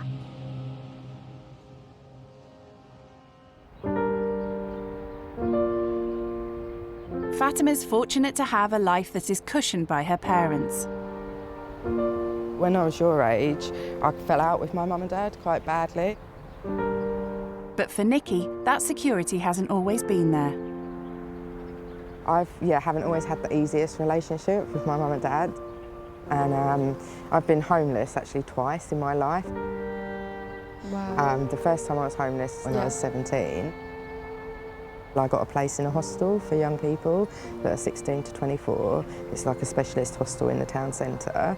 So I had to live off £30 a week, like for everything. But it wasn't just for food, it was to get to school, because I used to have to catch the bus to school as well. If I was to have problems, I think, at school, or if I, you know, was struggling that much, I'd probably go back to my parents. Did you not have that? I didn't feel like I could really net? talk to my mum and dad at the time. I was really cross with them. I just didn't feel like they loved me. And I didn't feel very understood by them. Yeah, no, I'm sorry. I've been so reliant on my parents, not just, you know, financially, but also emotionally and physically. So that the thought of not having them support me in anything would scare me. Has there ever been a point when you think, you know, that's it, I just give up? I have been suicidal at times. Yeah, it was a shock to end up homeless again when I was pregnant with Imogen, because I was sofa surfing at 36 weeks pregnant. It's actually so upsetting. Do you want a tissue? No, it's fine, I'm okay. I couldn't get anyone to help me, so I had to call my mum and dad. Yeah. And my mum and dad were like, look, we'll come and we'll get you. This has to be the end of but this has to be the end of this. I've got a really good relationship with my mum and dad now. Like, knowing that they love me, and time is such a good healer, and like this is what I teach young people as well. I don't know what I would have done if I was in her situation, where I've had one setback and then another setback and then, you know, followed by another. I think I'd lose hope really quickly. And I don't think I would have been able to deal with it as strongly as she has, and I think it's really built a real sense of resilience in her, and I think that's what keeps her going. Just to open up to Fatima and share with her that what I've been through, just to get her to see like how far I've come. I'm doing quite well now, like raising my daughter and with my career. I feel like I'm back on track. One of my goals is to own a house and, yeah, to be able to go on holidays with Imogen. I want Imogen to see the world with me. It's a world apart from Fatima's cosseted lifestyle.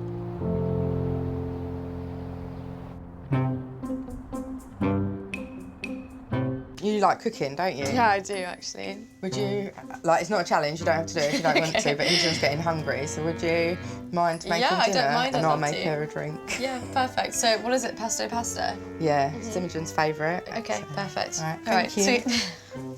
Definitely made pasta before, and I usually use like tomato or like sort of like arrabbiata sauce, but I haven't made pesto pasta, but I'm just guessing that it's kind of the same as when you're making other pasta. I don't actually use gas at home. I have an electric cooker, so I don't know how to set up the gas. Nikki, I just need your help turning on the gas for just boiling the pasta. Oh, okay, so you just do this. Okay. Oh, right. My dad loves cooking, so he'll make a steak with asparagus, kind of roast potatoes. For dessert, I personally love macaroons.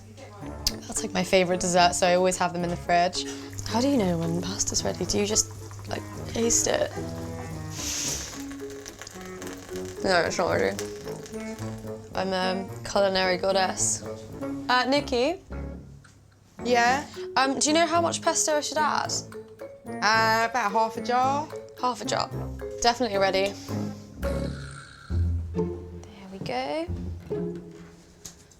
Are you hungry? Yeah? Do you want to come sit down? What's the verdict? It's really good. Fatima's food has Imogen's vote, but are Fatima and Nikki politically on the same page? I used to feel like there was social mobility within this country when I graduated from uni. Yeah. But now I don't feel like there's social mobility, and I don't feel like you can move between the classes as easily as maybe 10 years ago within the country. So like the rich are getting richer and the poor are getting poorer? Yeah, definitely. Politics over the dinner table is something that's, you know, not really acceptable, it's not appropriate, it's not a dinner time topic. But actually, you know, talking to you about the social class system in the UK especially, actually was really interesting. When I was a teenager, I was really passionate about young people having a voice to government, and I was instrumental in setting up the UK Youth Parliament, which is an issue-based charity to give young people a voice to government. It's not about party politics, but about the issues that affect young people. Speaking about politics actually helped us get to know each other a bit more and gave each other a glimpse into each other's sort of lives and what we think and our opinions in terms of just all kinds of topics.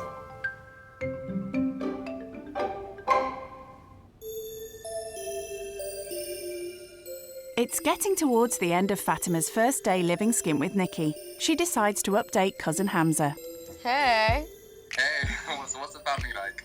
They're really, really nice. There is mum and one daughter, and the daughter's like 5 years old. How are you dealing with it? It's good. I felt really at ease during the day. Nikki is such a lovely woman. She's so, so sweet. She only has, I think, something like £85 disposable income a week, and that includes food. That must be really difficult. So she told me she was homeless like twice. Oh my Lord. I feel like I'm learning so much already. I've got to go. I'm just about to help Imogen get into bed with Nikki. I'm going to read her a bedtime story. Love you, take care. Take care, bye. Before Fatima reads to Imogen, Nikki wants her daughter to impress their guest. You're going to read this story and you're going to show Fats just how good a reader you are. Go on, Mum said Kipper. Good girl. I am going. Good girl. Now it's Fatima's turn. She reads Imogen the story of Aladdin. Princess Jasmine giggled at her pet tiger. So that's her friend Tiger, and that's... Who's that? That's Jasmine. The next morning, Jasmine arrived at the marketplace. She looked around excitedly, for she had never seen anything like it. As she walked, she came upon a little boy who looked like he hadn't eaten in a while. The boy looked up at her eagerly. She took an apple from a nearby stand and handed it to the poor child. You'd better be able to pay for that, the apple seller said. Pay? Jasmine said with a surprise. She'd never needed to pay for anything at the palace. Jasmine was frightened and didn't know what to do. Luckily, a handsome stranger came to her rescue. Do you like that story? Yeah. Yeah? What do you have to say now? Thank you. You're welcome. I think she's tired now as well. Yeah. Puts her to sleep. Time to go to bed, isn't it, babe? Time for them all to call it a night. Good night. Night, sleep well. Thank you. You too. It really felt like Aladdin ties in with the social structure, disparities and struggles that we're exploring at the moment. Just because you have Jasmine being a princess, but then also being able to experience the commoner lifestyle. I think that was really cool. Sound familiar, Fatima? I don't think I'm Jasmine. I wouldn't really say this is... I don't know. Depends on how you want to interpret it.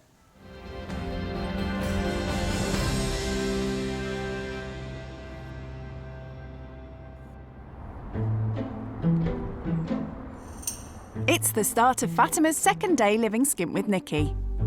I'm making porridge for Fatima. I've already had breakfast just when I got up.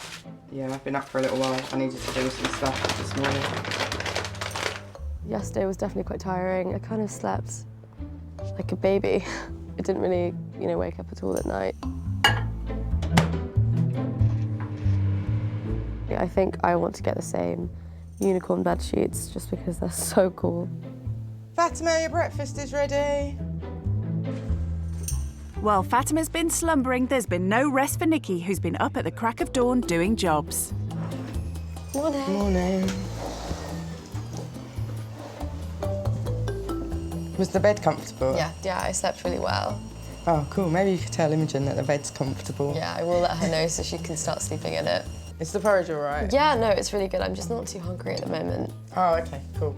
I like my breakfast looking aesthetically pleasing. So yeah, no, I love adding blueberries and bananas and dates and strawberries and chia seeds on top as well. And yeah, no, it was just a bit plain. Breakfast is not quite up to standard, and talk turns to holidays and travel. I want to get us a passport. My passport expired after I had Imogen, and Oh, really? so I'm saving at the moment to get passports. Oh wow! I didn't realise they were that expensive. Yeah, I think it's £85 for an adult passport and £65 for a child. Oh, I see. Okay, I was expecting like 500 or 600 to replace it. So how many months would you say that would take you? Just depends what comes up every month, you know? It's like, that's the problem. I put away like £50 a month, and then maybe Imogen needs a new pair of school shoes, or I need a new pair of boots, or something goes wrong with the car, or just random stuff happens, expenses that I hadn't planned for, that ends up taking it out of my savings. Yeah, I've been fortunate enough to not have to save up for a holiday or, you know, a passport. That really struck me, just because if I've ever lost my passport, which I've done countless times before, you know, my parents would just replace it. Hang on, you think they cost £500 to £600 and yet you've lost yours many times? To me, like, a passport is like a precious possession, and I felt that was kind of like quite frivolous, that you could lose your passport and then just, oh, I'll just go and get another one. For Fatima, splashing £1,000 on an outfit is something she'd do without thinking. But Nikki has to consider the price even when buying clothes in a charity shop. Hello. She's brought Fatima to one of her favourite charity shops to see if she can find something that would suit Nikki within her budget. Okay, so you know the challenge to get an outfit for under a tenner. Yes. Here's your £10. Okay, I willingly accept. I can do this, hopefully. Good luck. We look forward to seeing what you get. Okay, thanks. While Fatima trawls through the racks, Nikki and Imogen head out to another charity shop. Little does she know we're going to be buying her an outfit, so that'll be the real challenge, won't it? Whether she will wear something that costs a tenner from a charity shop, as I'm sure she's probably never worn second-hand clothes before. Hopefully I can change her opinion on charity shops. I know she said she gives to charity. I think you can find some really, really nice pieces over here, and you can style them. They're just as good as clothes that you can get from, you know, the store. They've just been worn. We're looking for something for Fatima, all right? But she said that she doesn't like trousers. Nikki doesn't, so I'm hoping to find something quite along the lines of her style. I wonder if she's into... Imogen, do you think she would like a dress? Yeah? Sure.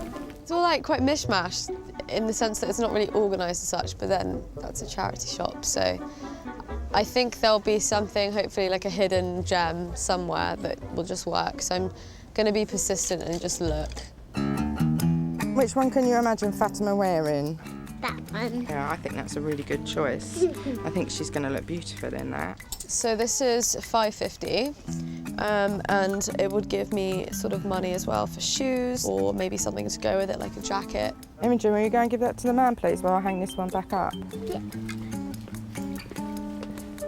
Thank you so much. I quite like this one, actually, because it's really feminine, and you've got some florals there, which are cool. Do you think this bag will look nice with that dress? Yeah. Yeah, are you sure? Yeah. Do you think Fatima would like this bag? Yeah. Okay, cool. Let's get these things for her then. This is the first time I've actually bought something from a charity shop. I'm amazed by how many sort of varieties of different types of clothing that you get here, as well as designers too, and just at discounted prices. As Fatima doesn't know I'm getting her anything today, hopefully she'll be surprised when I give it to her and that she'll want to wear it. Thank you. That's £7, please. There's your change and your receipt. Brilliant. Thanks so much. Thank you. Can I get this? It's £10, isn't it? Yes. That's £10 then, please. Thank you. Thank you very much. Thank you. Thank you. Thank you. Bye-bye. It was actually quite difficult, but I think I found something that you might like. Oh, wicked. Should we go home and have a look? Yeah. Back at Nikki's, Fatima reveals what she bought. So I actually got you a dress because you said that you wear dresses a lot and your style's quite feminine. and I like this one. I hope you like it. Yeah, but, it's lovely. And I like the black just because I think it will be really flattering on you. Oh, thank you very much. Oh, I love it. So I've got a little surprise for you. Oh my God, you didn't have to. So I want you to have a look in this bag. The bag's also for you. Oh my God, thank you so much. I love it. Oh, brilliant. We went to another charity shop while you were looking for a dress This is so lovely. I love it. Thank you so much. Do you think you would wear it? I would definitely wear it. These are definitely my colours, so yeah, I'd wear it if I was going out. Do you think you'd mind wearing it, like, if we go to the pub? Yeah, I'd love to wear it. I'd love to wear it. Brilliant. Thank you so much. It was You're honestly so much fun picking out for both of you as well that I thought you would like. Yeah, I had really good fun. Yeah, and I love the bag too. It's gorgeous. I usually don't wear clothes that people have worn before. I've always just kind of been really weird about that, but I really want to wear this for Nikki, and I really like the dress as well. Time to head out and strut their new stuff. I really love what you're wearing. Thank you. I think it complements you so well. Oh, I really love it. It's really floaty and feminine. It's just so flattering as well. Yeah, I love it. Do you like your dress? I love my dress. I feel really great in it. Oh, I'm really glad. Yeah. Imogen And helped me choose Imogen chose it, didn't she? Yeah. I know, it's so lovely. She's really excited that you like it. Hopefully we'll get a few compliments at the pub. Yeah, no, I hope so too. They're rabbiting on about their new frocks. Imogen, you need to come and sit down first. But Nikki has a confession to make about hers. But I looked at it a couple of weeks ago actually in the charity shop, Oh, wow. and it was just over my budget. I don't like to spend more than a £5 on myself at a time, so I looked at it and I was like, oh, it's £10, I'll wait till it goes in the sale rail. If it's meant to be, it will be. And now I've got it, so I'm really happy. Should we go feed the rabbits? And Fatima's dress has special meaning too. It's just, I guess it has that kind of sentimental value now, so I'd wear it again for sure. If I was going out or if I was, you know, just going out for dinner with my friends or for drinks, then I'd wear it. You like it? Is it going to give you brain freeze? It's giving me mouth freeze. Mouth freeze? You like having visitors, don't you? If you were out getting drinks like this, somewhere, how much roughly would they cost in London, do you think? Probably like £25 for 3 of them. £25? Really? Yeah. Do you want to know how much this came to? How much did this come up to? About £7.50. £7.50, yeah. Well, there's a clear difference, isn't there? It's a lot cheaper compared to London. But it's not just pricey London drinks that Fatima spends her money on. Another of her weaknesses is cosmetics. This is my favourite perfume. This is one that my mum's used for like years.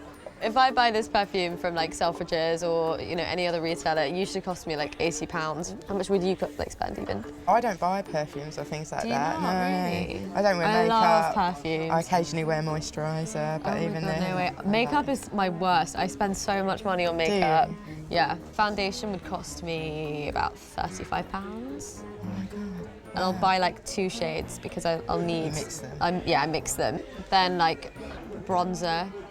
The one I have, I've got 2 of them. They're like £49 each. Primer. What is primer? Isn't it what you buy at a DIY store? It's what you put after the moisturiser and before the foundation, and it basically makes it last longer on your face and just gives it like a better finish. Oh, okay. Yeah, I know nothing about makeup. In a bid to show she's turning over a new leaf, Fatima is helping out with some household chores. There was one time that I had to do washing up, and that was at university. And I had to do the washing and the drying. Not the drying as well. Oh, brilliant, thank you. No, you're more than welcome. I'll just turn that upside down. But that's cool, yeah, brilliant, thank you. And she's offering to do additional jobs too. Do you want me to grab the washing from outside and just put it all together? Yeah, that'd be brilliant, thank you. Happy to do it. This is a novelty for Fatima. She normally uses a tumble dryer. I get Imogen to do some chores around the house for pocket money, and she really likes washing up. Do you have to do many chores yourself? Actually, my parents have always taught me to clean up after myself. So just sort of being neat in my bedroom, and if I'm downstairs, just to keep everything kind of tidy. Do you have a cleaner at home or anything? We do have people that regularly come to kind of clean it up, but I aspire to having a cleaner one day. Thank you very much. Thank you. To save the chore of cooking on Fatima's last night, Nikki's ordered a takeaway, a rare treat for her and Imogen. You hungry? Yeah. Are you? It's Chinese food, and Fatima's keen to see what's in her fortune cookie. It says, set the right example. It will inspire others. Is there anything that you're going to take away from this experience, or that? I think I'll take away so much from this experience. Just no matter how hard a situation might be, like you've gone through so many setbacks. And I don't know if you recognise this yourself, but like you're a very, very, very strong, resilient woman. And I think that's inspiring for women, you know, out there. You're doing the best you can to create a life for you and your daughter. Oh, thank you. Is there anything that you think you might do differently as a result of? Yeah, for sure. I mean, one thing that I think I'd like to do differently is just definitely learn how to budget and just to kind of appreciate what I do have. And to also, you know, really value my family as well. You know, just learning from you, and you told me how good it felt for you to be close with your family again. I think that really sort of resonated with me, just because it made me realise how lucky I am to have such a supportive family. Having a new understanding of the struggles Nikki faces as a hard-working single mother, Fatima has a special treat for her and Imogen. I hope you can read my handwriting. Oh my God. Imogen, we're going to go and see Aladdin, the musical in the West End in London. Thank you. It's something that I've always wanted to do with Imogen, is take her to a West End show. Yeah. And I just haven't been able to afford to do it. So No, thank you so much. No, you're really, really welcome. Day out in London. Yeah. Be nice, won't it? I want to give you a hug, honestly. No, it's been so lovely getting to know you, and it really just touched me, everything that you've gone through, and thank you for sharing with me and giving me sort of, you know, a chance to, you know, experience and feel everything that you've gone through. Honestly, just be open-minded. So lovely, and completely not what I expected. I didn't really have any expectations. I didn't I didn't know what to expect. No, neither did I, but I was just still pleasantly surprised, if that makes sense. Living skint with Nikki has given Fatima a new appreciation of how privileged her life is. And now it's time for her to go back to it. I'm going to miss you a lot. And yeah, I'm going to go. Bye. Should we have a hug? Yeah? Bye. Quite touched that she has said that she's like inspired by me and that she looks up to me. Bye. That has made me feel quite emotional, actually, because you don't feel like you're an inspiration when you're just living your life, when you're just struggling. So lovely meeting you. Thank you for having me. Likewise. Good to see you soon. And to find that she bought us tickets to see Aladdin, that's amazing. Bye. Bye. She's gone through countless hardships, but she's still resilient and works hard. And I don't think I've ever met such pure-hearted people who are so kind and so welcoming. And if I'm ever lucky enough and fortunate enough to meet them again, then I'd be extremely happy about it.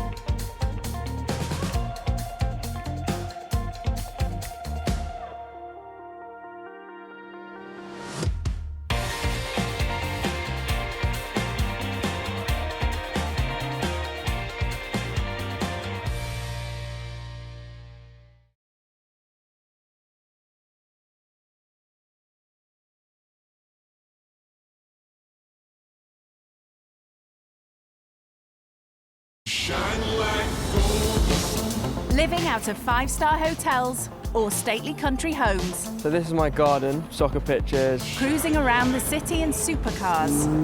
On the hunt for the most expensive designer gear. This would be £1,000. £32,500, literally just here. The mega-moneyed life of the rich kid is beyond unreal. My most expensive holiday was over £10,000. They have no concept of what life is like for most Brits. I've got a cleaner, I've got a chef, people wash my clothes for me, people cook for me. I think I've been on a bus once. So in this series, they will be plucked from their pampered lives. Literally like an abandoned area. I wouldn't feel safe walking around here actually by myself at night. To live with families who struggle to survive. People that are comfortable living on benefits are lazy. I didn't have a meal because I only had enough to feed the kids. Yeah, don't cry. Only by living with those on the opposite side of the wealth gap. If there was rats everywhere, maybe I'd be a little bit put off. Can they appreciate the real value of money? So at the end of the month, how much normally are you left with? Nothing. I've really realised how tough it actually is. When rich kids go skint. Today's rich kid going skint is 21-year-old university graduate Patrick, the son of a wealthy property tycoon. Yeah, my dad's been supportive of me my whole life. He's paid for me to go to private school, he's paid for me to have a nice house at university. He's taken me on nice holidays during my breaks. Home for Patrick is his parents' rather palatial 7-bed mansion in Hertfordshire. This is the hallway, pretty much where just guests come in and we greet guests. The main chilling is done in here, in the lounge. So this is my garden, really. We've just got some soccer pitches, and then I've got my tree house over there, which was built for me when I was much younger. Now he's all grown up, Patrick's been given his very own apartment at the top of the house. This is my area, really. Just got a kind of lounge living area where I hang out with my friends, have some pre-drink for a night out. Growing up in such opulence means rich kid Patrick's never had to lose sleep over money. I love my clothes and fashion, shoes, and I love cars and watches. They're my main things that I like to collect. As you do. This is a two-tone Rolex Submariner, which I actually got stolen from me, but I just bought another one. Rich kid Patrick's also a passionate collector of designer clothes. I have a lot of shoes. These are probably my favourite pair of trainers. I bought them for about £1,000. So this is probably my most extravagant piece of clothing that I've bought. I saw Kanye West had it, so I bought it because he had it. So this would be £1,000. So overall, it would be tens of thousands of pounds. Blimey. But his wardrobe isn't the only thing racking up his dad's credit card bill. My most expensive possession would be my Mercedes car. My favourite feature on it is obviously the colour of it, satin black. That's what makes it so stand out-ish. It's quite posy, I guess. Yes, it is. Ever thought of using public transport? I think I've been on a bus once. And when his car can't get in places, he just hops on a plane. I go on holiday, I don't know, five times a year probably. I'm fortunate enough to have a place in south of France. Once he's done sipping champagne on his holidays, Patrick hopes to one day join the family business. But his parents reckon he first needs a hard dose of reality by spending time with an underprivileged family. I have kind of lived in a bubble where I've just not really worried about paying bills, paying mortgages, paying for food on the table. It could be wise for me to see how they do it and how they maybe cut their costs. Maybe I could learn to cut some of mine from them. Hopefully I'll learn a lot. But being forced to live completely skint leaves our rich kid with some serious fears. I'm used to quite a lot of space and not feeling too claustrophobic. I eat quite a lot. I need to eat quite a few thousand calories a day, which I don't know if they could provide. My mum's given me some food. That's just what mums do, isn't it? Bursting Patrick's big bubble of privilege clearly won't be easy. But the person hoping to do just that is a single mum of one from Salford in Manchester, who faces a daily grind getting by on benefits. I'm Katrina, I'm 30 and from Salford. Jackson is 2 and I'd say I'm a good mum. Oh, look at all the animals. Being a single mum, it's hard at times. Each week we get £140 and that's to cover everything. Sometimes I have to think which bills need to go before other bills and some weeks I don't pay some to be able to do things. With Jackson, I try obviously to cook proper food, but it's not always the case. So I'll go to frozen food. Say like it serves 4, I'd probably get about 8 servings from it. Living on a budget can be quite stressful. I want to give Jackson nice things and I'm not always able to do that. If I'm in the shop and Jackson asks for a toy or a magazine, most of the time I've not got the funds to be able to do that. I feel guilty, like I'm not good enough because I can't give him them things. Oh, Jackson, are you going to come get your coat on to go park? Come on then, buddy. The last time I went on holiday was well over 10 years ago. Are you ready? Me and Jackson, we try and do most things that are free. The park's quite good because it's really big and it's not far. 1, 2, 3, woo! I'd hope that I could teach them like what real life is like, because real life isn't spending ridiculous amounts of money on champagne and nice fast cars, fancy watches. Real life is going work, staying at home, looking after the kids.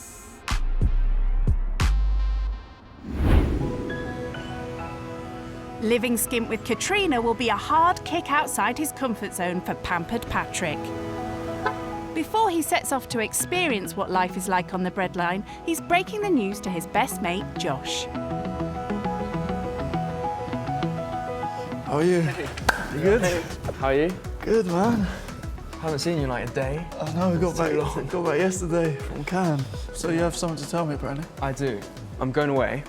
And I'm going to be staying with a family who's living on the breadline. So they have like nothing. Nothing. I don't know even if they have enough food on the table for everyone. So I'm going to do What? That. Yeah. Seriously? Yeah. Living on the breadline? Living on the breadline. You on the breadline? Me on the breadline, yeah. God. I'll survive. You must be nervous. I'm worried about how much food they'll give me because I don't want to just be starving. Will you be helping them out in the house? I don't know, I guess. Doing the washing?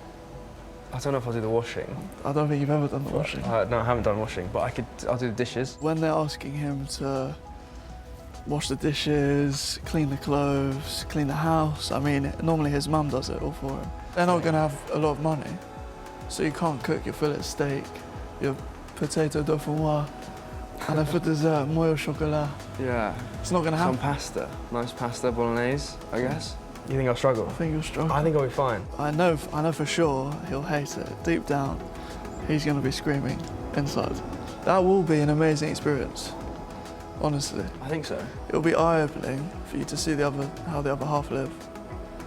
Yeah. You'll learn a lot. That's one of the main things I think it would do. Yeah. And just make me realise like more the value of money and all that kind of stuff. Yeah. You'll realise how lucky you are. Yeah. Anyway, mate, I'm proud of you. Thank you. Cheers. Thank you. Good luck. At the moment, to be honest, he's a bit of a mummy's boy, but I think this experience will teach him a lot and he'll become a lot more self-sufficient and independent. I hope he makes it out alive. Only time will tell. The big day's arrived. Time for Patrick to bid goodbye to his dad's credit card and head north to Salford and the complete unknown. The nerves are building and building. I have no idea how they'll react to me or how I'll react to them. As Patrick reluctantly leaves his life of privilege, Katrina's unsure about having a rich kid in her humble home. I'm feeling a little bit nervous. Obviously, my house is going to be a lot different to theirs. I like my home and I've tried to make it as nice as I can, so hopefully they're not like a judgy person. I've never heard of Salford before, this area. And I wouldn't feel safe walking around here actually by myself at night. Where I live is very there's a lot of greenery, a lot of space, larger houses, and here it's very cramped. And all the houses are kind of on top of each other. I didn't think it would be like this. I hope I get a bed. If I don't get sleep, I get grumpy. And then it's all a downward spiral from then.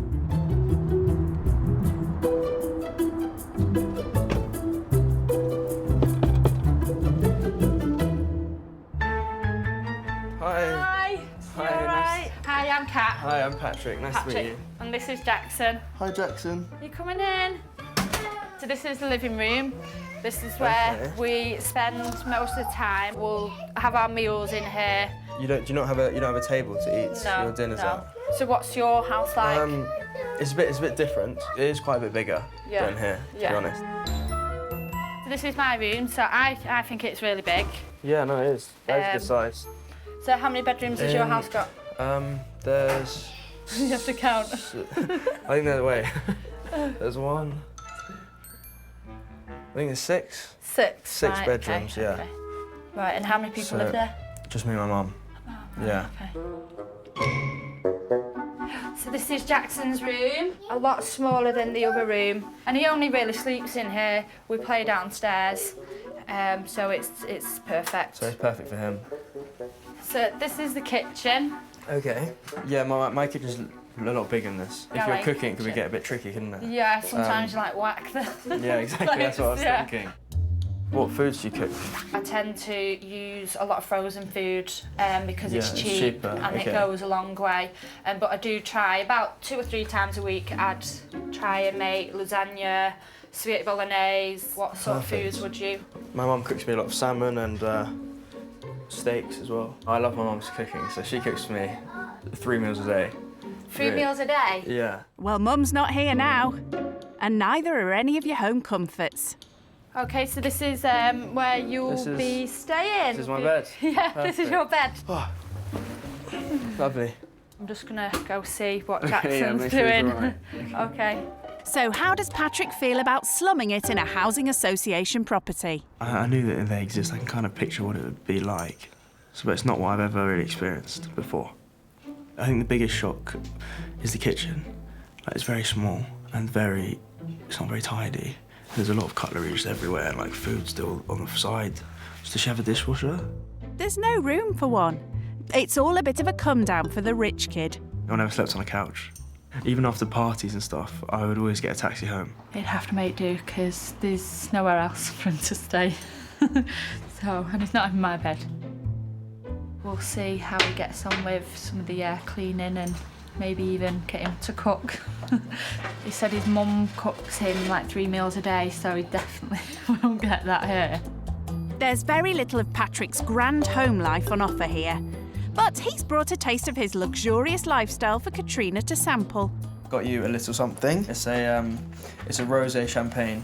Oh. If you... Oh, thank you very much.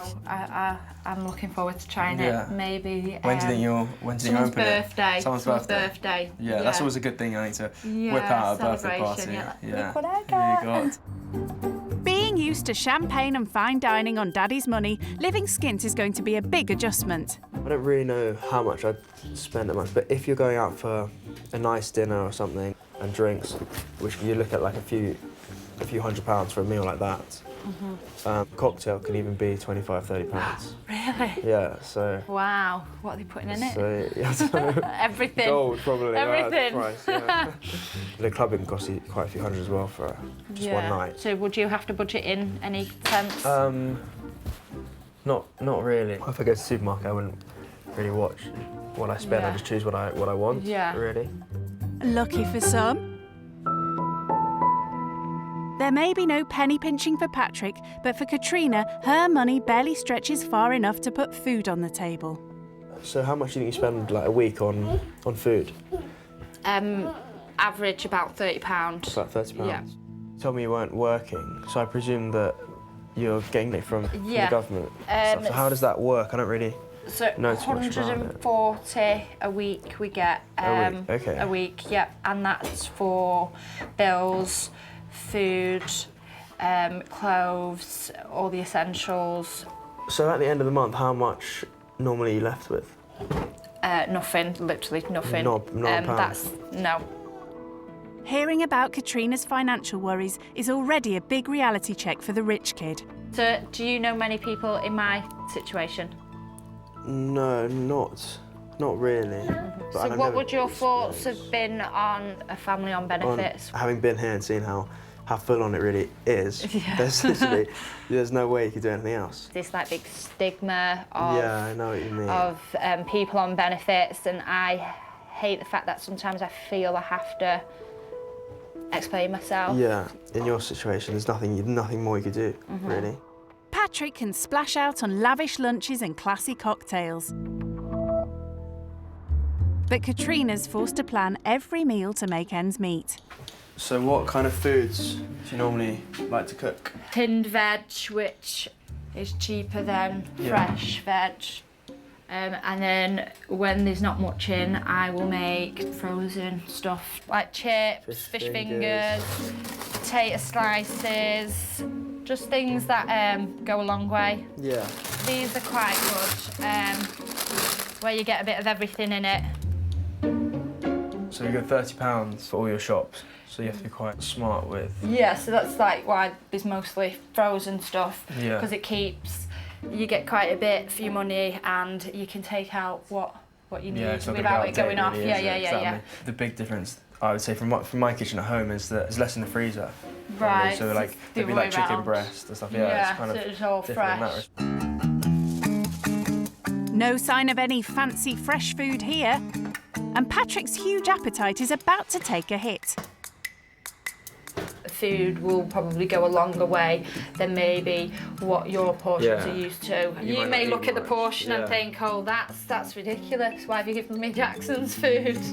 A low-priced lunch is definitely going to take some getting used to. But it's a chance for Katrina to hear all about his privileged upbringing. Here you go, Jackson.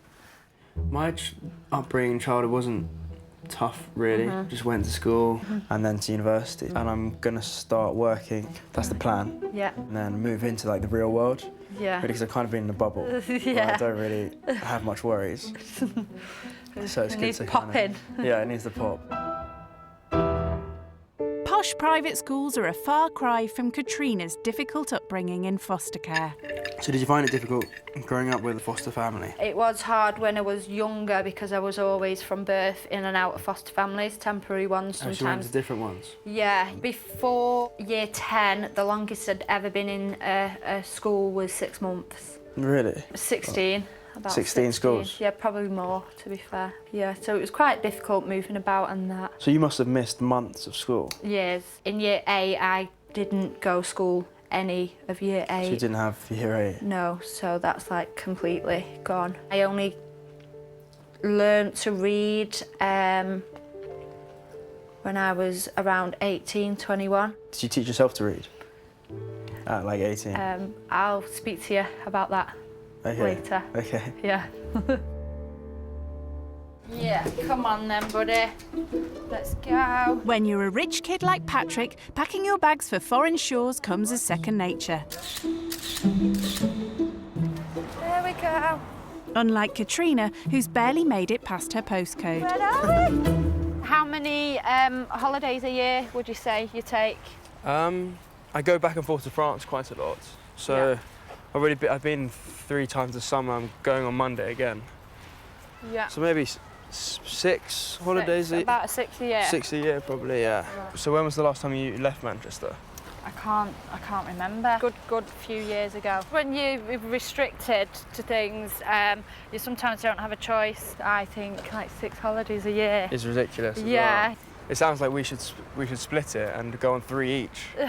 That'd be nice. That'd be nicer, wouldn't it? More Yeah. fair, I guess. I could name anyone who hasn't left the country, let alone the town, for years. I think that's crazy. I've never heard of that. It's interesting just how different his lifestyle is. To me, it's normal, but I guess to him, it's not very normal. So, but then again, I don't think going on holidays 6 times a year is normal. That's because it's not. And it seems that fact's fast dawning on the rich kid. From seeing her life now, I can see why she hasn't. Because it's little costs that you, like, to most people, you wouldn't think is very much. But to her, obviously, every little bit makes such a big difference. Even though I've only been here a short period of time, I've really realised how tough it actually is for some people.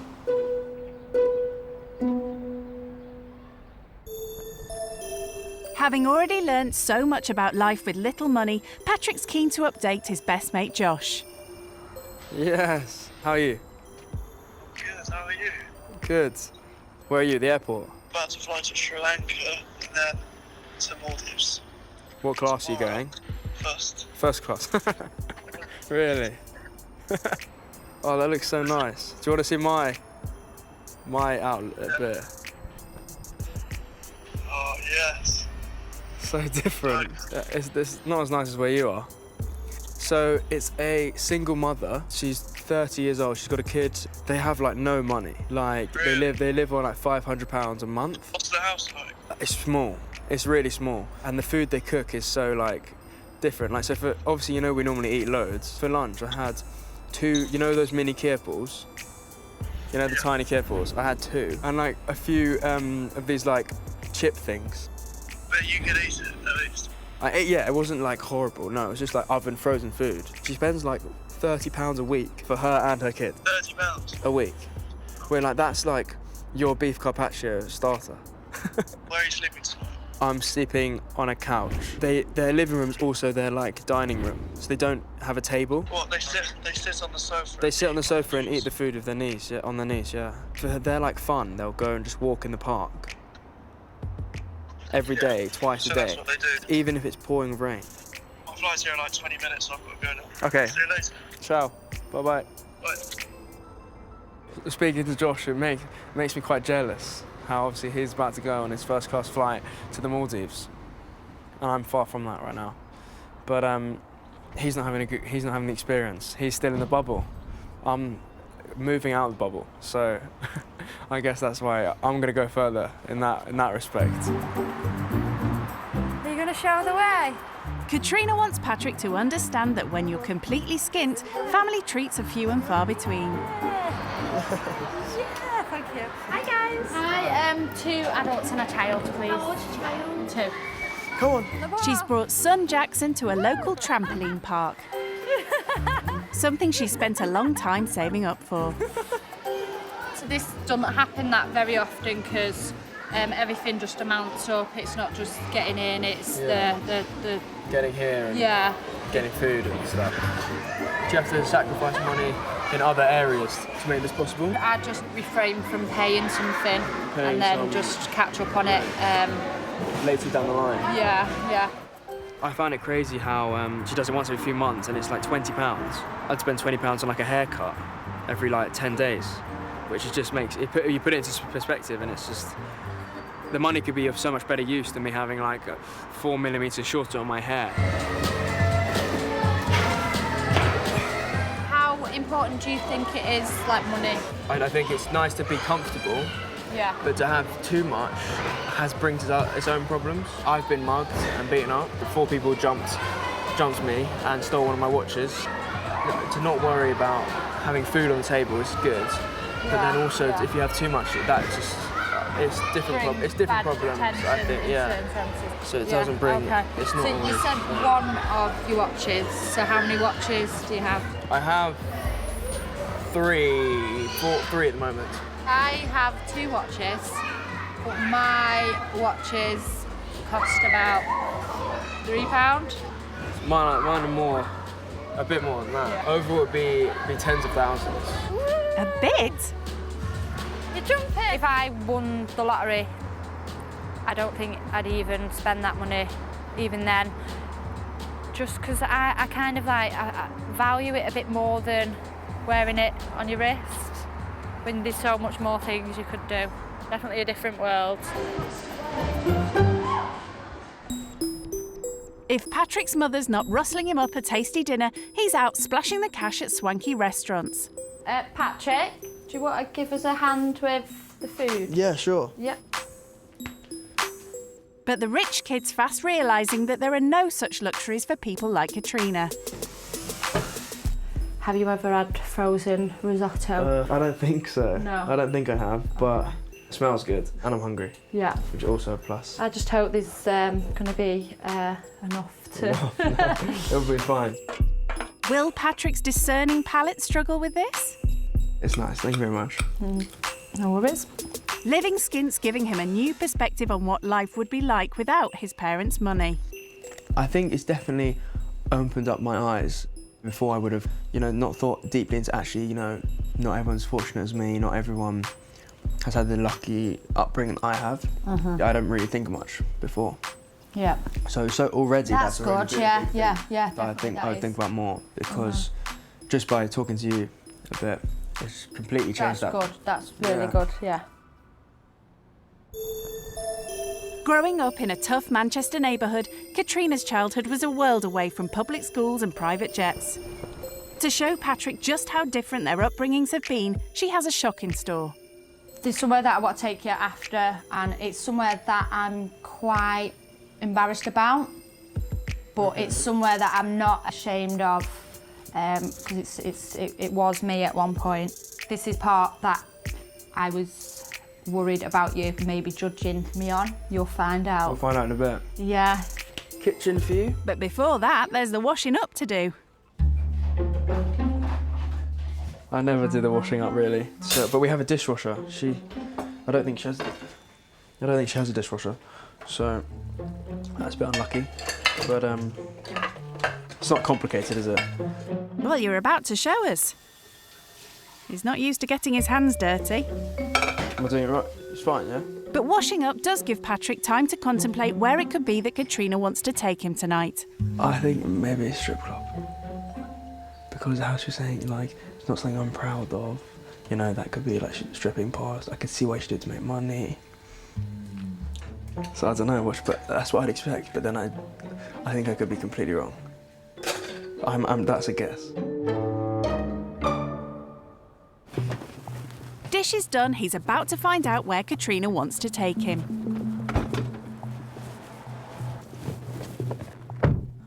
Where we're going is part of my past. It's been about 9 years since I've last been here. In a sense, I like that it's behind me, but I also like to remind myself about my experience at this place. Do you look back at this place with good memories? Not good memories at all.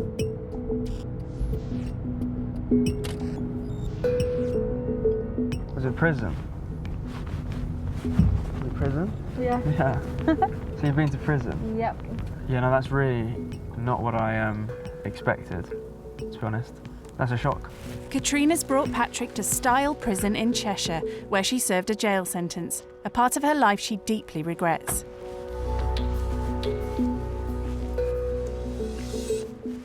When I got out, I was roughly your age. So you're in here when you were the same age as me? Yeah. How long were you in here for? Just under 2.5 years. And it was horrible, I'm guessing. It was quite scary. Thinking like how much of my life I wasted in there. I could have used that time for something else. Much more productive, yeah. Yeah, definitely. But at the time, I wasn't thinking that. By meeting you, I never thought you'd have been here. That's nice that you think that, No. yeah. Maybe it shows how much you've maybe changed. I think if, a couple of years ago, you probably wouldn't have, Really? wouldn't have thought that, yeah. I guess it's all in the past now. Yeah. So you just don't really want to think about it and kind of put it. Mhm. It was when you were young, so it doesn't Yeah, really... young and stupid and thought I knew it all. Everyone's young and stupid sometimes. Yeah, well, we all make mistakes, and I think I've learned a little bit from it. I actually learned myself to read in here. Learned to read Yeah. in here? Yeah, all I had was time, and over nearly 3 years, You just taught yourself? I learned how to, Katrina's shocking revelation tonight has brought home to Patrick what a fortunate childhood he's had. And obviously, maybe if I didn't come from, you know, a privileged background, then I could easily end up here. You know, I think maybe I've just got lucky, and then because I could so understand how, if you essentially have nothing, you can easily get involved in doing something like this because it's quick, easy money. So I probably would end up doing some things that I regret. I never thought it would be that she's been in prison for nearly 3 years. Wow, like that really got me. I can't imagine going there when I was her age, not really knowing where your life's gonna go and not really having much to look back on and to look forward to. She's had a really tough time. Hopefully from today, his mind's changed from what he would have perceived as someone on benefits.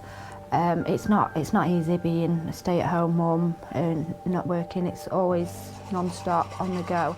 In some circumstances, people can judge too quick. Leaving behind his luxuries and parents' comfy country mansion has been a shock for Patrick. So as his second day living skint with Katrina begins, how's he coped slumming it on her sofa? Last night I probably slept about 3 hours, compared to I normally sleep 9. Jackson woke up screaming a few times in the night, and then the dog was running around. I don't think I'll rush back to the sofa if I had the choice. No such thing as a lion when you have a house and toddler to look after. Here you go, Pudding, there's yours. And there's your spoon. Because Patrick's never had to budget, Katrina's given him the ultimate challenge. Today we're going to go to the supermarket and you're going to have £30 to spend on what you think would last a week for me and Jackson. For both of you? So 28 meals? Yeah. £30, so just over £1 a meal? Yeah. All right. Yeah, let's do it. Be interesting? Yeah, I'll give it my best shot. £30 for a week's groceries is a big ask for the rich kid. So can he rise to the challenge and show he could survive in the real world? Any tips? Try not to go over, because if you go over, you'll have to put things back, and it's a bit embarrassing. Okay. Yeah. £30, obviously their weekly budget is... That's what I'd spend on one meal in a nice restaurant. I feel a lot of pressure doing this, yeah. A lot. I really don't want to let her down. Right from the off, Patrick's showing some encouraging signs. I'm thinking probably to get some produce stuff, and maybe I want a big sack of pasta. I think that'd be a good idea. Katrina, however, has her doubts.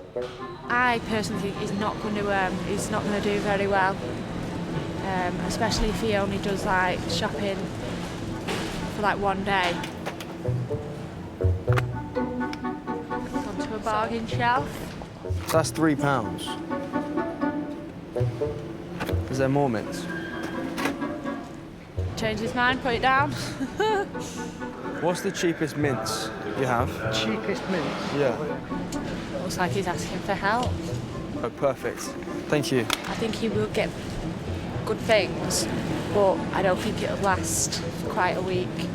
That'll do them a good few meals, and it's only £1.49. So I think that's a good start. 3 kilograms of pasta for £3, £2.80. So that's definitely a good idea. Good thinking. But just when it looks like he's getting the hang of things... So maybe some Parma ham to mix up with the bolognese to make it a bit more tasty. I couldn't even think what you'd do with it. It's like a posh meat, that, isn't it? So since being here, I've noticed that she likes quite a lot of frozen food, and as it looks cheaper, that's 80.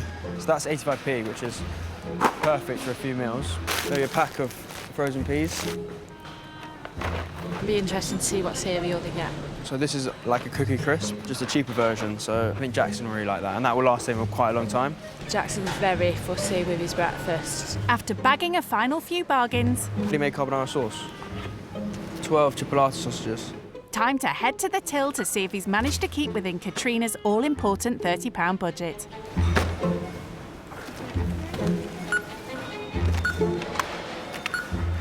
£29.68. Thank you. Oh, well done you. I think it went pretty well. I'm surprised at how much you can actually get for £30. I think it will last him for the week, for sure. All done. Great. How do you think you did? I think it's good. I think I've done well. Yeah. I hope you think the same. He's pretty sure of himself, but the jury's still out on that one. Time to see if what he's bought is enough to provide 28 meals for the household.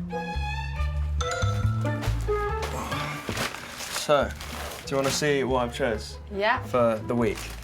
So I got a thin and crispy cheese tomato pizza. Yeah. Okay. Yeah? Yeah, So I that's feel like fine. that's a Yeah, couple quick and meals. easy, yeah.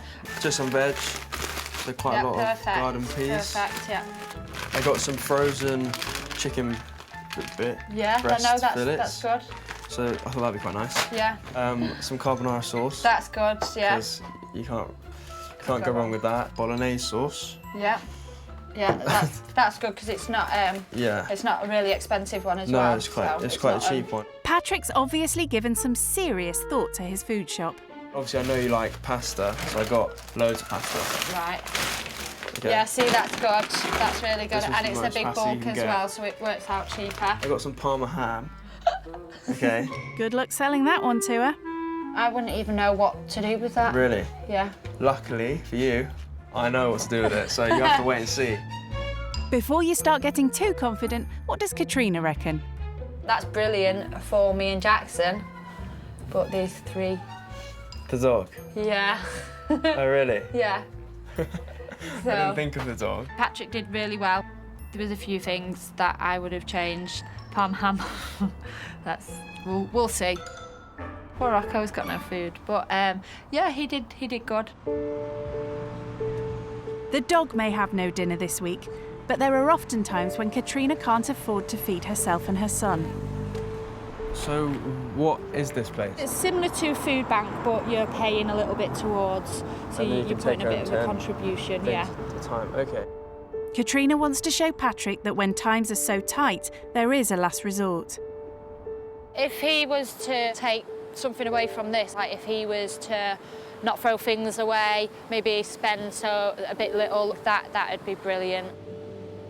Probably pick the chicken. That will do like 2 days. Quite a few meals. This social supermarket is specifically for families on benefits or low incomes. And then there's more stuff around here. Hot dogs. Members pay £2.50 a week and are able to choose items to the value of around £15. Pasta sauce, that looks interesting. What we've got here, I guess, is like probably like 5-6 meals. Yeah. It's like kind of another food shop a week. Yeah.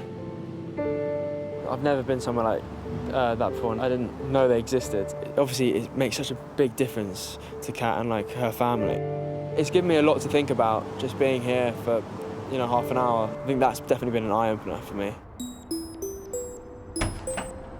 Buoyed by his success with the shopping challenge, Patrick's keen to update best mate Josh on what he's learnt so far. How are you? How's the Maldives? Sunny for like the next week. Oh, perfect. Show me what you're looking at. This is my room. Have you got your own place? Is that your pool? Nice. This is the pool, and then just behind the pool is the sea. Oh, so nice. Last night, yeah, she took me somewhere, and I went to a prison. It was really quite scary. And then today, I kind of done like a food shop. I had to buy like a week's food for £30. £30. Everything you need, £30. Have you learnt anything from this experience? Yeah, I think I have actually learned quite a lot because, like, you know when I used to throw food away because it'd be like nearly out of date or something. You can actually like give it to some of these like shelters. I think I've just understand more of like how the real world is. When I get back, I'll show you the ways. Alright, have fun. All right. Enjoy. You enjoy yourself. Don't have too much fun. All right. Bye-bye. With his experience living skint almost over, Patrick's going all out to leave a good impression.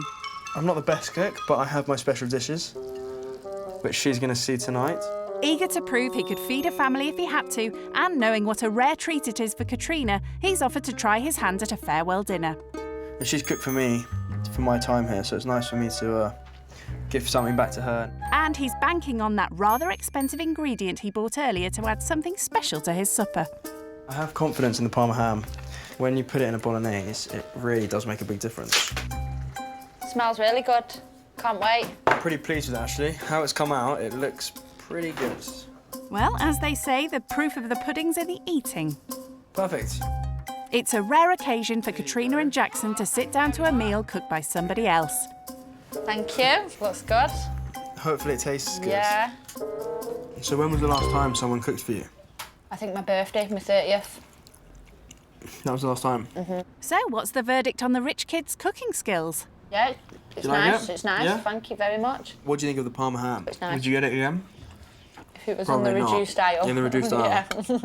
Yeah. Seeing how Katrina regularly has to rely on discounted foods has given Patrick a whole new perspective on his own extravagant spending habits. The biggest thing I've come out of from this experience would be the value of money. I feel like I've been trapped in a bubble like quite a lot of my life and quite protected from the real world.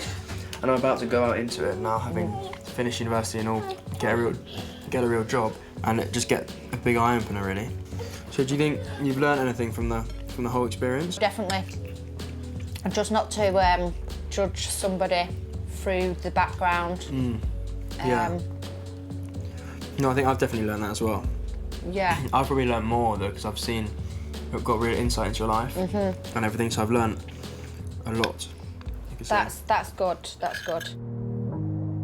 Living skint with Katrina has been a hard dose of reality for this rich kid. It's shown him just how tough life could be without his parents' financial support. And as he heads home, he has a new appreciation for the hardships people like her face. Thank you so much for having me. Yeah, it's been lovely. thank you. As a gesture for all she's taught him, Patrick has something from the trampoline park. I picked up 5 free passes for both of you.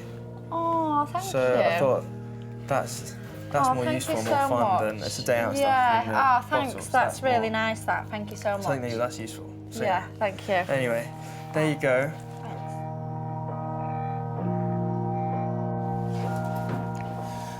So thanks again. Oh, and thank you. hopefully I'll see you soon. Have a safe journey. Yeah, thank you. Bye.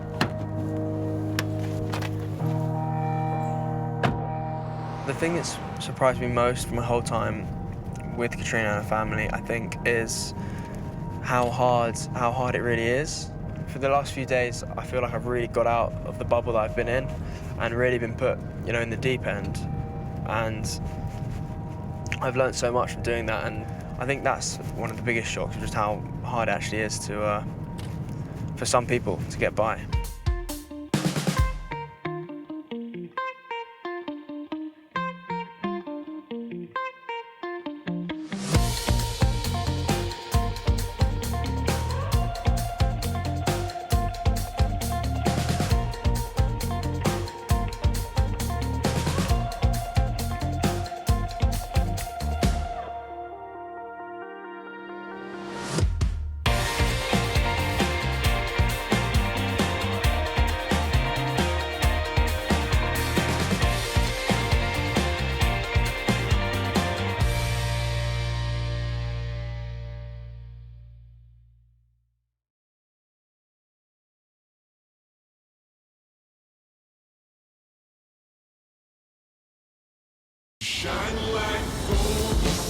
Living out of 5-star hotels or stately country homes. So this is my garden, soccer pitches. Cruising around the city in supercars.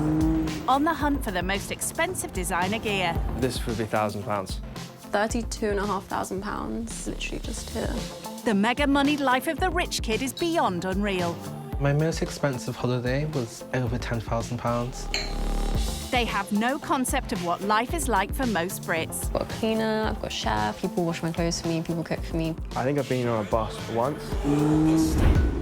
So in this series, they will be plucked from their pampered lives. Literally like an abandoned area.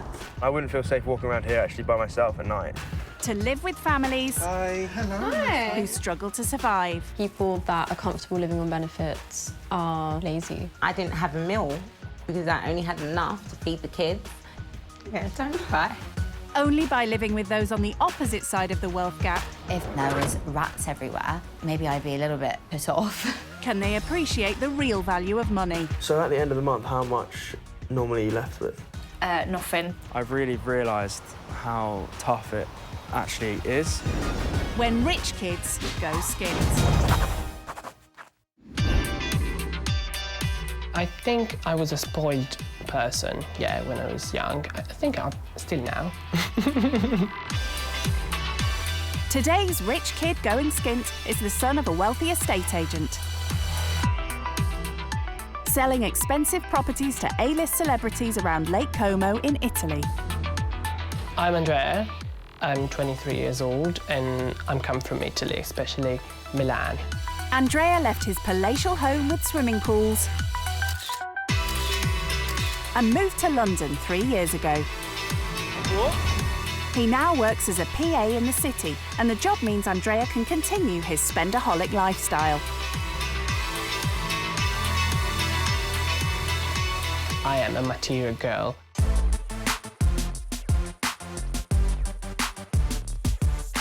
This is a limited edition. This hoodie was costing about £800. This one was costing about £450. So fluffy, so smooth. I love pink so much. That jacket cost £1,000 and the price of this was £690. The cost of this is about £1,500. This is a wonderful piece of art. It was costing me £3,000. I had to have it. I just like the feeling of when you own stuff which is valuable. Especially bags. We have a Beer King, size 40. It costs about £10,000. Excuse me? He also has a collection of 50 pairs of shoes that cost him around £25,000. So these are my everyday shoes. Pair of sneakers from Louis Vuitton, I think about £500. These are velvet Versace shoes and they're about £700. Those ones are one of my favourite, of course, Louboutin, and I think the price was about £700 as well. I have so many shoes that literally sometimes I don't even know what I've got.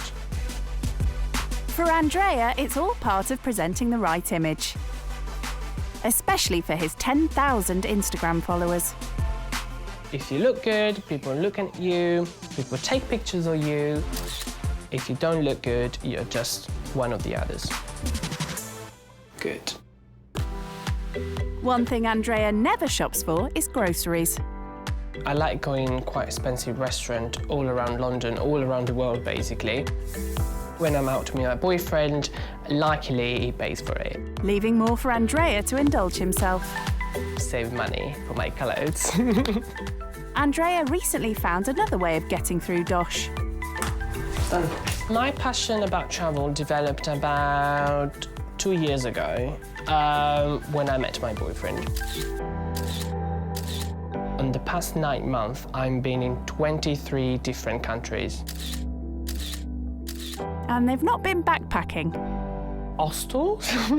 I don't even know what is an hostel, actually. Definitely has to be a 5-star hotel. I don't like less than that. So what does Andrea think it will be like living skint? Would be difficult? Probably yes. If it's good, it's good. If it's bad, at least I did something different than do shopping, I think. It'll certainly be different.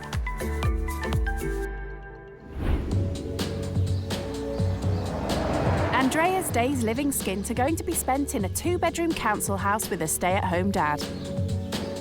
My name's David, I'm 40 years old and I live in Town Hill in Swansea. Single parent David lives with his 2 daughters. 10-year-old Marta. Daddy, can we do like this thing where if you get the 2 of the same card and you want to switch, can you get like 2,000 from the bank? No. His youngest, Emily, is 7. Hello. And they have 3 pets, a rabbit, a hamster and a cat. I'm saving up for a cat, darling. So she doesn't go upstairs when the door's open. Where are you going? It's tough, especially when you've got 2 girls. No, I get to be the dog. She's the dog today. It's challenging every day, you know, they wear you out, they want things constantly, but I wouldn't change anything. All the fun stuff I like doing, like bowling, is fun money. Oh, yeah, it is. Bowling would be nice, wouldn't it?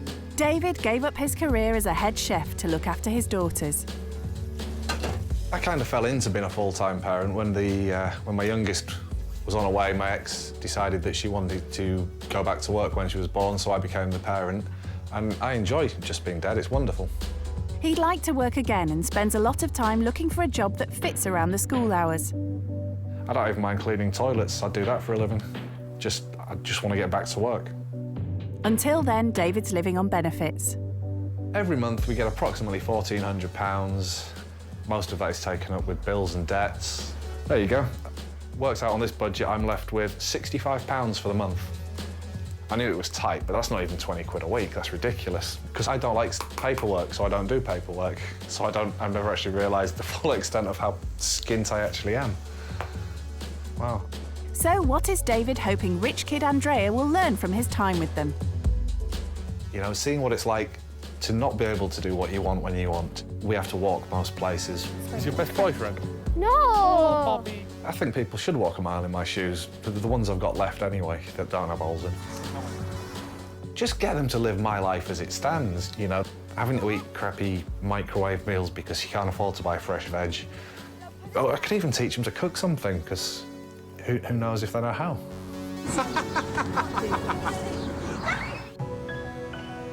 Living skint with David will be a far cry from Andrea's usual lavish lifestyle. Before he sets off to Wales, he breaks the news to his best friend, Adriana. Oh, there she is. Hello. How are you? Good. What about you? Very good. Oh my God, you look amazing. Well done. I love the outfit. You too. Yeah. You're amazing. Yeah, so thank you for coming. And I have to tell you something that I decided to do. Okay. So I'm going to be living with a full family. Oh my God. Really? Yeah. And hopefully it's not going to be a council house. That would be a shock. I'm worried because I know you are very picky and fussy about cleaning stuff. Yeah. And hopefully they won't have any animals around. You're gonna wear your expensive clothes? I mean, that's me. I don't have cool clothes, actually. Yeah, no, you don't. I know. You don't have a normal pair of jeans. No, I don't. Even a normal T-shirt. No, I don't. Are you taking the Hermes bag? Yeah, of course. The one, it cost £10,000. Yes, of course. I mean, that's my bag. I'm proud of it. You know, I always Jesus. travel with it, and it's so comfy. So, yeah, why not? I think you will learn a lot of things, and maybe you will cry in the end. You will feel very emotional. What can I do with my makeup then? Don't think about makeup. Think about feeling. You know. To no shopping. Cheers, please. Okay. Good luck. Thank you. He's gonna hate it because he's very picky and fussy about cleaning and food. I think you can change. The big day has arrived, and in Swansea, there's not a huge amount of activity. I've made absolutely no effort for my guests. I left my house exactly as it is, just to show the life that we live in. It's all going to be a new experience for Andrea. I'd never been to Swansea before. I thought it was more in the countryside with the big garden and animals around. I don't know what I was expecting, actually. Our guest's going to be here soon, not long now, so you're probably excited? Yes. It is not bad. I mean, I don't know. Oh, God. Andrea's realised it's his worst nightmare. We're there. A council house. How are you feeling about this, Emily? Pretty chill by the looks of things, unlike Andrea. Oh, God. Hello, mate. Hello. David. Hi, Andrea. Nice Good to meet you. Come in. Just go through. Hey. Hello. Hi, Andrea. Hi. Nice to meet you. What's your name? Emily. Emily. Oh. What about you? Emma. Emma. It's Marta. Hi, Andrea. Nice to meet you. Oh. Welcome to my humble abode. Thank you. Introduction's over, and Marta has a question for this rich kid straight away. Do you have maids or servants? In London, I don't. I have just a cleaner who comes to my house to do the major clean every week. But back in Italy, I used to have it, yeah. Andrea's impressed Marta. Now he's trying to win over their cat. Hello. She's in a very playful mood at the moment. Because the fleas are gone. What? Fleas have gone. Oh. Hopefully. I'll give you the tour of my house then, mate. OK, let's have a look. Nothing special if we just go forward towards the kitchen. Andrea did well to hide his dislike of pets. Ours is a well-used kitchen. What does this relate to, like, your kitchen in your flat? Well, my kitchen in the flat, it's completely untouched. So I don't normally cook. I don't know how to cook. Really? Well, the only thing I know to do is just carbonara. Fair enough. That's the only thing. You eat that every day then? No, I eat out every day. I don't eat at home. Yeah. I think if I had to take these out to eat every day, it cost me a bloody fortune. Why would you go and spend a lot of money when you could spend cheap cheap money just to get some ingredients and cook everything together. He says he can make a carbonara. I've got everything in for carbonara, so I might just test him on that. Upstairs, Andrea is shown the girls' bedroom. Bit of a mess, but it's 2 girls. Two girls, that's This is about as tidy as it's ever gonna get, I think. Then David's room. That's pretty much my clothes selection. I have 2 pairs of shoes. I have my shoes for job interviews and smart wear, and I have a pair of trainers just for day-to-day wear. You only have 2 pairs of shoes? Yeah, Oh, God. you know, it's, what can you do? 2 pairs of shoes only? I don't think I can survive with that. He definitely needs more shoes. Absolutely. This woolly jumper is my winter wardrobe because I wear a T-shirt or a shirt all the time. It gets colder, woolly jumper goes on and that's it. That's the only one you have? Yeah, that's the only woolly jumper I've got. I mean, that jumper cost about £12 as well, so... Well, I have a jumper that cost about 600. The cost of my entire wardrobe is probably less than £500. And that's including the shoes. Mine is much more. Yeah. Fair play. Like, you really want to know that? Yeah, absolutely. I think it's about 100K. I could buy Compare 2 house. decent houses in Swansea for your wardrobe. Really? Maybe I should sell my clothes and live here. I definitely feel ridiculous right now. Yeah. Finally, Andrea sees the bathroom. So is it the same size as yours? I have a shower. Well, there's a shower there as well. Okay, that's good then. The thing is that they don't have the floor and then the toilet. That's something, the 2 things that make me shocked. The idea of walking like that and having a shower in that bathroom, I don't know. Andrea is used to sleeping in the best beds in luxury hotels when he stays away, but he won't get that here. So where am I going to stay tonight? Well, you're not very tall, so... The sofa. No, it's actually a sofa bed, and I will pull it out properly for you. Oh, that's So you've got good. nothing to worry about there. Okay, It goes up to like this. It does fill most of the room, but... Cool.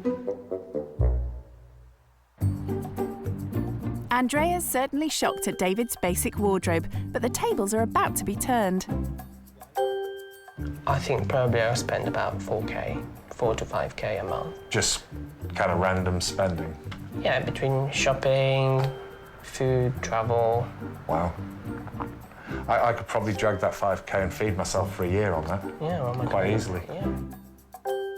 You know, it's just another realisation of how little I do actually have, which is quite sad. It's reality check time for Andrea. But this is really going to depress you, mate. My monthly budget is... I have £1,400 comes in every month, and that's my benefits. And of that, £1,335 goes out, so I'm left with about £65 a month in disposable money. You go out one night, you spend £65 like that. It's ridiculous. We spend about £140 a month on food, so £35 a week. So it's £35 a week? On food for 3 people. I spend £35 a day. What, Even on more. lunch?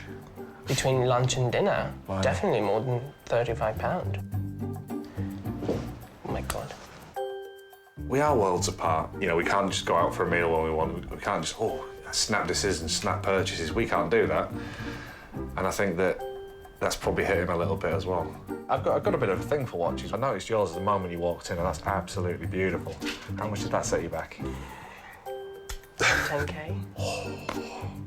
Yeah, your watch on its own would solve so many problems for me. Don't sleep tonight. I'm just kidding. He doesn't know about the cost of his bag yet. £10,000 would pay off all my debts in one go, and it would make me about £400 a month better off.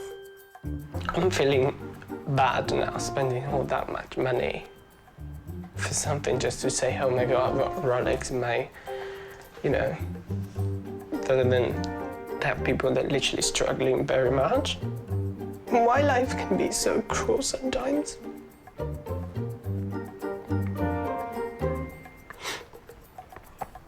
What do you mean?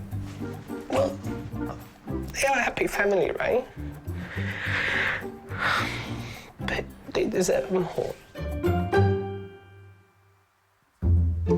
Well, they say hard work is good for the soul, so maybe cleaning out the rabbit with Marta will help Andrea feel less guilty. Oh my God, it smells so bad.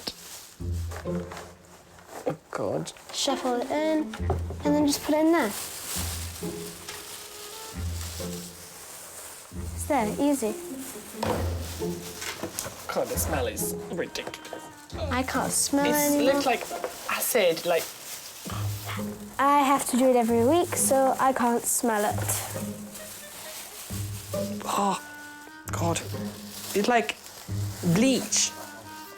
Is that normal? You've never done this? Never. With any animal? Never. Wow. Thanks. It's there, easy.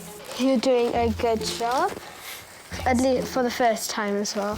It's just the smell, the only thing I don't like it. Well, then once it's covered, you can't smell anything. I Yeah, don't that's think. true. That's it? Yeah. Is there anything more? No, then she just scrabbles it everywhere and then it just moves around. And all you have to do is close that. There. We've done it! And yeah. Cool. And the rabbit looks impressed.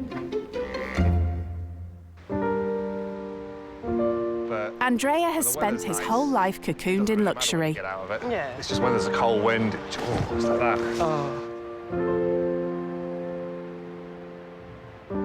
But David knows what it's like living without even a roof over his head. When I split up with my ex, I just literally had nowhere to sleep. I actually managed to spend 3 months homeless. So I had a little pop-up tent. I'd sometimes sleep in the dunes if it was nice.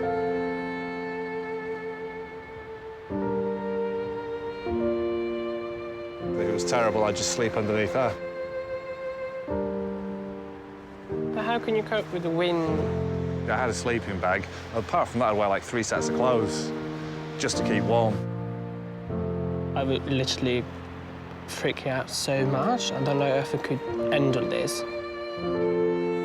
Was it scary at night? It was bad. It was bad. It was not a nice place to be, you know. I was just didn't see my girls at night, didn't get to put them to bed. Yeah. You know, I had to be there in the morning to take them to school as well because the ex started work really early. And then you found a house where you stayed at the moment? Yeah, well, actually, got it through the council. I was struggling with a bit of depression and anxiety at the time, and they found me a house straight away. The first few months in my house, it was just, there was nothing in there, just one sofa and an electric heater. And then once the girls moved in, I fitted the house out completely. Wow. It's definitely a contributing factor into who I am now. I have a better appreciation of the little things I've got, like a roof over my head.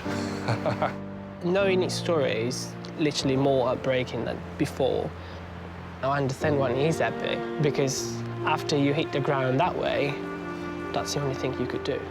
It's all a far cry from Andrea's 5-star hotels and luxury London life.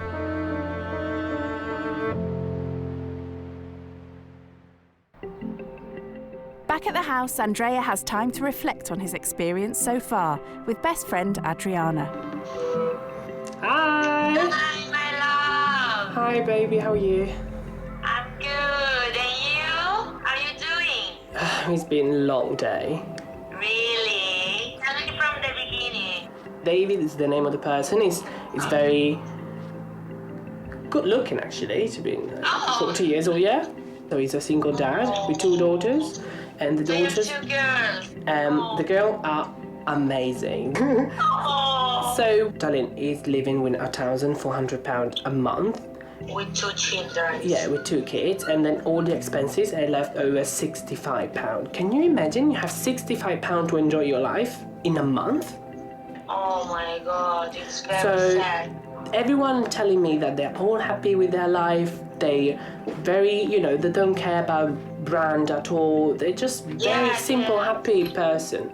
He brought me to a beach when he slept there for 3 months, when, he was kind of homeless when he split with the girlfriend. Oh. So it was very emotional there. That, he's like literally on the beach, and he was showing me around. He was freezing cold there, so I don't understand how he could handle it. I was literally frozen there.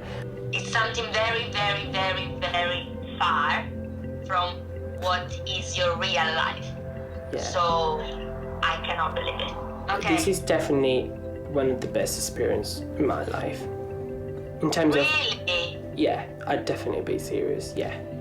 Oh my God. Wow. So keep going. Enjoy this experience, and I miss you very much. Me too.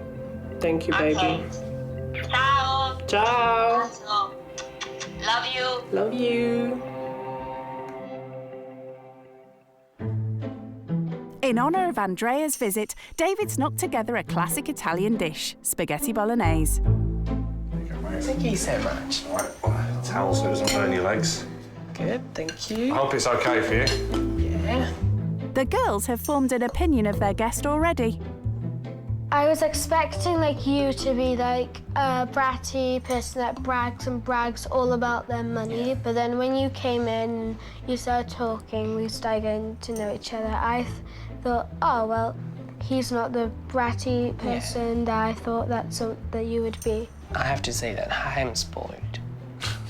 Very much. Why would you consider yourself spoiled? Because I've never done anything like... I've never cooked for myself, I've never done any cleaning for myself. Always someone else was doing it for me. Would you like to swap lives for a week?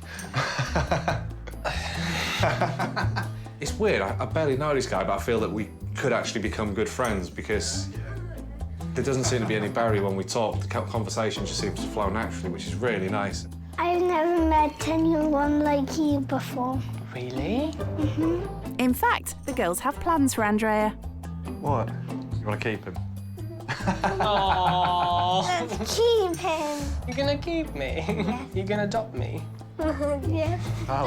No! Daddy, we have a new kid. Yay. Oh my God. I'm very impressed that girls are quite attached to me. So that's quite cute. I mean, it's nice. They're a nice kid. Yeah. My girls have both said they want Andrea to stay with us, and I think that's absolutely wonderful. It just shows how mature my children actually are for a 7- and 10-year-old. They seem to really appreciate him and where he's come from, and they actually seem to have a really good grasp of his side of life, the way he explains it to them. It's quite nice to see.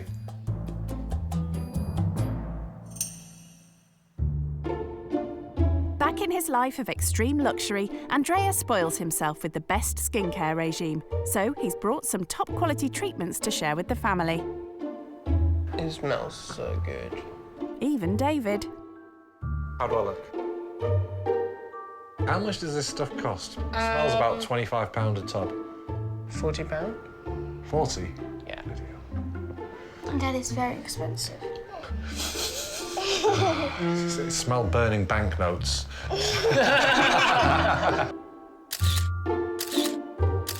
So how to enjoy a facial is just sit back, relax, close your eyes, think of nothing. Good night, everybody.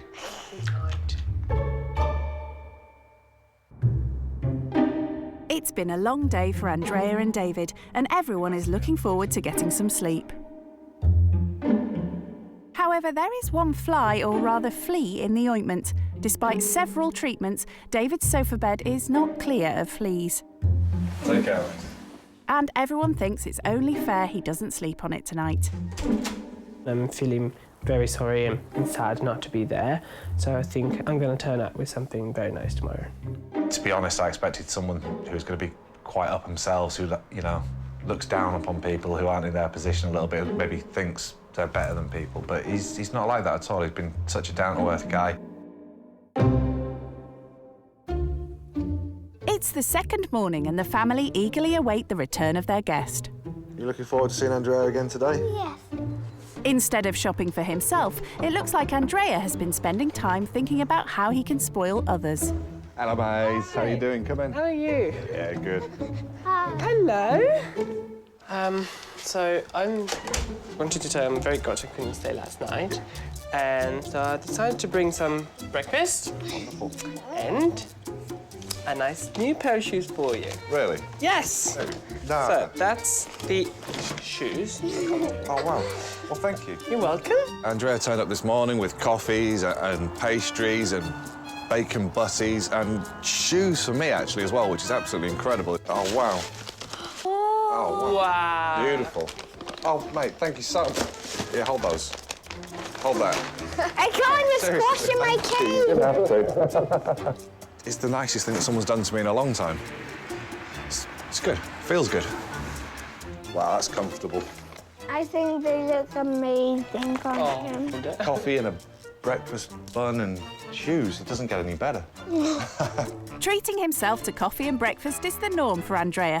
He wouldn't even know what a fridge is. When you do go grocery shopping, when you go, how much do you sort of normally spend? I really don't go. You don't go at all, no. you just eat out mostly? Yeah. Yeah, I don't, to be honest, yeah, I don't think...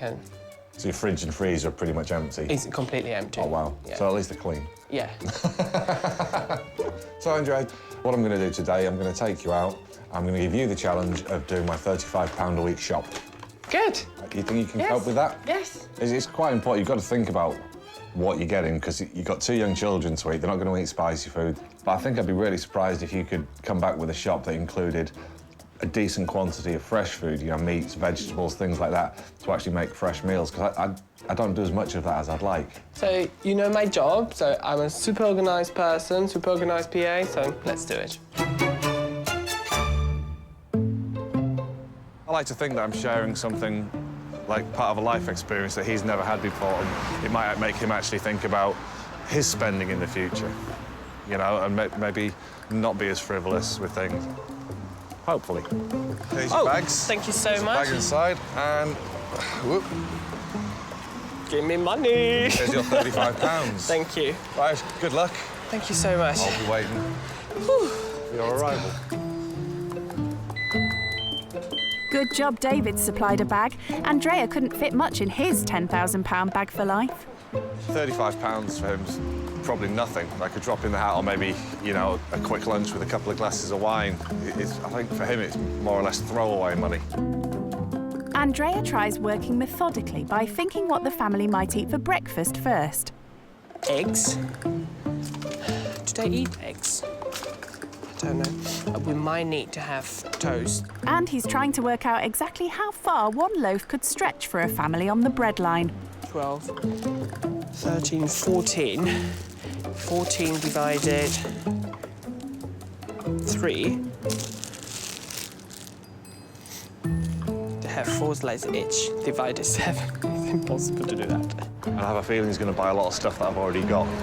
I didn't realise butter was expensive. Well, with this one you got lard is the same as butter. Lardly? This could be a disaster. I'm trying to get, you know, some fresh stuff. Oh, look at that. That's quite cute. I don't know, I'm struggling very much. What is this?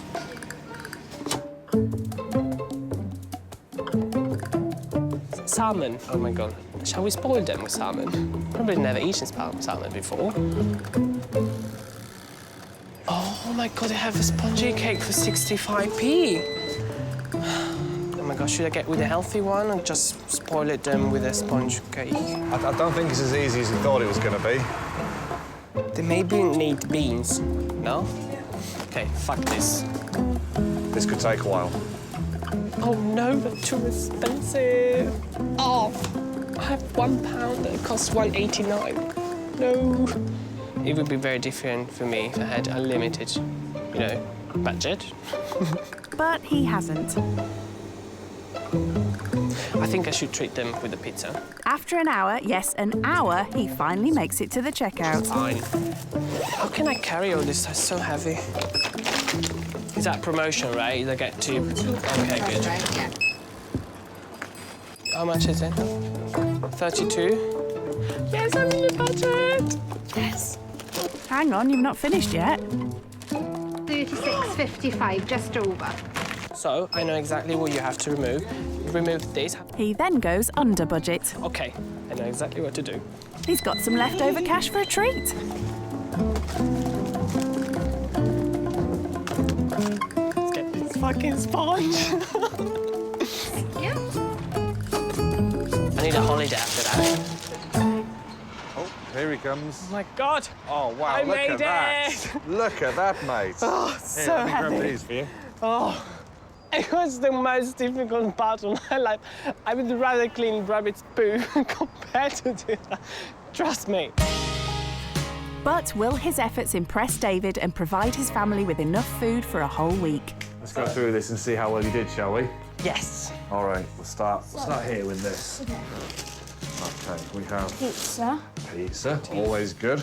I decided tomato and cheese and pepperoni. That's Yeah, exactly what the girls love. Perfect. Really? Yeah, Marty's pepperoni, little Well one eats done. cheese pizza. Do you like chicken soup? There you go, we've got some cheese as well.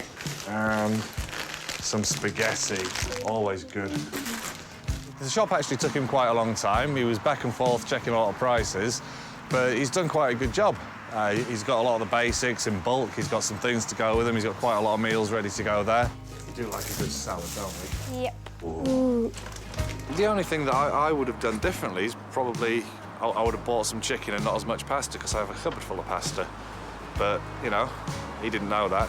That was cake, I think. I saw that. No, it's not cake. But... Dun, dun, dun. Ta-da! Cake for Daddy. No! I don't know how you do it. You do it great, so it's very impressed, and so well done. Thank you very much. Yeah, this is... well, you've done a cracking job and I'm really made up. Which is a similar shop to what I would do. It's a really good shop. Impressive. Good laugh. After a bite to eat, they head out for an intrepid treat down at the local leisure centre. Something that doesn't happen often for this family. Like a special treat for the girls, so, you know, we actually get out and do something that isn't just playing in the park or walking on the beach. You know, it actually gives them some physical exercise that they can focus on properly. There's a climbing wall here, but the family have no idea what that means for Andrea. I'm so terrified. I mean, I'm gonna do it, but let's crack on with it, right?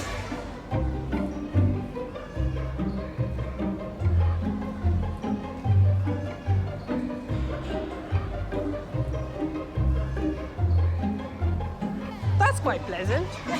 That's quite like it. Good. Good, yeah.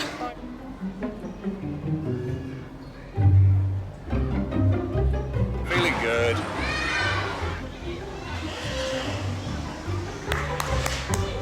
Go on, you're nearly there, mate. Well, you did really well. You eventually got to the top.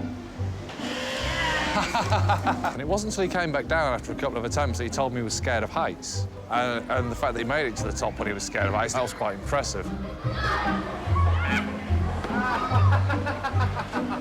So fair play to the bloke. He's never done it before and he seems quite chuffed with himself. I'm dead. It was an incredible experience. I've never done it before in my life, and I think I want to do it again. And the girls would want to join him. I think they did. I think they had a lot of fun. I mean, I wish they could do that more, definitely. Sorry.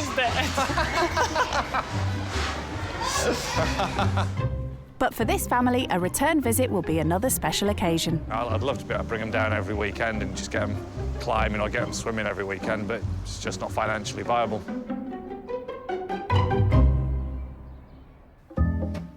Andrea rarely has to cook for himself, so is preparing his signature dish for David and the kids.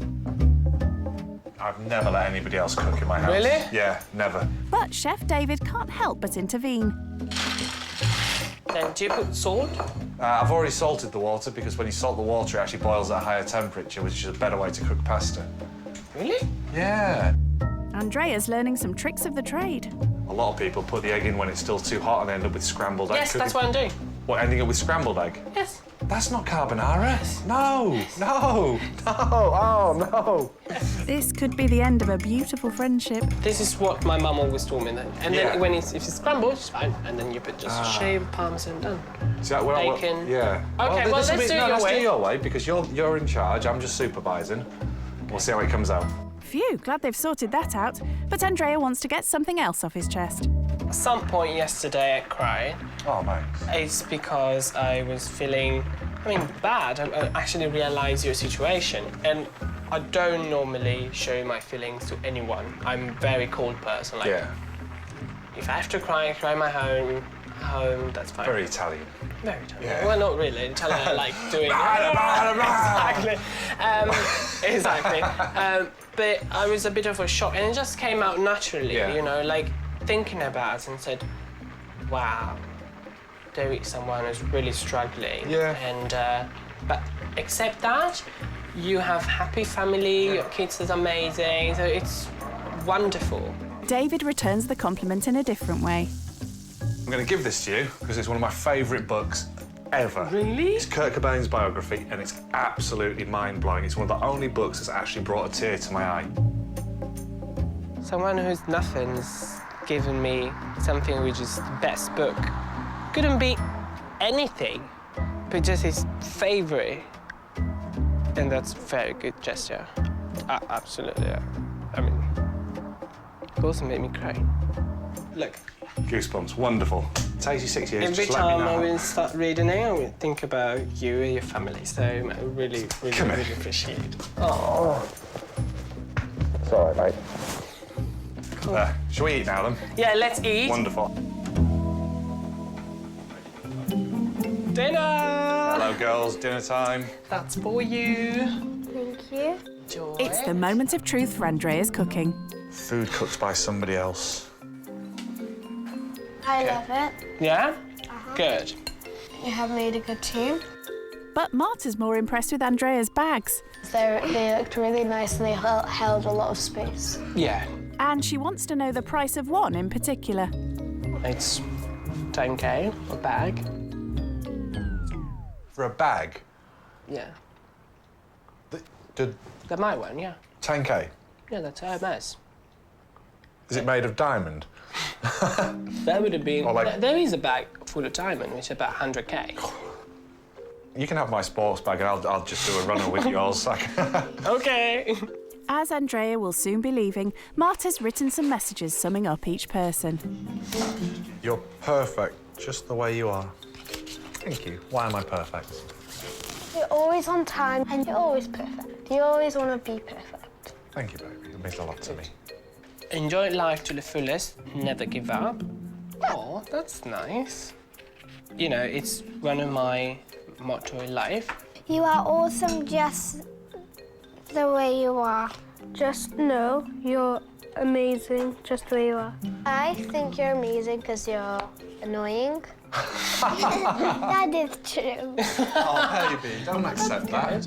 But one thing they all have to accept is that it's time for Andrea to leave. Thank you for everything. You've been one of the kindest person I ever met. And I don't want to be emotional now.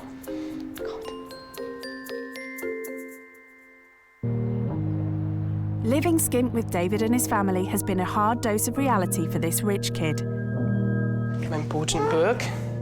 It's shown him just how tough life could be living with almost no disposable income. But even with no money, Marta has some goodbye gifts for their special guest. I have something for you. Oh my God, so many things. What is it?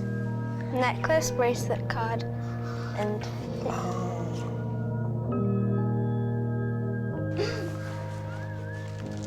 Thank you. Oh, babe, you okay? Come here. And Andrea has a gift for the whole family. You will have free voucher to go in Liz Centre and do what you want, just enjoy yourself. Wonderful. Thank you. For Emily, actions speak louder than words. Well, that's so it doesn't get misplaced. Oh, Emily. So, you've been amazing. Thank you. And I really look forward to see you again, hopefully soon. Yeah, you're more than welcome to come here anytime. Are you more welcome to come to London? Come back here, I'll give you the bag. Oh. I've got an Emily as well. Do I have a parcel here as well? We've got it. There we go. He was like a best friend that I've always wanted, that could cook with me, can do face masks and all that. So what does David think Andrea will take away from his time with them? From what he said, I think he now has a better appreciation for the things that he has. Probably before buying something ridiculously expensive, I would probably count up to 10 and then say, do you really need that? and then think of them as a probably not.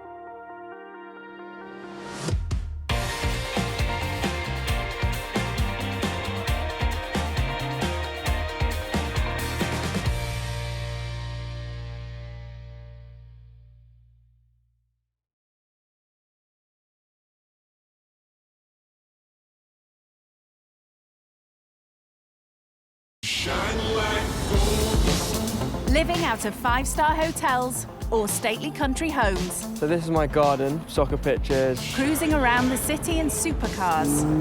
On the hunt for the most expensive designer gear. This would be £1,000. £32,500, literally just here. The mega-moneyed life of the rich kid is beyond unreal. My most expensive holiday was over £10,000. They have no concept of what life is like for most Brits. I've got a cleaner, I've got a chef, people wash my clothes for me, people cook for me. I think I've been on a bus once. So in this series, they will be plucked from their pampered lives. Literally like an abandoned area. I wouldn't feel safe walking around here actually by myself at night. To live with families who struggle to survive. People that are comfortable living on benefits are lazy. I didn't have a meal because I only had enough to feed the kids. Yeah, don't cry. Only by living with those on the opposite side of the wealth gap. If there was rats everywhere, maybe I'd be a little bit put off. Can they appreciate the real value of money? So at the end of the month, how much normally are you left with? Nothing. I've really realised how tough it actually is. When rich kids go skint. Today's rich kid going skint is the daughter of a wealthy property developer and successful restaurant owner. My name is Sasha, I am 21 years old and I live in Chiswick. Rich kid Sasha lives in the lap of luxury in her parents' palatial home. I have 6 toilets, 5 en-suites, 2 dressing rooms. Anything else? And 3 guest bedrooms. Not surprisingly, Sasha has no plans to get a place of her own. I've got a cleaner, I've got a chef, I've got all this luxury stuff. So yeah, my life is super easy at home. Like, people wash my clothes for me, people cook for me, people clean. Like, I'm not gonna move out. So this is my favorite place in the house. It's my wardrobe. £32,500 of bags, literally just here. Chanel, Goyard, more Chanel, Celine. I've got my Louis, I've got bags inside bags. From a very young age, Sasha's always been a right old bag lady. This was my first designer bag, like it was my school bag. I think it was like 2,500. I don't really check my bank statements because I don't really need to check. And Sasha also doesn't have a care in the world when it comes to her regular swanky shopping sprees. My dad gave me his debit card. It's just easier instead of calling like every 2 seconds saying I need money. As well as being a self-confessed shopaholic, this rich kid's also a posh petrol head. So my favourite thing in the whole world would be my car. It's a BMW M2. It's really nice, really fast. It's also rather expensive to run. I can only go to petrol stations that have the highest octane of fuel, and it costs me roughly £65 to £70 every other day. After all that fast and furious driving and shopping, poor Sasha's in regular need of some serious pampering. Or rather, getting someone to pamper her. I haven't physically washed my hair myself with my own hands for the past maybe 4 or 5 years. So 3rd time this week, babe. Are we going to do a 4th? I love getting my hair done. I get roughly 3 or 4 blow dries a week. Should come back in a couple days and do another blow. So should we do Saturday just before you go out? Yeah. And going out is a daily occurrence for this rich kid. Every single meal, I'm not exaggerating, I eat out. I have no food in my house. This is my kitchen, so I don't know how to use the oven. Welcome to my fridge. We always have lots of water in the house because we like drinking cold water. What, from the tap? No, who drinks tap water? I would need about £1,000 a week to fund my lifestyle, just because I'm always out. I sleep all day, socialise all night, come home and repeat. Parking all that privilege and party lifestyle to go skint with a poor family on benefits won't come easy for this pampered princess. I think people that are comfortable living on benefits are just lazy. I don't think they should complain about being on benefits and struggling because everyone can help themselves. Little does she know, she's the one about to get to work. But if you come and tell me, like, mop the floor, I'm just going to be like, I don't even mop the floor in my own house. Why should I mop the floor in your house? Well, that's what she thinks. Ready to shock Sasha with a taste of life in the real world is single mum of 3, Juanita, from Orpington in Kent. So I live with my 3 kids, Marnie 15, Kai 8 and Riley 5. I absolutely love and adore my children. It's really hard work being a single mum. Oh, dead. Come today. Life is certainly not a holiday for Juanita, who scrapes by on benefits. Biggest struggle for me at the moment is not being able to provide everything for the kids.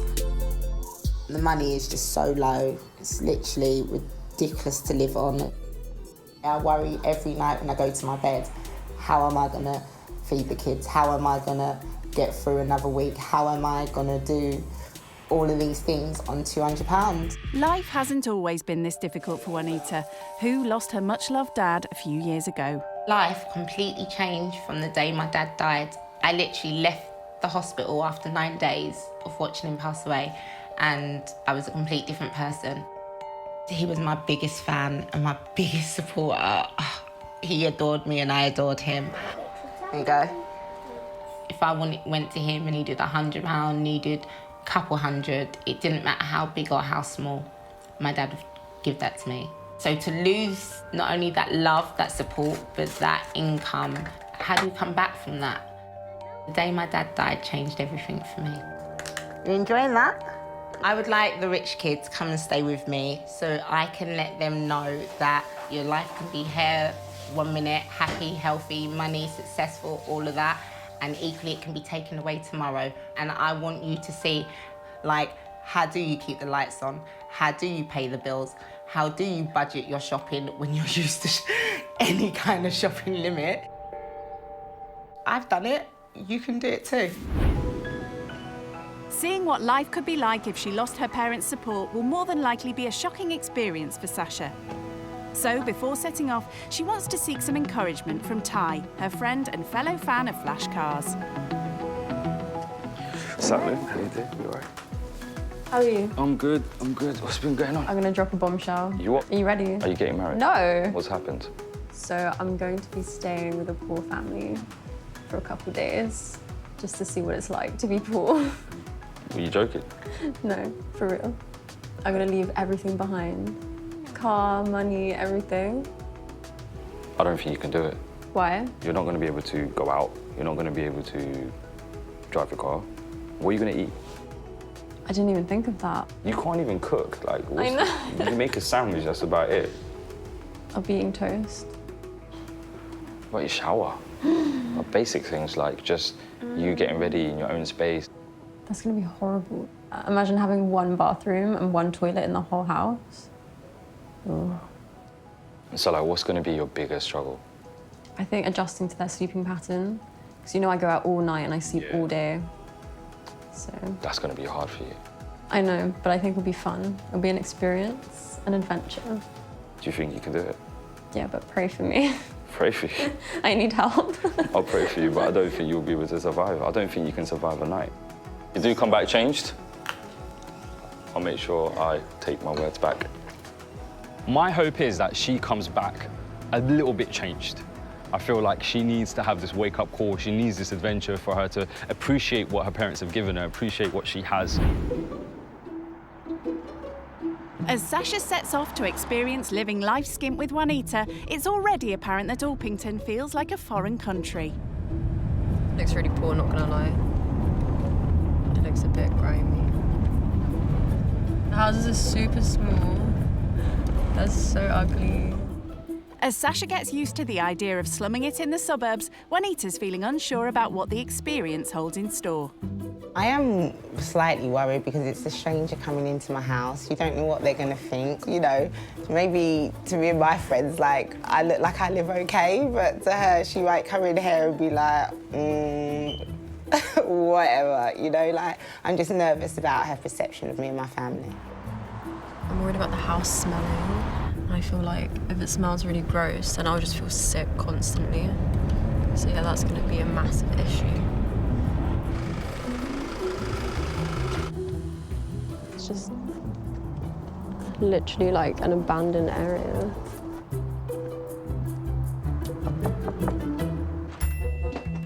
Hi. Hi, come in. Nice to meet you. I'm Sasha. I'm Juanita. Juanita's worked hard to add a bit of glamour and colour to her humble home. So this is the front room area. It's really nice. Thank you, appreciate that. And this is sort of the kitchen area. Mine's probably like 3 or 4 times as nice. So do you like have maids and stuff, or do you cook for yourself? I eat out pretty much every day. I don't use my kitchen. At all? Don't use it. Can you cook? No. Nothing? I don't know how to cook. At all? Nothing. I literally am shocked. This has all got off to a swimming start. Time for the rich kid to meet the family. Are you used to being around kids at all? Nieces, nephews? Nothing like that? No, nothing. She's gonna have to get used to it. So, Sasha, these are the boys. This Hi. is Kai. This is Riley. Say hello to Sasha. Why are you being shy? For someone like Sasha, who normally gets up in the afternoon, sharing a house with 3 kids could come as a shock. Most mornings I wake up to Riley opening my eyes and slapping it. You awake? This is my daughter Imani. It's my princess. It's nice to meet you. So this is sort of garden area where the kids can kind of do what they want, run riot. My garden is for my cats. You have a garden just for the cats? It's a cat's jungle. Back home, her cats have their own garden, but no sign of a bedroom here for Sasha. So this will be where you'll be staying. I hope it's comfy. There's always the floor if it's not. For someone used to the best of everything, what does the rich kid make of Juanita's efforts to add some luxury to her home? Yeah, the house does look really bougie. Bougie on a budget. The interior of the house was an absolute shock to me. You can tell that she has like luxury taste and like expensive taste, but obviously she can't afford to buy nice things. And what are Juanita's first impressions of her guest? She has a garden just for the cats. Like, I'm amazed. I'm absolutely just for the cats. She eats out every night. Yeah, that was crazy. I don't want to prejudge her, but a few little things she said, I'm just like, wow. Rich kid Sasha's spending habits are certainly jaw-dropping. But from the get-go, Juanita's keen for her to realise how tough life could be if she lost her parents' support and ended up on benefits like she did. How it sort of works is I get like an £800 budget a month. A month? A month. Wow. So I live on literally like £200 a week. Food shopping budget, which is about £60 a week. And I spend about £40 a week petrol. Then £20 gas, £20 electricity. It's not ideal, but it is what it is.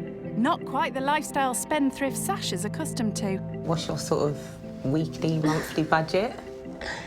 I don't have a set budget every week, but my petrol alone is more than your weekly budget, so I spend like £400 on petrol a week. A week? Mm-hmm. Wow. A week, seriously? And it's so easy for me. I have my dad's card, I just pay for something. I don't even have to ask. Wow. I can go to a restaurant, spend like £300 on one meal. That's crazy. And I get my hair done like 3 to 4 times a week, and that's like £50 a blow dry. So that's... You don't blow dry your own hair? I don't know how to. You don't know how to blow? 70 quid on her hair? Like, have you seen it? I thought she'd have like that Vidal Sassoon look or something, like she just stepped out of a salon. So do you have to like work for anything in terms of like earning? Or No. Just anything you want. Anything I want, I just get it. I just do what makes me happy, and because the money's there, I can do it, you know? Yeah. Hearing just how far apart the wealth divide is between her and Sasha is difficult listening for Juanita. You potentially, one blow dry, can feed my kids for the week. Wow. There's even been one occasion where I didn't have a meal because I only had enough to feed the kids, and they didn't know that. I gave them their food, they sat down, they're like, "You're not sitting down to eat?" I said, "Oh no, I'm not hungry, I'm all right." And then they finished up and I put them to bed and that, and I went to bed. That is literally how real it is, babe. I didn't eat. I don't want them to worry, and you know, to just hear your petrol budget, that still just blows my mind. Like, yeah, don't cry. Don't cry. But guess what? It didn't damage me. For Sasha, the chat has been a sobering start to her experience living skint. It's actually crazy. I spend £900 on beauty stuff, and she spends £800 a month to live. It hit me that I'm really blessed in life, and that there's people out there that aren't as blessed. I'm just used to people being able to like do what they want when they want, buy things. So hearing her story was just like it's like being hit by a bus, you know, like it's a shock. And there are plenty more shocks in store for Sasha when it comes to living skint. Next, Juanita wants to show her how she's forced to get creative just to feed her family. So this is our sort of weekly food. So how do you make a meal out of this food? So I can make literally a meal out of anything. So what sort of things would you have in your fridge? So my fridge is full of water and vodka. Oh, I suppose you eat out, don't you? So if I was to come over and be like, "I'm hungry," I'd be like, "Cool, let's get delivery." Really? No such thing as takeaways when you skint. To give Sasha her first taste of dining on a tight budget, today's lunch menu consists of pizzas made with a personal touch. Obviously, I buy the plain ones because it's cheaper like that, and then obviously we can put all the toppings and bits, and it just gives the kids something to do. Bye-bye. Look, we got pizzas. Using all types of leftovers for the topping, Peppers, corn. Making lunch is a family affair. Even Sasha's getting stuck in. Is it full of water? I'm actually really proud of you. Teamwork means the pizzas are soon ready. Good thing Sasha's not in charge of the cooking. Okay, which one's the oven? That's for me. Well, she did admit to never using her kitchen.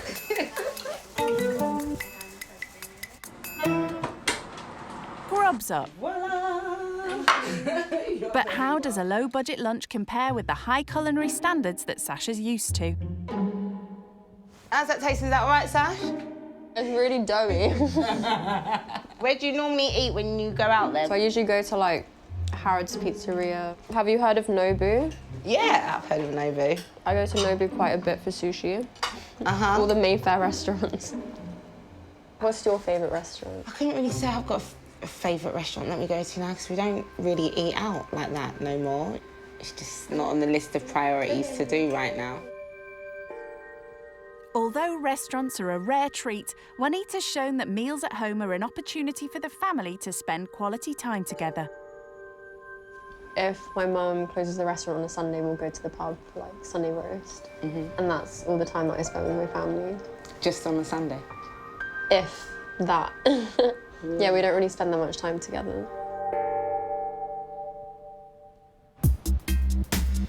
Thanks to her parents' money, Sasha's constantly surrounded by opulence.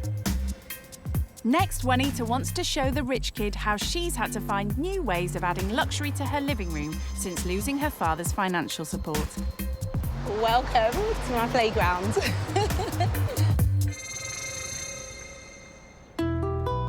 With little money for expensive accessories, she likes to seek out cheap items at a nearby antique bazaar and customise them.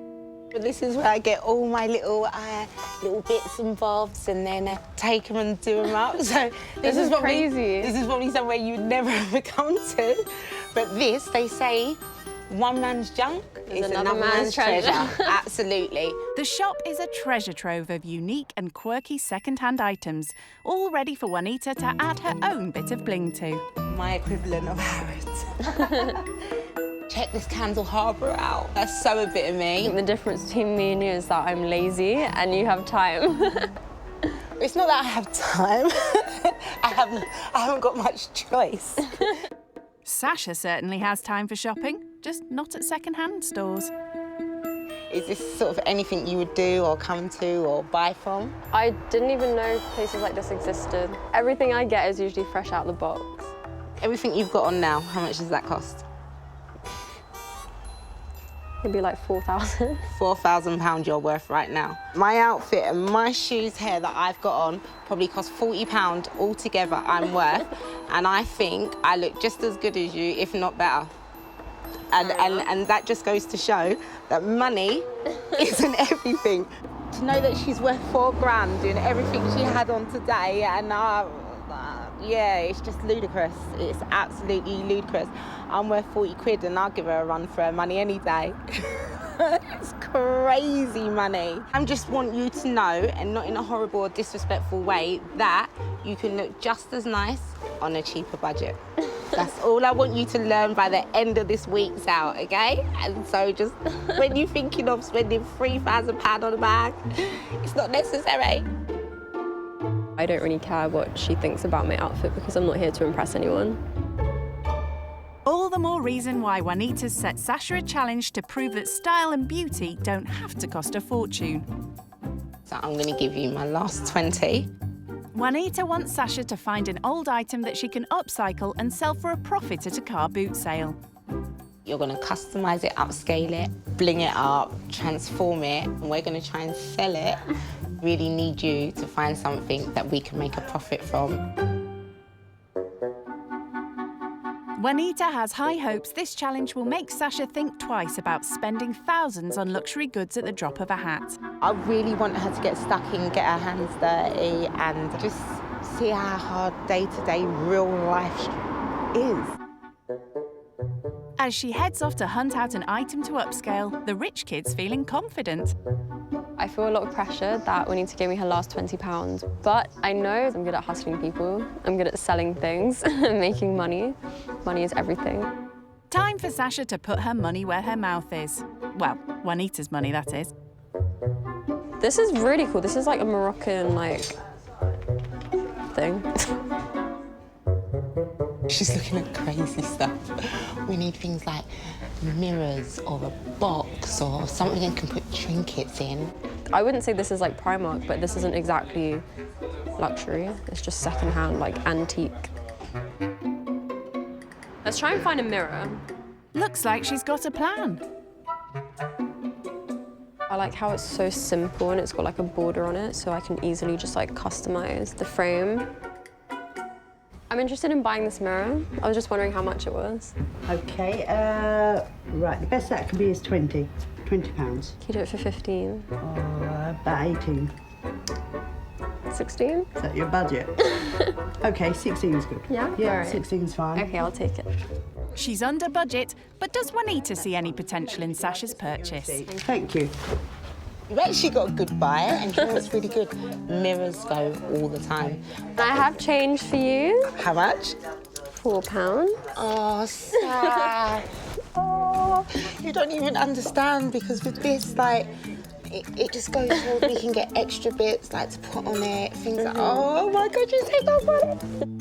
She put love into getting something, getting it under budget, so I had some change left over, but I need her to put the same love, attention and detail into customising it so that we can actually make the profit. Kai, Riley, Amani. But before that, it's dinner time. As the family sit down to eat, do you want me to do it? Know about wisdom too. They're keen to find out more about their guest's life of luxury in London. What do you have for breakfast, Ash? So I usually eat breakfast around 4 p.m. You can sleep in until 4 o'clock. And then I have dinner around 2 a.m. 2 a.m. So what would your breakfast be at 4 o'clock? So I'll go to Mayfair and get eggs royale every day. So what's the egg royale? It's smoked salmon, poached egg, on like muffin with sauce. And roughly, like, how much is something like that for breakfast? Like £12. What? For some runny egg? That's actually cheap. Sasha may think her posh breakfasts are a bargain, but she's soon going to have to prove she can embrace life living skint. I actually like this. You like that one, yeah? Tomorrow, Juanita's taking her to a car boot sale to try and sell the mirror Sasha bought earlier. But not before she's customised it well enough to turn a profit. Have you got any more of this? After a few pointers from the professional. Spray like that. And then you just place your placement. Give it a few minutes to dry. And then obviously you cut your edging, and then, you know, I'll let you do the rest. Time for Sasha to show what she's made of. So kind of do it sort of zigzaggy. Yeah. So then, you watch me. So we're gonna come in as close as we can, line it up, just stretch that out a pace. Upscaling a mirror is a far cry from what Sasha would normally be doing in her spare time. Like, how many nights a week would you be out? Probably like every other night. How much like would that you spend on one night out? So, if we get a table, could be up to like 10,000. £10,000. Are you joking? Ludicrous. Absolutely. So when your dad gets his credit card statements at the end of the month, what does he say to you? Nothing. Nothing? They don't, there's never a month they say like, go a bit easy, or we can't afford this, or I've never said that's crazy so much in one day. A bit of bling's gone a long way to give the mirror a magical makeover. It's also helped the rich kid realise how easy it is to turn the cheap into chic. You happy with it? It actually looks banging. Tomorrow I will sell this mirror for you and I will make you lots of money. I hope so. All right, let's call it a night. As Sasha beds down on the sofa for the very first time, I want to go sleep. She's beginning to realise her party lifestyle may not be all it's cracked up to be. I feel like I'm seeing a different side to family life. When everyone goes to bed at the same time, everyone eats dinner together, and it reminds me of my childhood, so it's really nice. Who gets up at 4 o'clock in the afternoon? Who goes out every single night? Up to now, I've been giving it to her easy, but tomorrow, things change. I'm going to be getting her up bright and early for the boot sale. Wake up! So far, giving up her parents' money and party lifestyle hasn't been easy for Sasha. So, as she gets woken up in the traditional way in Juanita's home... Oh my God, time to wake up! Time to wake up! Is the rich kid raring to go after a night roughing it on the sofa? We'll take that as a no, then. Good morning, Sleeping Beauty. We got to get up. Boot sale time, babes. Wake up!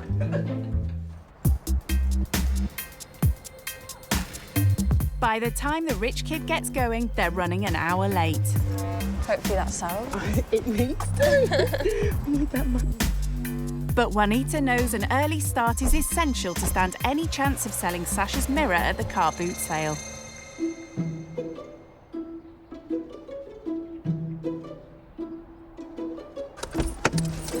As you can see, we've got here late because of you. So what we're going to do is we need to set up as quick as possible. So we need to get on it, babe. This is a far, far place from Knightsbridge, where she's come from. Obviously, what was a bit disappointing that my girl didn't get up this morning. It is still technically the middle of the night in Sasha's world. The time that we left this morning to come here is probably the same time that I would get home from a night out. She better get her skates on, as Juanita's cracking the whip this morning. What I want your main focus to be is working on this mirror. So I'm going to give you the challenge to get this mirror sold, and as long as we make more than what we paid for it, you know, then that's a deal. Let the boot sale begin. I'm gonna declare it open and I'm gonna leave you to the mirror. I'm guarding my mirror. And I'm gonna do everything No one's else. stealing my mirror. I would feel bad if the mirror doesn't sell today, but it is what it is. Mirror, mirror on the wall, who's the least enthusiastic of them all? I think she needs to be a little bit more upbeat about it. More enthusiastic. Yeah, you know what Mummy's like, roll up, come on. There you go. Thank you. Thank you. Don't have a bag? Nah, sorry. Oh, really? She could brush up on her customer service skills. You think she's gonna get on runs? I think she might do okay. You think she might do okay? Well, she's got people interested, she's got people looking in, so maybe. Hiya. She does look a bit awkward, though. Juanita reckons it's time for the rich kid to step up her game if she has any hope of selling that mirror. What we got to do, like sort of wave people over, tell them we got some special offers, or even maybe just say like 2 for 1 or something, just so we can just sort of move it quick. All right. Good to see Sasha's quickly taking Juanita's advice on board. I would never, ever, ever shout at people to come buy my stuff. Hiya. You got this, girl. This mirror wasn't like that. We stuck all the stuff on it to make it more make it better, yeah. She needs to get her hands out of her pocket, show a bit more like, yeah, you're all right, love. After a very slow start, Sasha finally begins showing a bit of initiative. So I was thinking, because the action's happening all over there, why don't we walk down and tell people about the mirror and get them to come see it and buy it? Like, but you're going to tell them? Yeah, I'll tell them. All right, Marge, you got this. You know the setup, you know how it runs. And not surprisingly, the rich kid's rather good at spotting those most likely to spend. I like your car. So we have a store at the very front, and I was wondering if you wanted to purchase a mirror for £25. It's like that high. It's got crystals on it. We're right at the front in the corner. Okay. Oh, Thank you. Thank you. An hour later, Juanita's getting desperate. All right, before we go, everything's going for like 50p or £1 or 2 for £1. Come on, look at my stall. But just when they were losing hope... Hello. How much is the mirror? It's 20. Are you taking any lower? 17. 16. All right, go on then. Yeah? I sold it. Well done, my G. Enjoy the mirror. Thank you. Well done. Obviously, she didn't make the profit on it, but it was just nice to see her work and just having fun. Her fun nights out, yeah, they're cool and that, but it's expensive. To be able to know that she had fun on a budget and would do it again, I'm just glad that she got stuck in. I'm proud of her. So I didn't make any profit, but I broke even. So it's all right. As long as there's no loss, that's all that matters.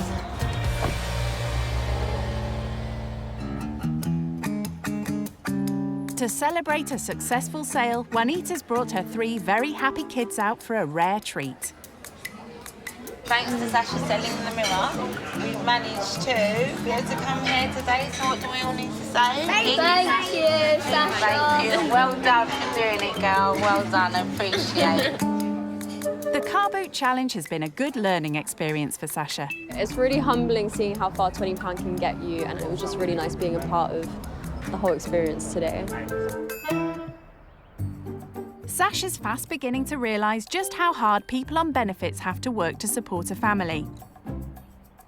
To help add a little glamour to her life, she's brought a treat from home for Juanita. It's nail polish, but it's Oh Christian my Louboutin God, nail I polish. know what this is. So now your nails can match this song.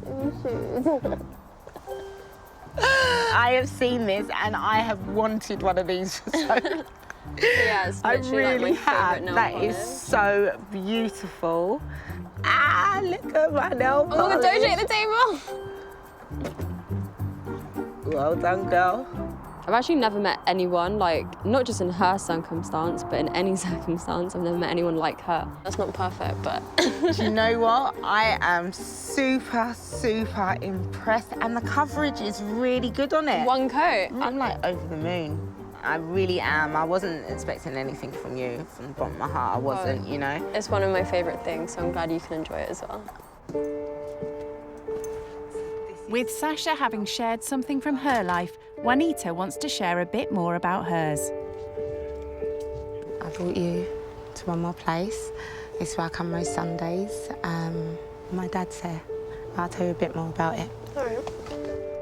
When Juanita's father sadly passed away, all the emotional and financial support he provided disappeared overnight. My dad passed from cancer, and after that, we lost everything. He didn't sort out a sufficient will before he died, so he lost everything. And there's nothing more coming. And so I have to start from scratch. I got so depressed and so low, I just couldn't do anything.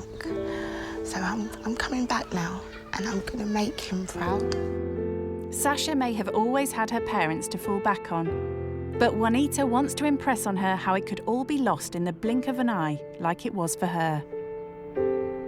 The only thing that makes us so similar is we both have a mum and we both had a dad that we love and adore, and that they do a lot for us. So I just want you to just be mindful. They can be here today and gone tomorrow. If they're ever gone one day, how would you know to live from what you're used to nothing, you know? As difficult as it was going to the graveyard with Juanita, I really appreciate her showing me her life and what she has to go through, and just like the struggles in life that she's been through. This got me so depressed and so low. I didn't even want to get out of bed and look after the children. I had a baby in the same month I lost my dad, so it's like I gained a person and lost a person in the same month. And I just want you to just be mindful, okay? And tell your parents a bit more how much you love them, yeah? Because I can only say it to a grave, okay? Let's go. She knows that I appreciate everything I have, but she wants me to appreciate my family more and spend more time with my family while they're still here. So I think her telling me about her dad and showing me everything just like hit a bit close to home.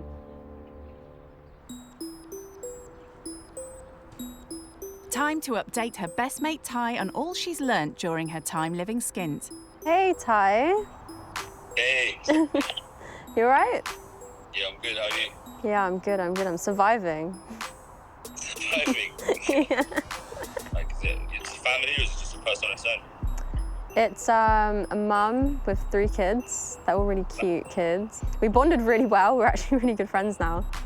Okay, sweet. Yeah, I'm gonna bring her to our ends. You're gonna meet her one day. What does she do for a living?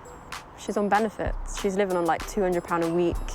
I was like, yo, I spend £200 in Nobu a night. So how are you finding it? Like, are you happy? Do you feel like it's something that you could do long term? Would you move out there? You know what? I'm good chilling here. I can chill here for a good month. I'm happy. We need to save. She's cool. Well, listen, what are you missing? Are you missing anything? I'm missing my cats, man. My babies, yeah, I miss them a lot.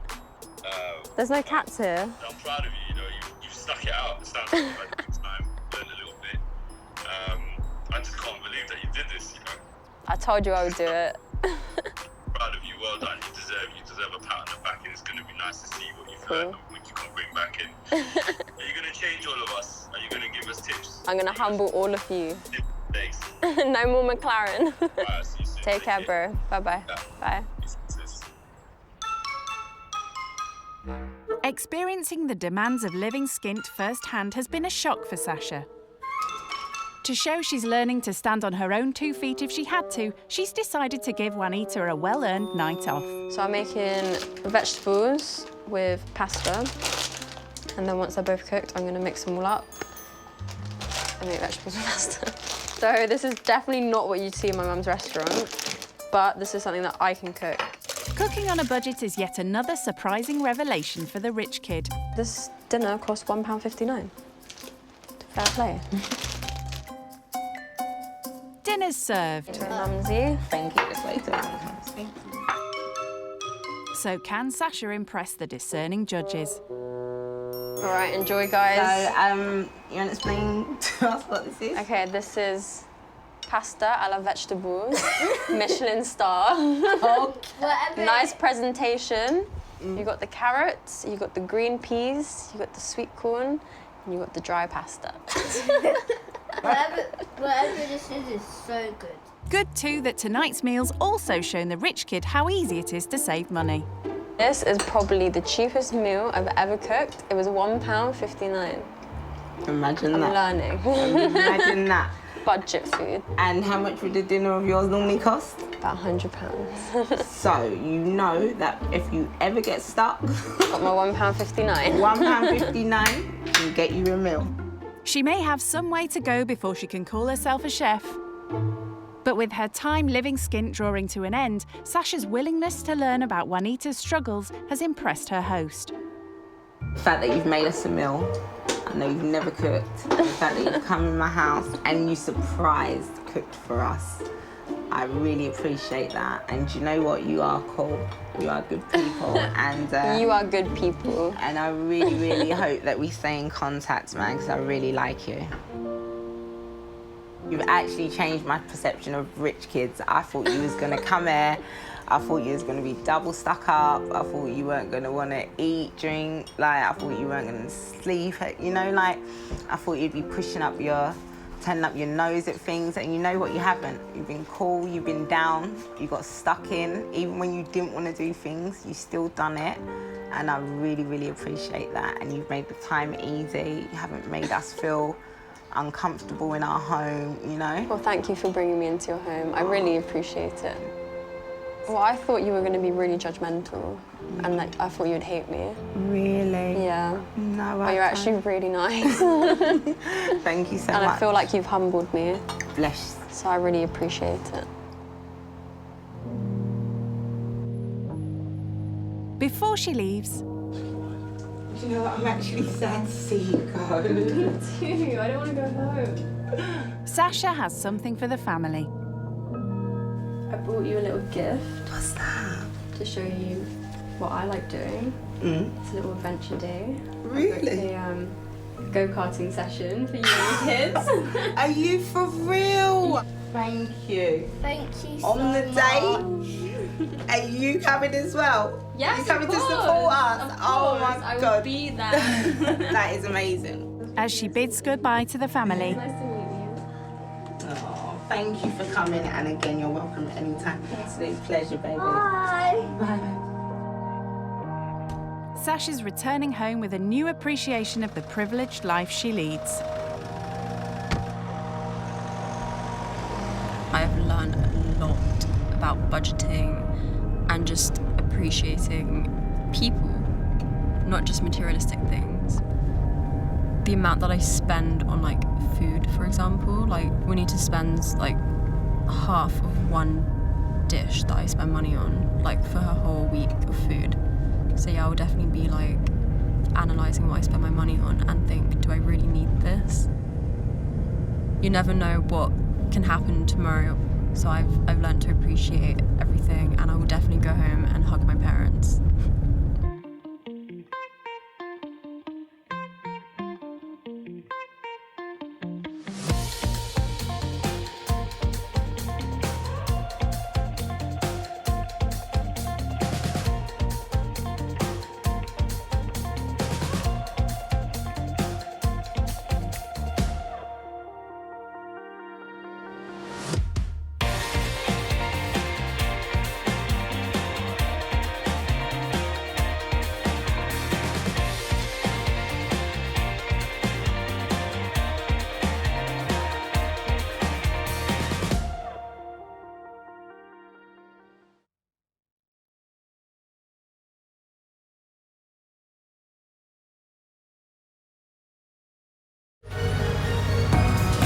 The mega-moneyed life of the rich kid is beyond unreal. It costs about £10,000. And went to one of the most expensive boarding schools in the world, £100,000 a year. They have no concept of what real life is like for most Brits. I've got a cleaner, I've got a chef. I haven't washed my hair myself for the past 4 or 5 years. I think I've been on a bus once. So in this series, they will be plucked from their pampered lives. It seems to be quite dirty. I wouldn't feel safe walking around here actually by myself at night. To live with families who struggle to survive.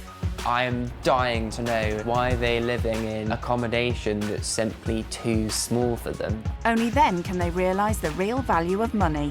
£150 on food? Yeah, a on month? food, yeah. Basically, I'm just trying to make ends meet. You're okay, come here, baby. Life can be so cruel sometimes. When rich kids go skint.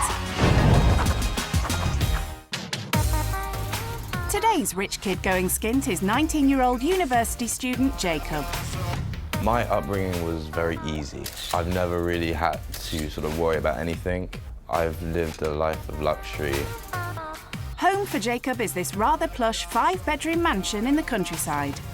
Welcome to my family home in Kent. I live here with my mum, dad and my sister, and we absolutely love it in the countryside.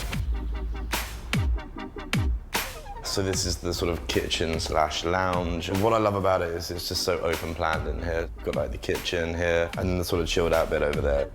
There's certainly no shortage of living space on this 3-acre estate. So it's a 5-bedroom house based on 4 floors, and like the whole top floor is obviously mine. So yeah, it's pretty cool. Obviously.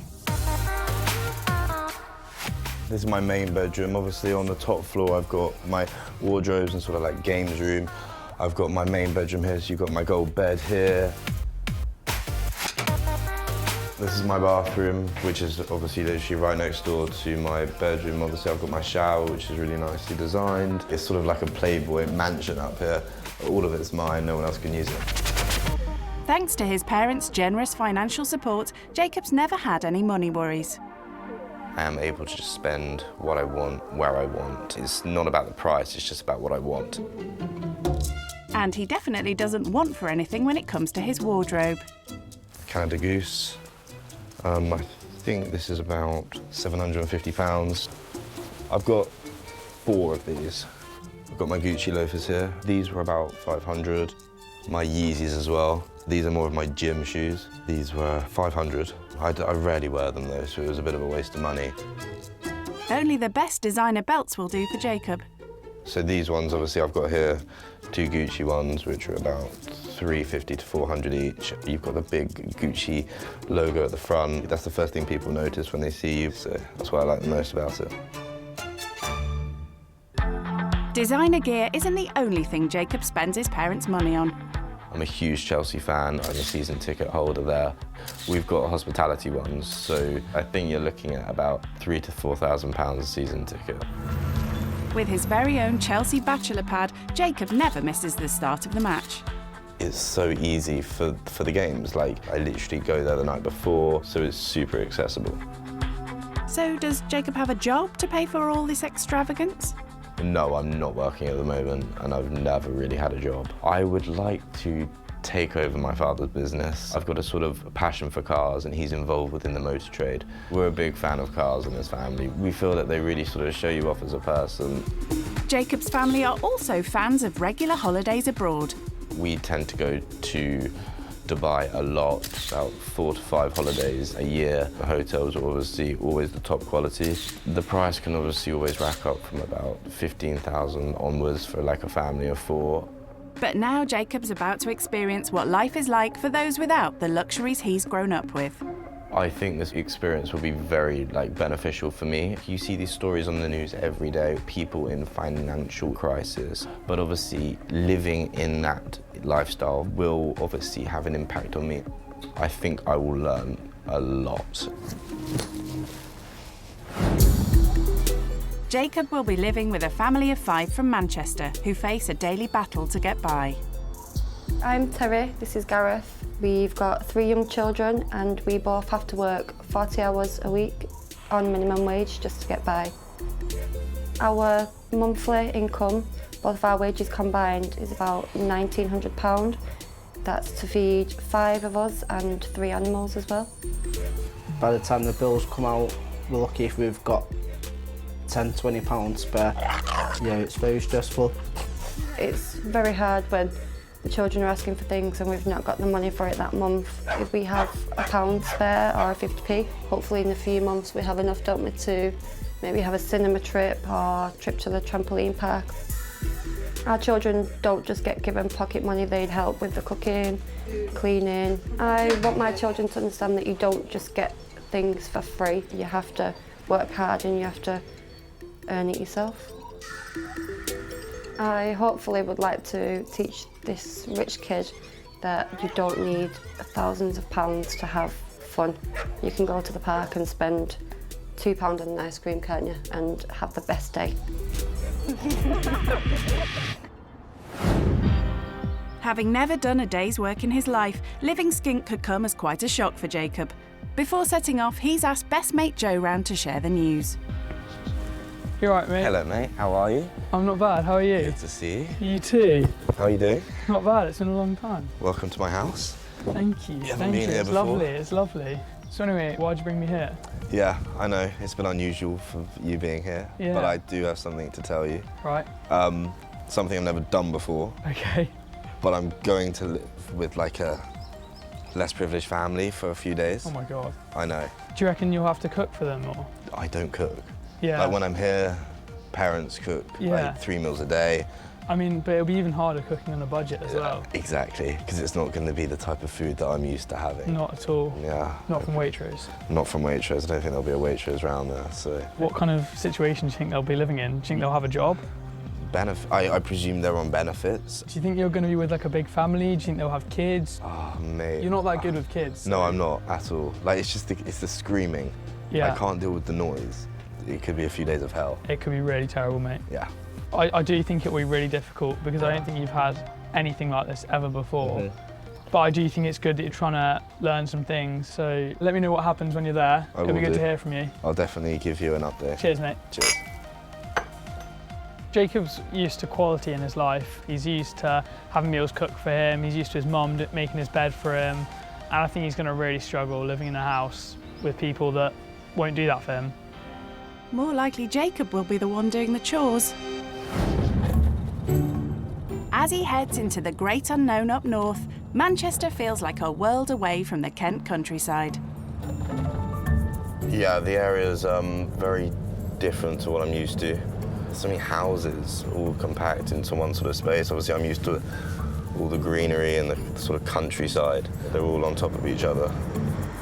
With Jacob's arrival imminent, Terry's concerned about appearances. It is a bit scary to think that we're going to have a stranger in the house, obviously, that lives completely different to how we live. Maybe they will judge us, hopefully they won't, but we'll see. First impressions aren't favourable. It's pretty much what I sort of expected in a way. Quite small, looks quite tight in there, so yeah, we'll wait and see.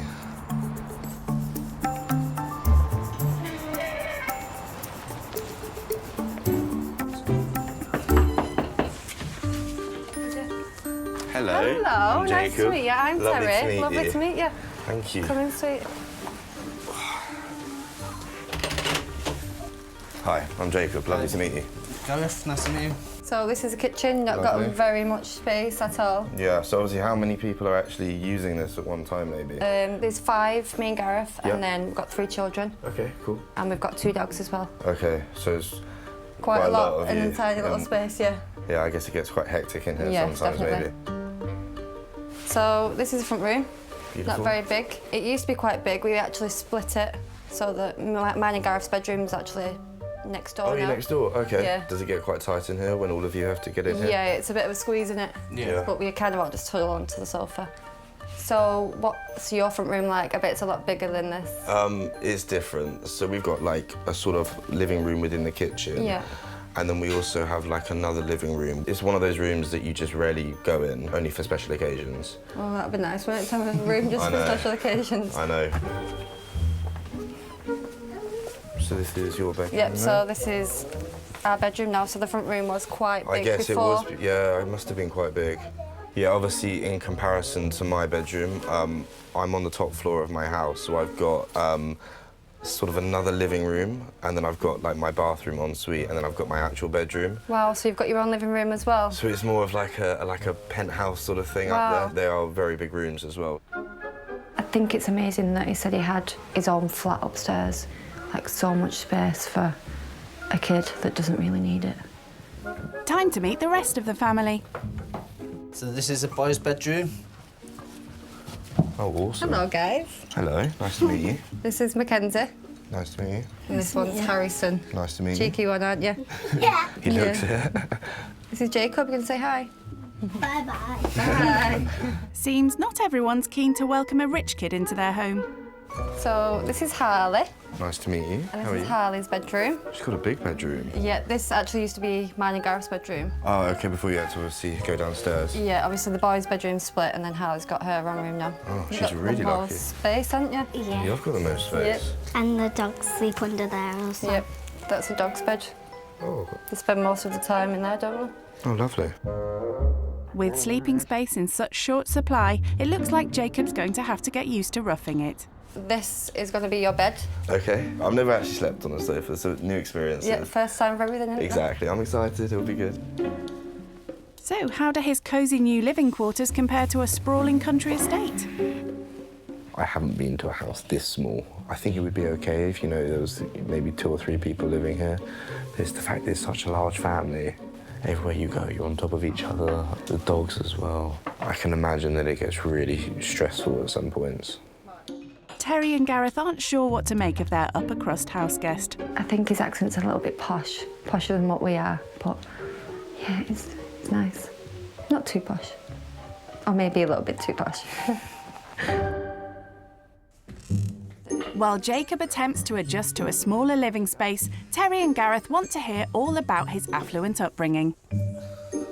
Do you ever have to budget for anything? In all honesty, no. Like, I've never really sort of thought about money in that sense. So yeah, obviously I do spend quite a lot a week. I probably, on food, I spend about 150 to 200 pounds. Wow, that's ridiculous. I know, Compared and that's just, to what do you guys spend on? we spend about 50 to 60 pounds For the whole a week family? for 5 of us and 2 dogs as well. That's just, yeah, wow. Well, when they told me that they spent £50 on a food shop for all of them, I was like gobsmacked. Like, sometimes that's just, you know, a dinner out for me, like on my own. So what do you do for your social life and things like that? I go out a lot. I go out about 4 times a week.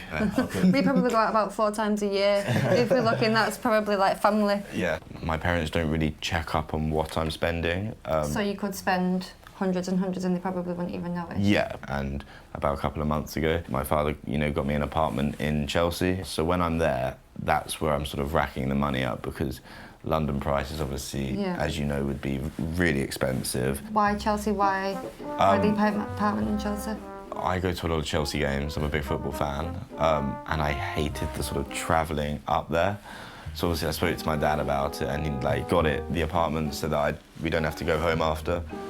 My dad got season tickets there, so it's that really nice sort of go-to place where I can go and have some fun as well. How much is your season ticket? They're about 3,000 each. Wow. Yeah, we basically get like hospitality seats, so you get like 3 meals. 3 meals in one game? So you have oh like... my God. An apartment just so they can go to watch a football match seems a bit ridiculous. I mean, who has that apartment when he's not there? Do you know? After hearing about Jacob's extravagances, Terry and Gareth are keen to give him a dose of reality. We both work full-time and we probably take home about 2,000, don't we? And after all the bills and food, we've probably got about £100 a month left, haven't we, in case of an emergency. This month, our littlest dog got rushed into the vets with an ulcer in his eye. Yeah. So that was quite expensive when that took a big chunk, so he wasn't left with much. So when you pay these sort of bills, is there anything you have to sort of sacrifice in a way? Because obviously they're unexpected or whatever, like... Yeah, maybe if we was going to treat the kids that month, we might have to push it back. Sure. They don't understand either. Kenzie does quite a few chores, doesn't he, around the house? Yeah, he has jobs to do. We give him £5 a week. Yeah. And he saved that £5 up a week.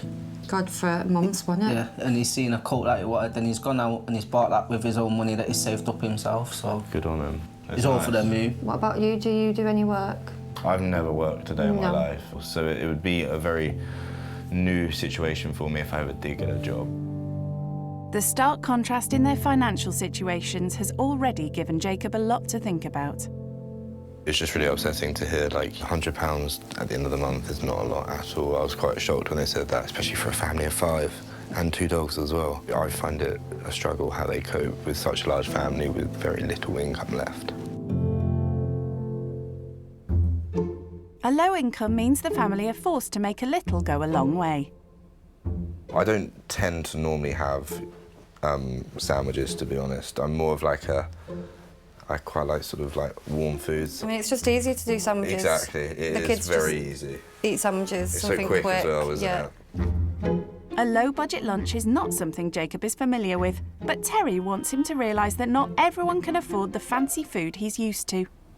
So this is going to feed 6 of us for our dinner. Okay. It's probably cost about £2, maybe £2. Wow. Less than £2, obviously, because I'm not going to use all the ham. See, my kids enjoy a sandwich, and you'd think that they'd had a 3-course meal.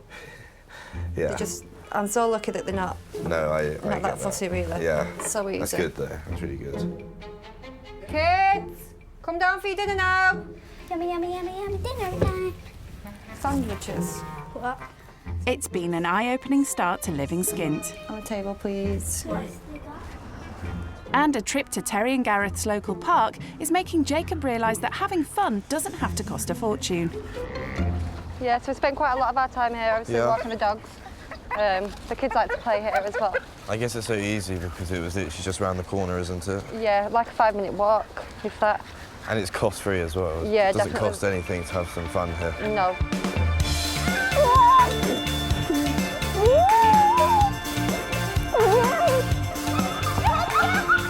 It's not something I would normally come and do with my family, but it's good that they really enjoy it. They have so much fun here, and the main thing is that it's free.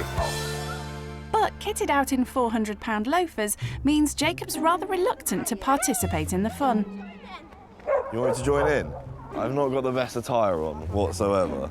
Have you seen my shoes? I asked Jacob to play football and he said, I will, but I'm not wearing the right clothes for it.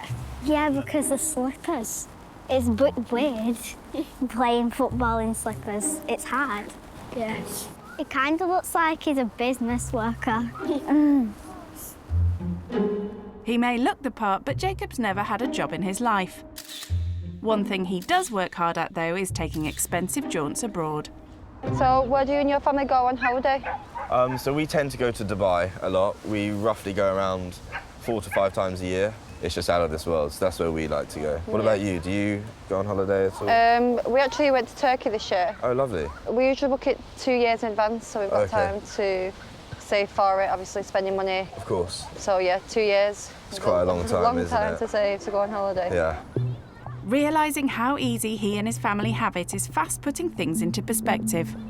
Sometimes, like maybe last year, I think my dad went away 9 to 10 times a year, and that is just obscene. And then you hear about this family, you know, that they have to plan so far in advance just for maybe a week's holiday. Like, that's really upsetting.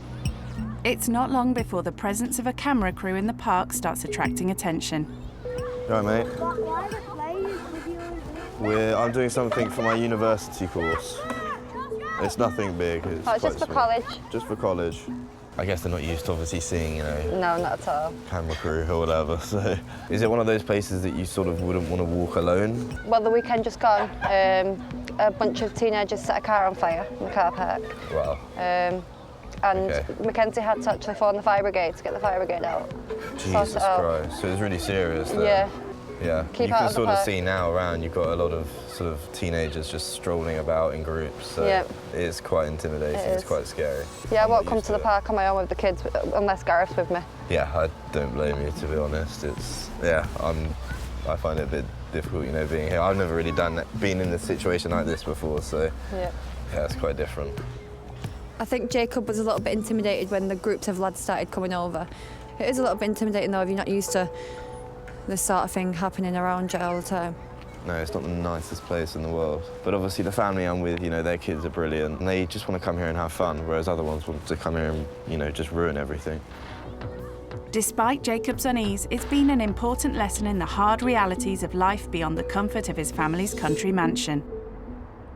Time to share his experiences so far with a familiar face from home. Hey mate, you alright? Hello, mate. How are you? I'm not bad, how are you? Very well. What are you up to? Are you at Vine? Yes, yeah. My favourite place in the world. Yeah. Whereabouts are you? We're in Manchester. Okay. Nothing like back home? Nothing like back home at all. So yeah, it's quite rough. Like when we were walking around the park, there were like just loads of boys, you know, all together, you know, in hoods and stuff. So yeah, it's quite intimidating. It's quite scary. So mate, what's the house like? The house itself is quite small. There's 5 of them, and there's 2 dogs as well. Okay, wow. So it's a busy, busy house. You know, there's always something going on. And I am sleeping on the sofa tonight. Oh, mate. I know. You know, it's a leather sofa as well, so it's quite sticky. So I'll get stuck to it.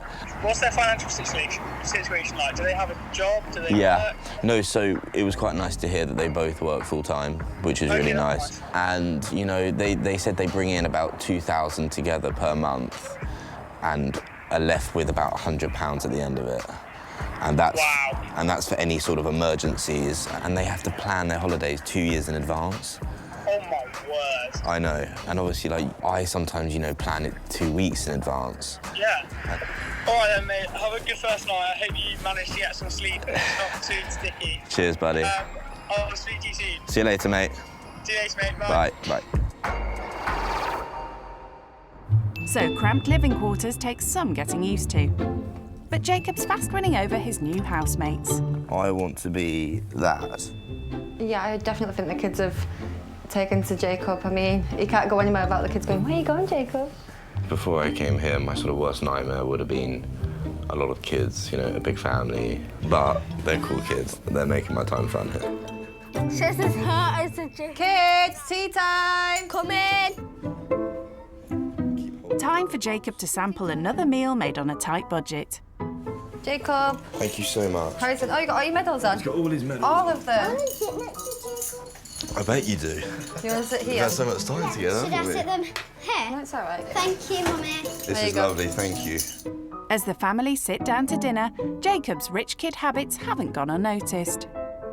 Harley, have you ever seen anyone eat pizza with a knife and fork before? No, I haven't. I always It's very awkward. Yeah, I always have. It's a weird one. I kind of expect him to eat pizza with a knife and fork. That's why I kind of put it on the table, because I didn't want him to feel a bit uncomfortable just having to pick it up. Harley's face, on the other hand, she was like, he's eating pizza with a knife and fork. Jacob's posh table manners may have caused a stir, but a low-cost dinner is to his liking. Dinner was really nice, actually. I thought the quality was be a lot worse, but they surprised me. Terry served up Jacob's dinner for him. Jacob! But he's not getting off that lightly. So, in her house, the kids help out quite a lot, so they've got their own chores. Sure. So, growing up, did you have to do any chores or anything? No, I didn't, no. I did the odd bit here and there, but not sort of like, it wasn't like a daily thing. Maybe you could help with the children then? I'd love to, yeah. Get your hands dirty a little bit? I'd give it a go, of course. Yeah, definitely. Jacob being 19, I think he needs to understand that he does need to do things by himself. He's not going to have someone there doing everything for him all the time. But just when Terry's back's turned, Jacob appears to have sneakily hired in some experts to get the job done. That's all clean, didn't it? Yeah, I think you've done a good job there.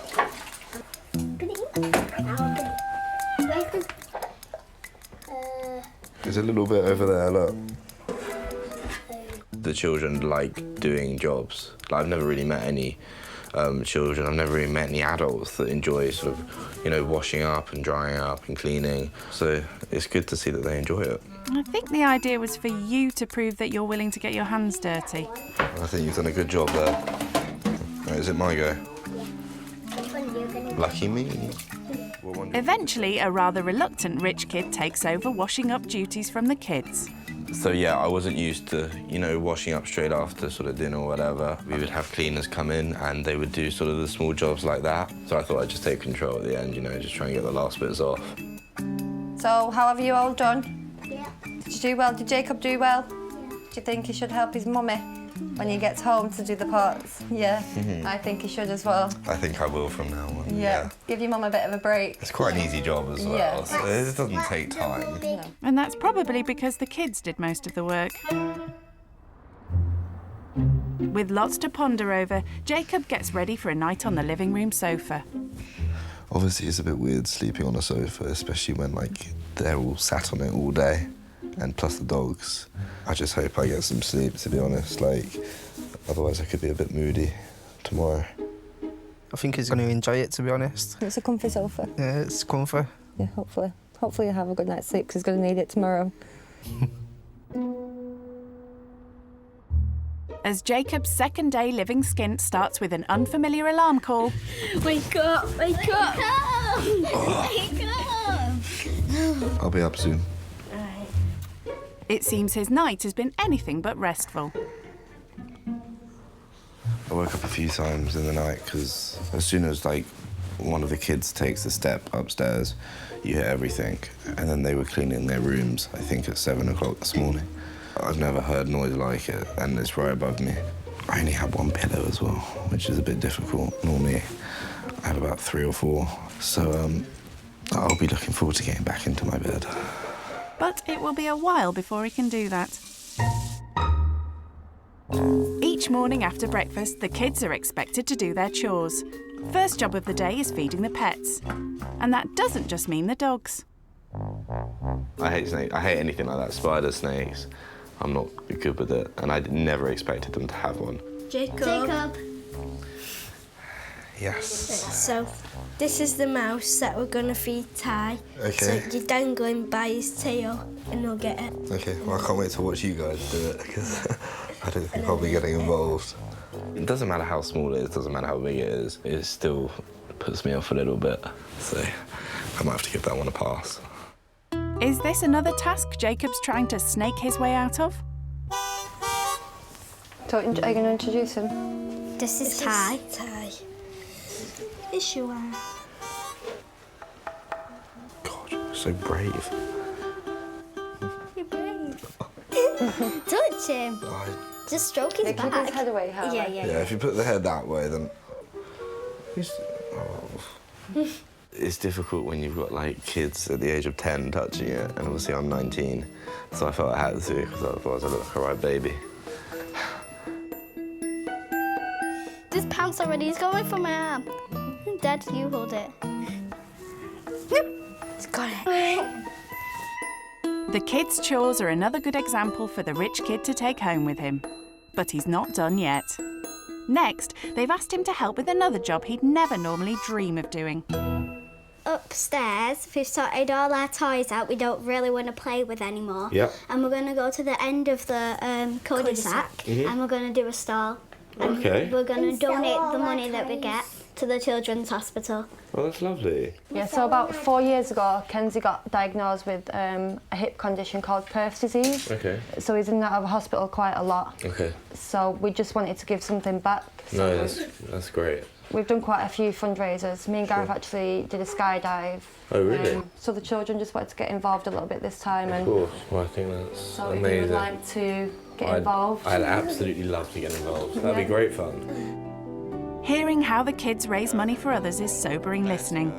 I just think those children have been brought up so well. It's not for them that they can go and buy some new stuff, you know, it's going to charity. So to sort of implement that into them at such a young age, it's really good from, you know, Gareth and Terry.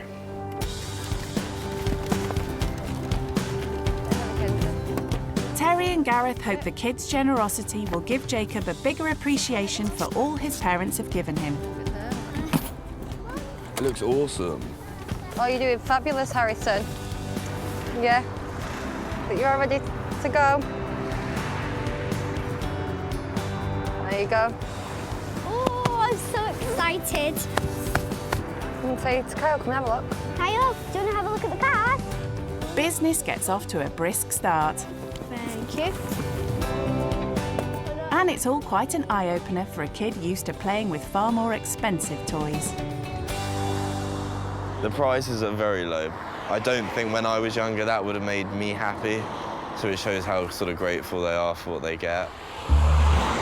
But business soon begins to slow. Why is no one coming? What do we say anyway? If you don't sell loads today, you can always do it next weekend, can't you? I think Kyle has been a little bit disappointed today, hasn't she? That I think they were hoping to sell more than they've sold. Seeing the kids' disappointment at the meagre takings, Jacob decides to step in. So I think we should call it a day now because it's very cold. I've got a little surprise for the kids first. Oh, you've got a little surprise? Because obviously You might not be happy with how much you made. I've got some money here for you Oh that my you can God, obviously look at put that. into your little thing. And that's from me. Oh, Obviously, I don't want wow. any toys. You keep the toys, but Oh, what'd you say? Do you want to That's give him a from cuddle? me. Say thank you very much. Oh, that's so kind, Jacob. very welcome. But yeah, that will help. Go to charity or Oh, whatever. Harrison, how nice is that? It's just overwhelming. I didn't expect that whatsoever. It just keeps on surprising me. I mean, such a lovely thing for him to do. Obviously, £20 to Jacob isn't a lot, but to us and the kids, it means a lot. Obviously, it's going to a good cause, so obviously the kids are made up as well, aren't they? Yeah. Jacob's never had to give much thought to the cost of anything. I am able to just spend what I want, where I want. It's not about the price, it's just about what I want. But to see how he'd cope without his parents' financial support, next, Terry and Gareth are springing a surprise on him at their local food store. So our weekly budget a week for food is around £50. Okay. So we want to challenge you today. We're Yeah. going to give you our budget, which is £50. Okay, great, We thank want you you. to try and budget for our week. A week for food shop. £5. Yes. Okay. Take the children with you as well if you need some help, or it's entirely up to you. Beautiful. Yeah, I need the Yeah. help, I reckon. Come on, let's go. Good luck, guys. See In you. there. Bye. No push. Just £50 to feed the family for the week will be a big test for Jacob. She's gonna have a little look round. But budgeting is one of the most important things he needs to learn if he's to survive on his own one day. I think he'll struggle a little bit to get the amount of food that we need for the 5 days on the budget that we've got. On top of that, there's also the four-legged family members to consider. Obviously, the dogs are really important to us as well, and obviously they need feeding as well, so hopefully he does remember to get the food for them. Okay, you guys give me ideas of what you normally have. Normally I have like curry, maybe. Really? No. From the off, Jacob appears to be completely relying on the kids. What about sausages? Do you ever have sausages? Yeah, we have sausages. Pizza. Yeah, pizza. You love pizza, don't you? Do you always have these ones? Yeah. Let me put that in. Yeah. And I'll get one of these as well. They are like rushing it a little bit, aren't they? Don't take as much time as we do. No. We've got a lot of meals in there, though. Yeah. There's 5 of you, though, I guess. It's a good thing the kids are here to help. We need ham for sandwiches. Yes, of course you do. You love ham, don't you? We would also normally buy food for Oreo and tea. Okay, cool. How many? Just one? Oh, What's it dog food? Got good dog food. Cereal. Cereal. This one, we like Cookie Crisp. Okay, we'll put that in there. He's got the Cookie Crunch cereal. It's one of the dearest ones, isn't it? Seems like Jacob's let the kids take control of the shop. Yeah. Biscuits and chocolate. So is that what you normally have, you know, for snacks? Put a couple of those in. Yeah. It's definitely going to be more than 50 quid if he's giving the kids whatever they want. Let's go. Because there's so many people to accommodate, I don't actually know what everyone wants, so I'm sort of just asking the kids as much as possible, do your parents like this? Is this what you like? And I think they're picking up other things that they don't tend to normally get because I'm with them. God knows what they're up to at the moment. They've probably stacked the other basket up. Looks like he's right. Laden with 3 baskets full, Jacob heads to the till to see if he's kept within his £50 budget.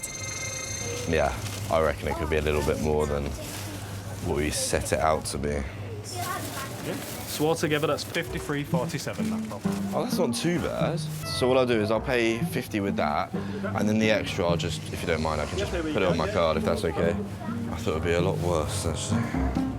Let's go. Time guys. to break the news to Terry and Gareth. We go.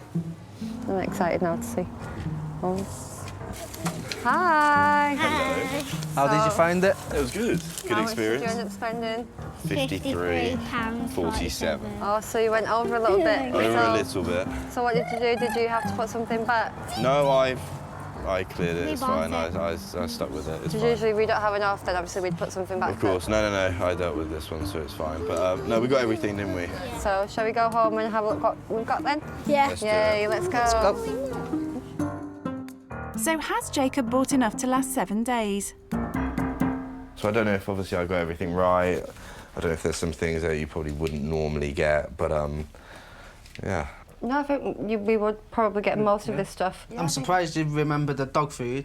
That was. I said that, That yeah. is full credit to your kids. But one little bit, they don't like the gravy one. Oh, really? It's always the jelly one, Ah. so... But our food, yeah, it's spot on. Perfect, awesome. Do you think you would have struggled a bit more if you didn't have the kids helping you? Massively. They helped me so much. Almost forgot the bread. We were going to have ham I and nearly butter forgot by the- ourselves. And obviously mainly the dog food. I would have completely forgot about that. Terry's hoping the shopping challenge will make Jacob think twice about how much he spends in the future. So I remember yesterday you said that you spend about £150 to £200 a week just for yourself. On myself. Obviously you've just had to get all this for 5 of us and 2 dogs as well. For £50, For yeah. No, it £50. really sort of puts it into perspective for me. Like, and I obviously was looking at the prices as well, so I had to be really careful. Something that I'm not used to. I'm normally just, you know, picking up what I want and putting it in. But yeah, no, I'm definitely going to take it into consideration next time. Yeah, that's good. That's awesome. Completing the shopping challenge is one thing, but Terry has an even bigger domestic task for Jacob. She wants him to show he can feed the family by making them dinner. But before he hits the kitchen, Jacob's taking time out to update his mate Joe on his experience. Hello, mate. How are you? I'm not bad, thank you. How are you? I'm not too bad, mate. I didn't sleep amazing last night. Did you not? No, it's obviously I was on the sofa. Yeah, was it a bit sticky? It was really sticky, mate. It's the leather. So what have you been up to today? So we did like a little stall on the road and tried to sell some of their toys, and obviously all the money that they got was going to charity. Oh, really? Yeah, like when I saw them, you know, out on the road, and when I saw how happy they got when someone gave them like 50p for like a toy that they loved, you know. It was really upsetting to watch. These guys hardly get anything, and when they do, they're so appreciative. So yeah, I'm definitely gonna make sure that, you know, I'm a bit more grateful for everything I get when I do go home. Yeah, that's good, that's good. Yeah, after that, I had to go and do a food shop for the family for their next week. That was difficult. £50, that was my budget for 5 people, plus I had to get the 2 dogs food as well. Oh my word. I mean, you'd probably spend that in a night. I know. Easily. Yeah, I know. All right then, mate. It was nice chatting to you. Awesome, man. I look forward to seeing you soon when Right. you're home. Awesome. See you later, buddy. See you later, mate. Bye. Bye. Time to get cooking. But being rather clueless in the kitchen, Jacob again summons the kids in to help. So guys, do you cook much for your parents? Yeah, we help them. What do you normally have for dinner? Well, I'm quite lucky in the fact that my mum pretty much makes anything I ask for. I just prefer eating the food instead of actually making it. But Kenzie and Harley are making him realise no one gets waited on hand and foot in this house. It's also given Terry and Gareth a rare opportunity to put their feet up. That's for you. Thank you. You're very welcome. Yummy. Get used, Yeah, we're going to get used to this. Making too. That's something I should be doing for my parents a bit more often, I guess. Yeah, maybe you could surprise them one night and cook them a meal. You could cook them Kenzie and Harley's special pasta and chicken. You could. That's what I'm going to call it from now on. I think they'd like that. I think they'd love that. As his time living skint with the family comes to an end, it seems the experience has had a big impact on Jacob. Have you enjoyed your time staying here with us? I've absolutely loved it. And obviously it helps that you guys have been so accommodating to me. I'm going to take so much with me, like the supermarket shopping, you know, choosing that milk over another milk, you know, could really be beneficial to me. No, I've learned a lot. Jacob's willingness to learn has helped to dispel some preconceptions. We had a vision, didn't we, that was going to have like a really posh kid that was proper snobby.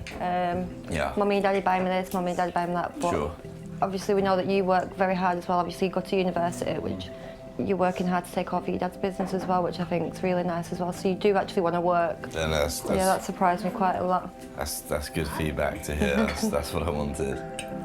The example set by Jacob's younger housemates has also taught him to appreciate all he has. Before coming here, like my worst nightmare, and I'll be honest about it, was, you know, a big family, a lot of kids. And obviously I turned up and that's what happened. Yep. But, you know, looking back at it, I wouldn't have sort of changed a thing. Like, you know, your kids are amazing. It's the best outcome that could have happened, you know. That's it, Jacob. You've made friends for life. You do know that, don't you? I have made friends for life.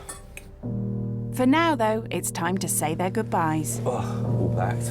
Oh, Ready to time go. to go now. Yeah, I know. I've just got a little last surprise for you. one Little more. gift just before I go. You don't have to open it now. I can sort of tell you what it is. But it's more of a, you know, I've sort of organised a family day out for you guys at Blackpool Pleasure Beach. So Oh, that's amazing. Thank you so much. You can have a good time with the kids. How nice is that? What do you say to Jacob? And thank you so much for coming. We've really loved every minute. I've had a great time. I'm sure we'll stay in contact. Yeah, as well. definitely.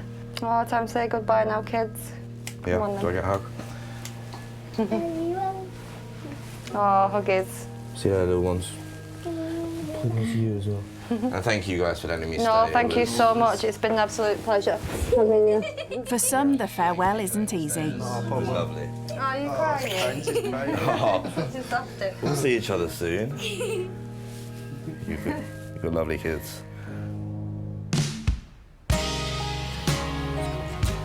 Bye, Jacob. See you later, guys. Bye. Hopefully see you soon. See you soon. Bye. After their doubts about how the rich kid would fit in, the family have certainly grown attached to him. Yeah, you cried, didn't you? And Harley cried. A little bit. A little bit. And as he leaves, they know Jacob's learnt to not take what he has for granted.